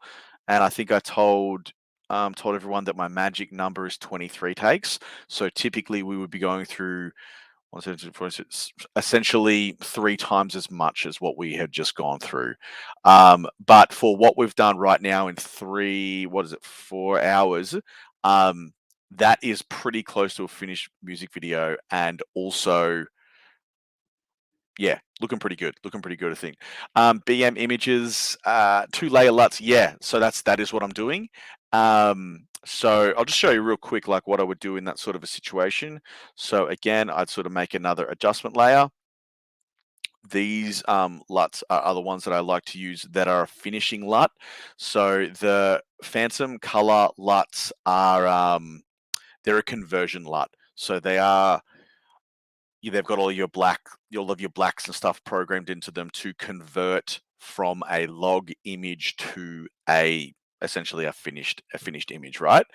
The other ones that I like peppering on top, if you're looking for like extra flavors and things to add into your footage, you're like, okay, cool, I really like the basis of these Phantom LUTs. There's several flavors of the Phantom LUTs that, some push more green, some push more blue, some are more filmy, some are more bright, So there's all different ones in there, but they will convert your log footage to a finished image. How much longer are you going to go for before we're going to cover how to export? Yeah, we'll do that soon. So yeah, if you wanted to stack your LUTs, I wouldn't be trying to mix conversion LUTs, because can get a bit spicy, can get a bit ugly. So there's these ones that I really like. These are from Lens Distortion. Again, Lens Distortion changed how it does stuff. I believe it's like a subscription service now as well. But you can add other sort of lens distortion LUTs on here, which will these are referred to as a finishing LUT. So again, not a pro color guy, probably stuffing this up. Do not quote me. But finishing LUTs can be applied over the top of your conversion LUTs to push colors into different looks and different spaces. So Lens Distortion has got some really cool ones. This Explorer Teal one is nice. And it ends up creating a little bit more of a uniform look across your colors. It'll push some colors one way, push other colors another way. There's millions of them. Finishing LUTs, if you want to jump on Google, they will give you like different looks. You can kind of already see if we toggle that layer off, they're just sort of giving us a little bit more of a stylized look, and then you can be dropping your intensities up and down and stuff like that. If you're using finishing LUTs and you're using phantom LUTs together, I usually run them usually not at 100% each, because I find that it gets a little bit hectic. Again, not a pro color guy. Don't meme me. Sorry. Yeah, so a few other things that I will usually add to an image. And again, these are just like stylized things. I said I like to add grain to my images. We're just going to do that real quick now. If you don't like grain, don't add grain. Ezra Cohen has got some really good grain. If any of you guys have heard of Ezra Cohen, he does awesome kind of like asset packs, I guess they would be. I used his grain for a long time. I've got this really cool, I guess this is like I think it's this one. I've got so many different grains. They're all pretty similar. But I'm always loving adding grain to my shots. They sort of import like this. We're gonna just scale that to our frame size, and I'm adding them as an overlay. So your blending mode here, if you change this to an overlay, basically these blending modes here remove the grays from your image. So you're going to get like a grain. If you don't like it that intense, you can add it as a soft light, right? But I'm going to keep it intense because I just like that texture, right? Then what we're going to do, you're going to hold Alt, and then we can kind of keep sort of duplicating this along our timeline. Just adds a bit of texture to your shot, bit of texture and feel. I like it. A lot of people hate it. If you hate it, congratulations. I'm happy for you. If you like it, then hopefully that's a bit of information for you. I do think that these drum shots are a little bit too bright. So what you can actually do is go into it. Now, I don't have a source monitor here. Let me just go to my Colin Jess workspace real quick. This might break the internet, but let's see what happens. Apparently it looks the same. Let's go to here. Okay, yep. So now you guys can't see because it's up on the top, but I just want to click over onto source. Yeah, cool. So just drag these guys down so you can see them.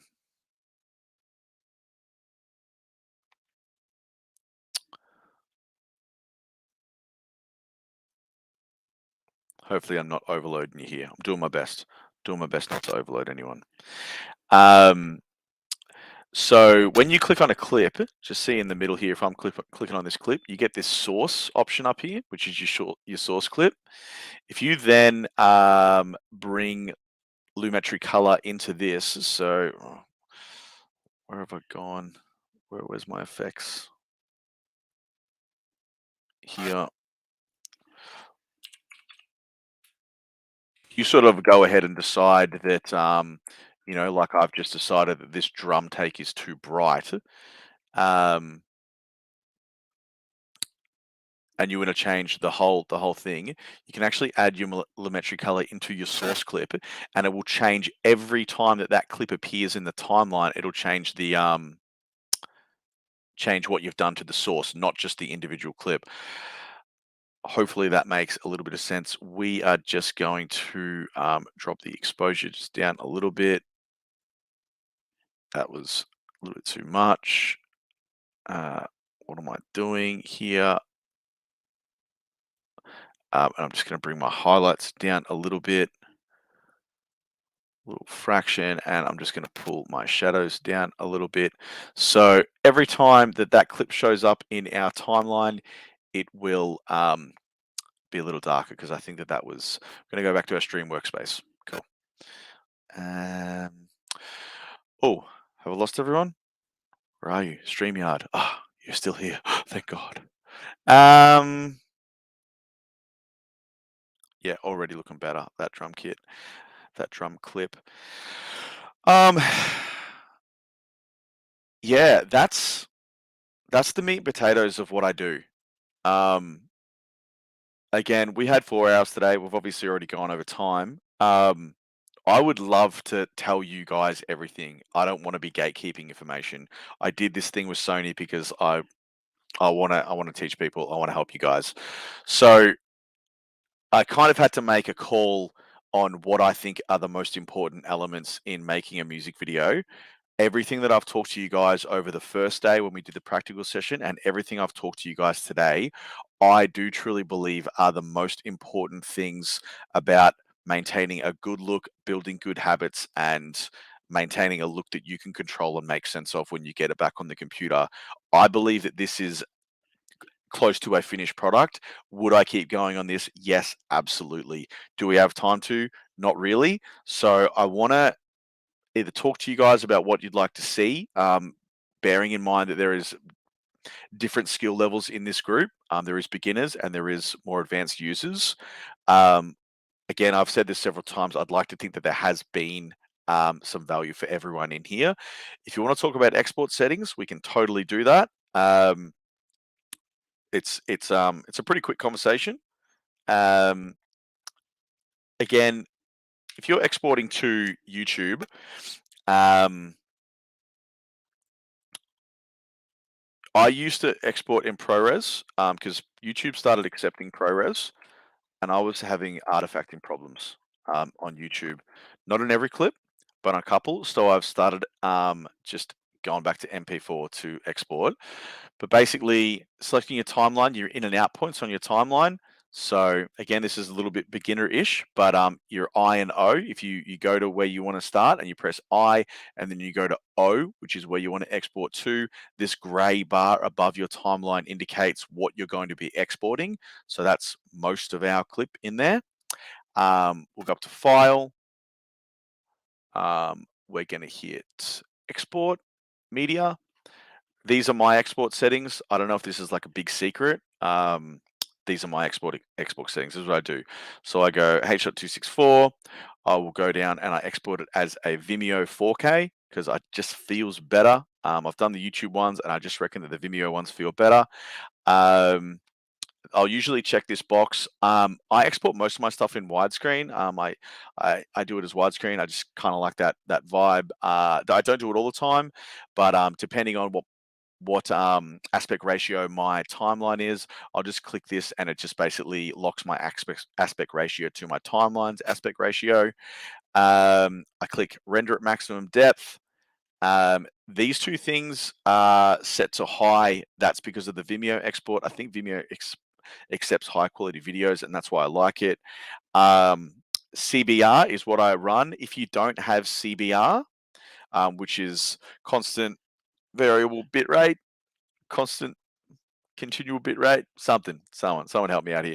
I select CBR, basically the bitrate, it sort of goes up and down depending on how much information is on screen.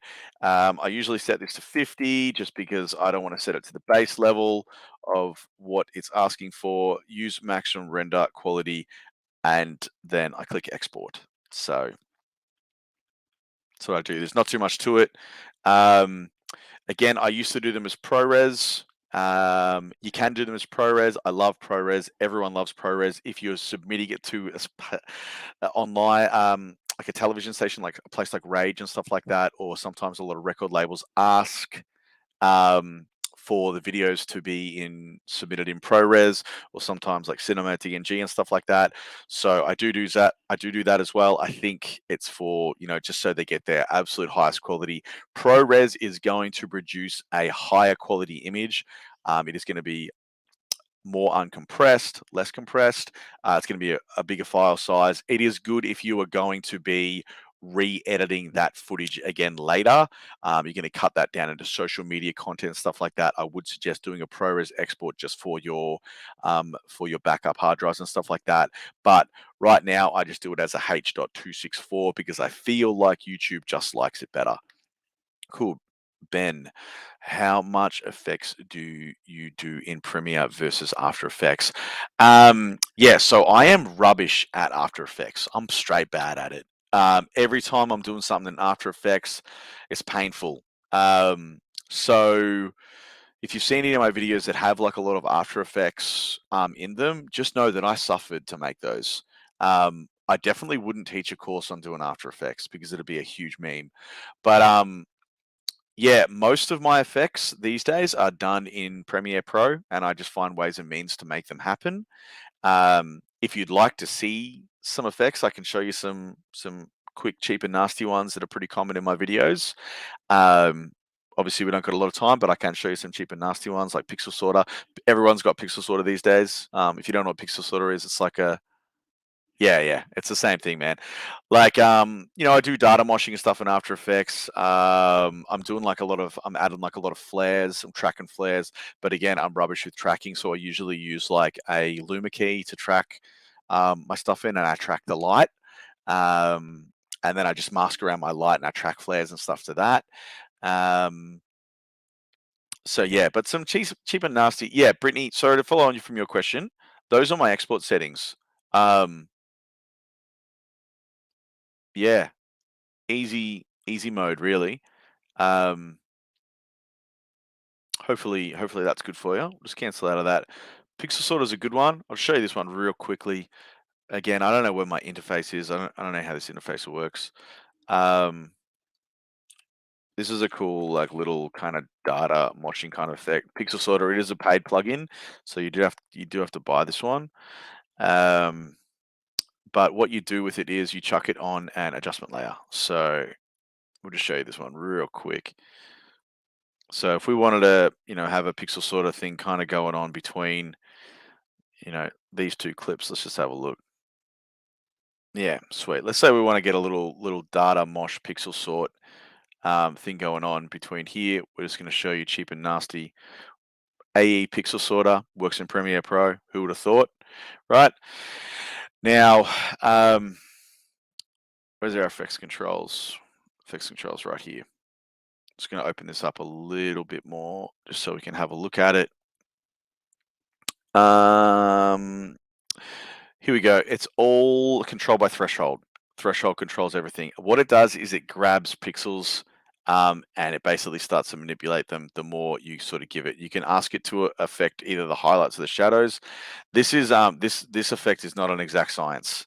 This is a lot of trial and error to get this one to work, right? So the more that you sort of drag the threshold, the more it's going to the more you're going to see that sort of pronounced effect, right? It affects different images different ways. So the more that you're going to push this, so a cheap and nasty way to get a cool transition between two shots is if you're chucking this on an adjustment layer, you go to your cutting point between your two shots, right here, and you'll just keyframe your threshold, right? So we're going to add a keyframe. That just adds a keyframe. So whatever we set our threshold to, it's going to hold it there, okay? And then we're going to just slide out, and we're going to bring our threshold back down until we can't sort of see our effect. This one runs a little bit slower. This will run slower on slower machines. Keep sort of coming down until we can't see it, right? And then we're going to go over to this clip as well.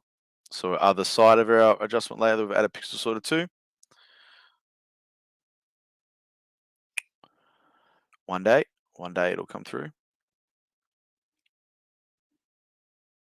Okay, and same thing. Drag it down until we stop sort of seeing our effect. Somewhere around about there. Looks pretty good. You can get some really interesting kind of looks with this. And then what I would do, I would just render this section to see how it looks.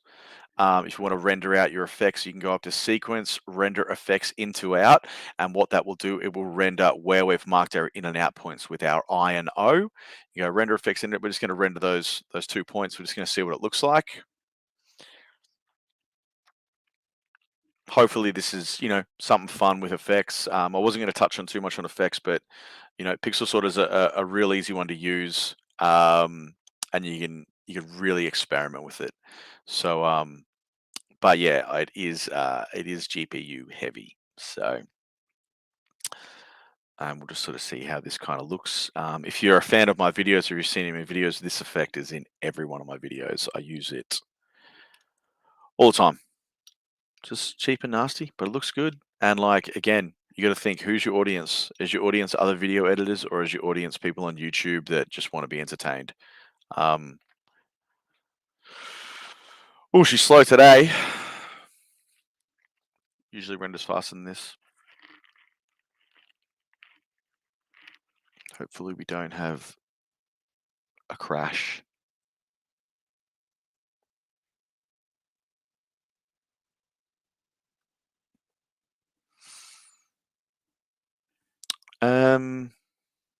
What time do we want the stream to finish, Sony gang?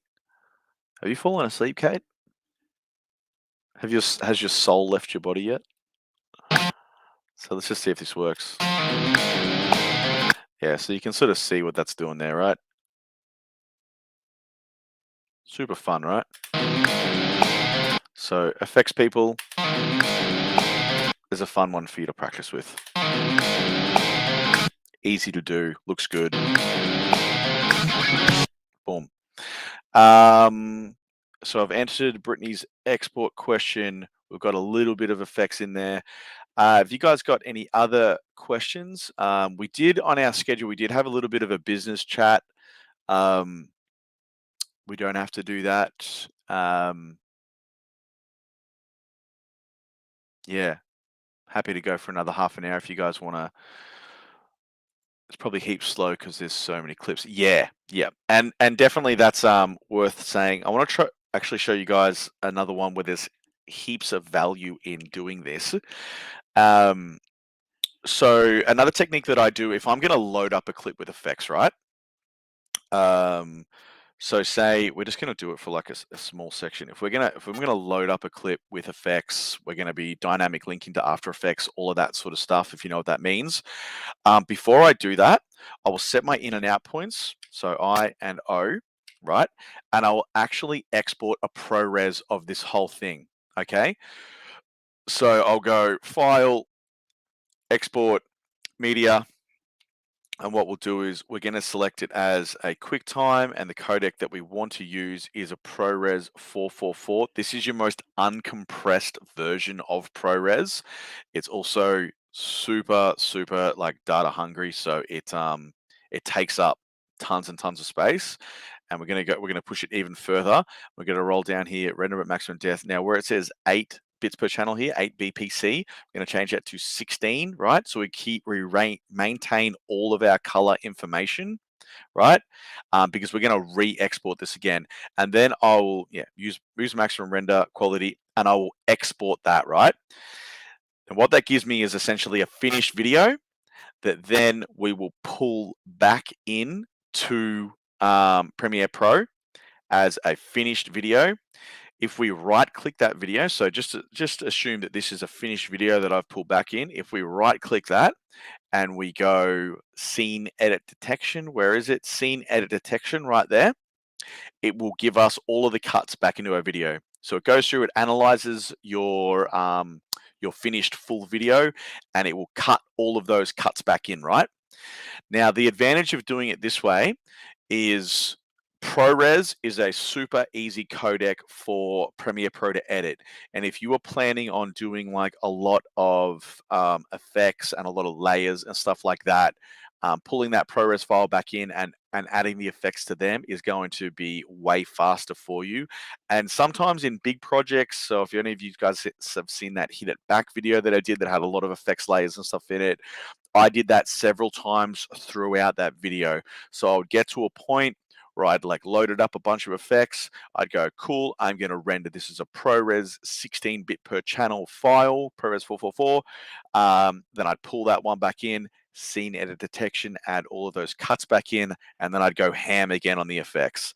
And it's just a way of being able to play back your video, watch it, add more effects to it, and not run into any of those kind of like hard lock scenarios where your computer just feels like it's going to explode. Doing that method will get you out of a lot of situations. Whew, what else we got? If you don't have any questions, I'm not sure where we'd go from here. This is about what I plan to get to. Yeah, I'm just going to go and send some encoded messages to Team Sony.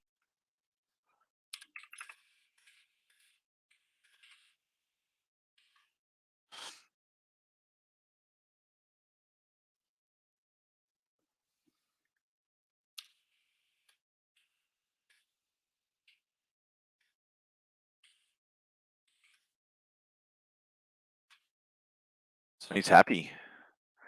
Wrap it when you're ready. So yeah, if we don't have any more questions in here, I'm just gonna chill for like 5 minutes here. But if there's no more kind of questions, I'm pretty happy to wrap here. Again, I do hope that before we go, can we have a full screen watch of what you edited today? Of course we can. It's a good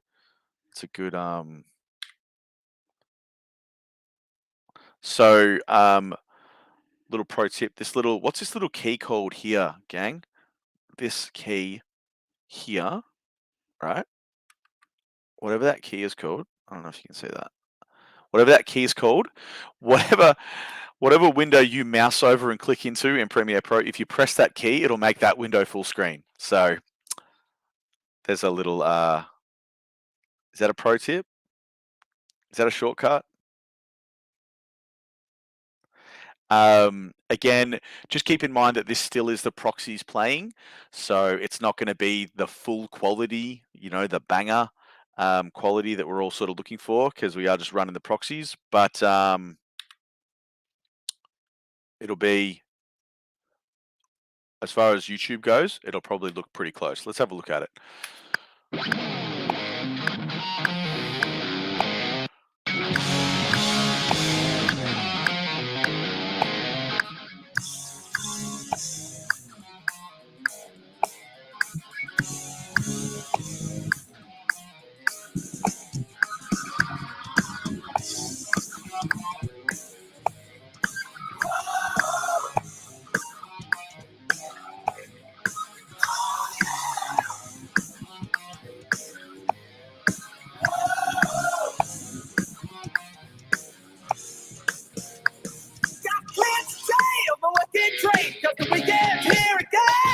Looking outside, cause tonight's the night, and I'm trying to find my slave.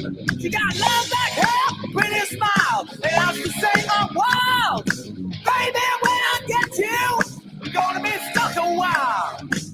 I see you standing across the room, and honey, I know what I wanna do.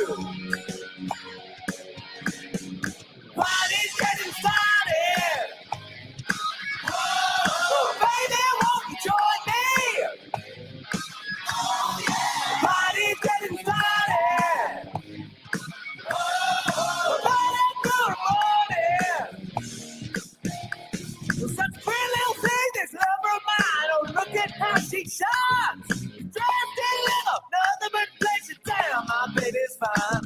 Walk across the room and take her hand and get slapped across my face. Girl, I want it all so bad, had the woman in my place. I see you standing across the room, and honey, I know what I wanna do.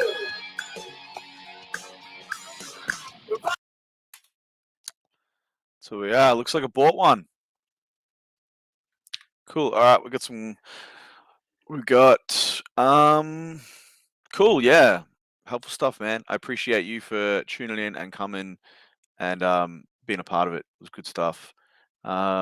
Cheers again for your time, knowledge, above and beyond, dude. Hope to see more knowledge content from you. Absolutely. Yeah, I've had a really good time teaching you guys what little information I have on the subject, and I appreciate you guys coming through. So you'll definitely see more of this from me in the future.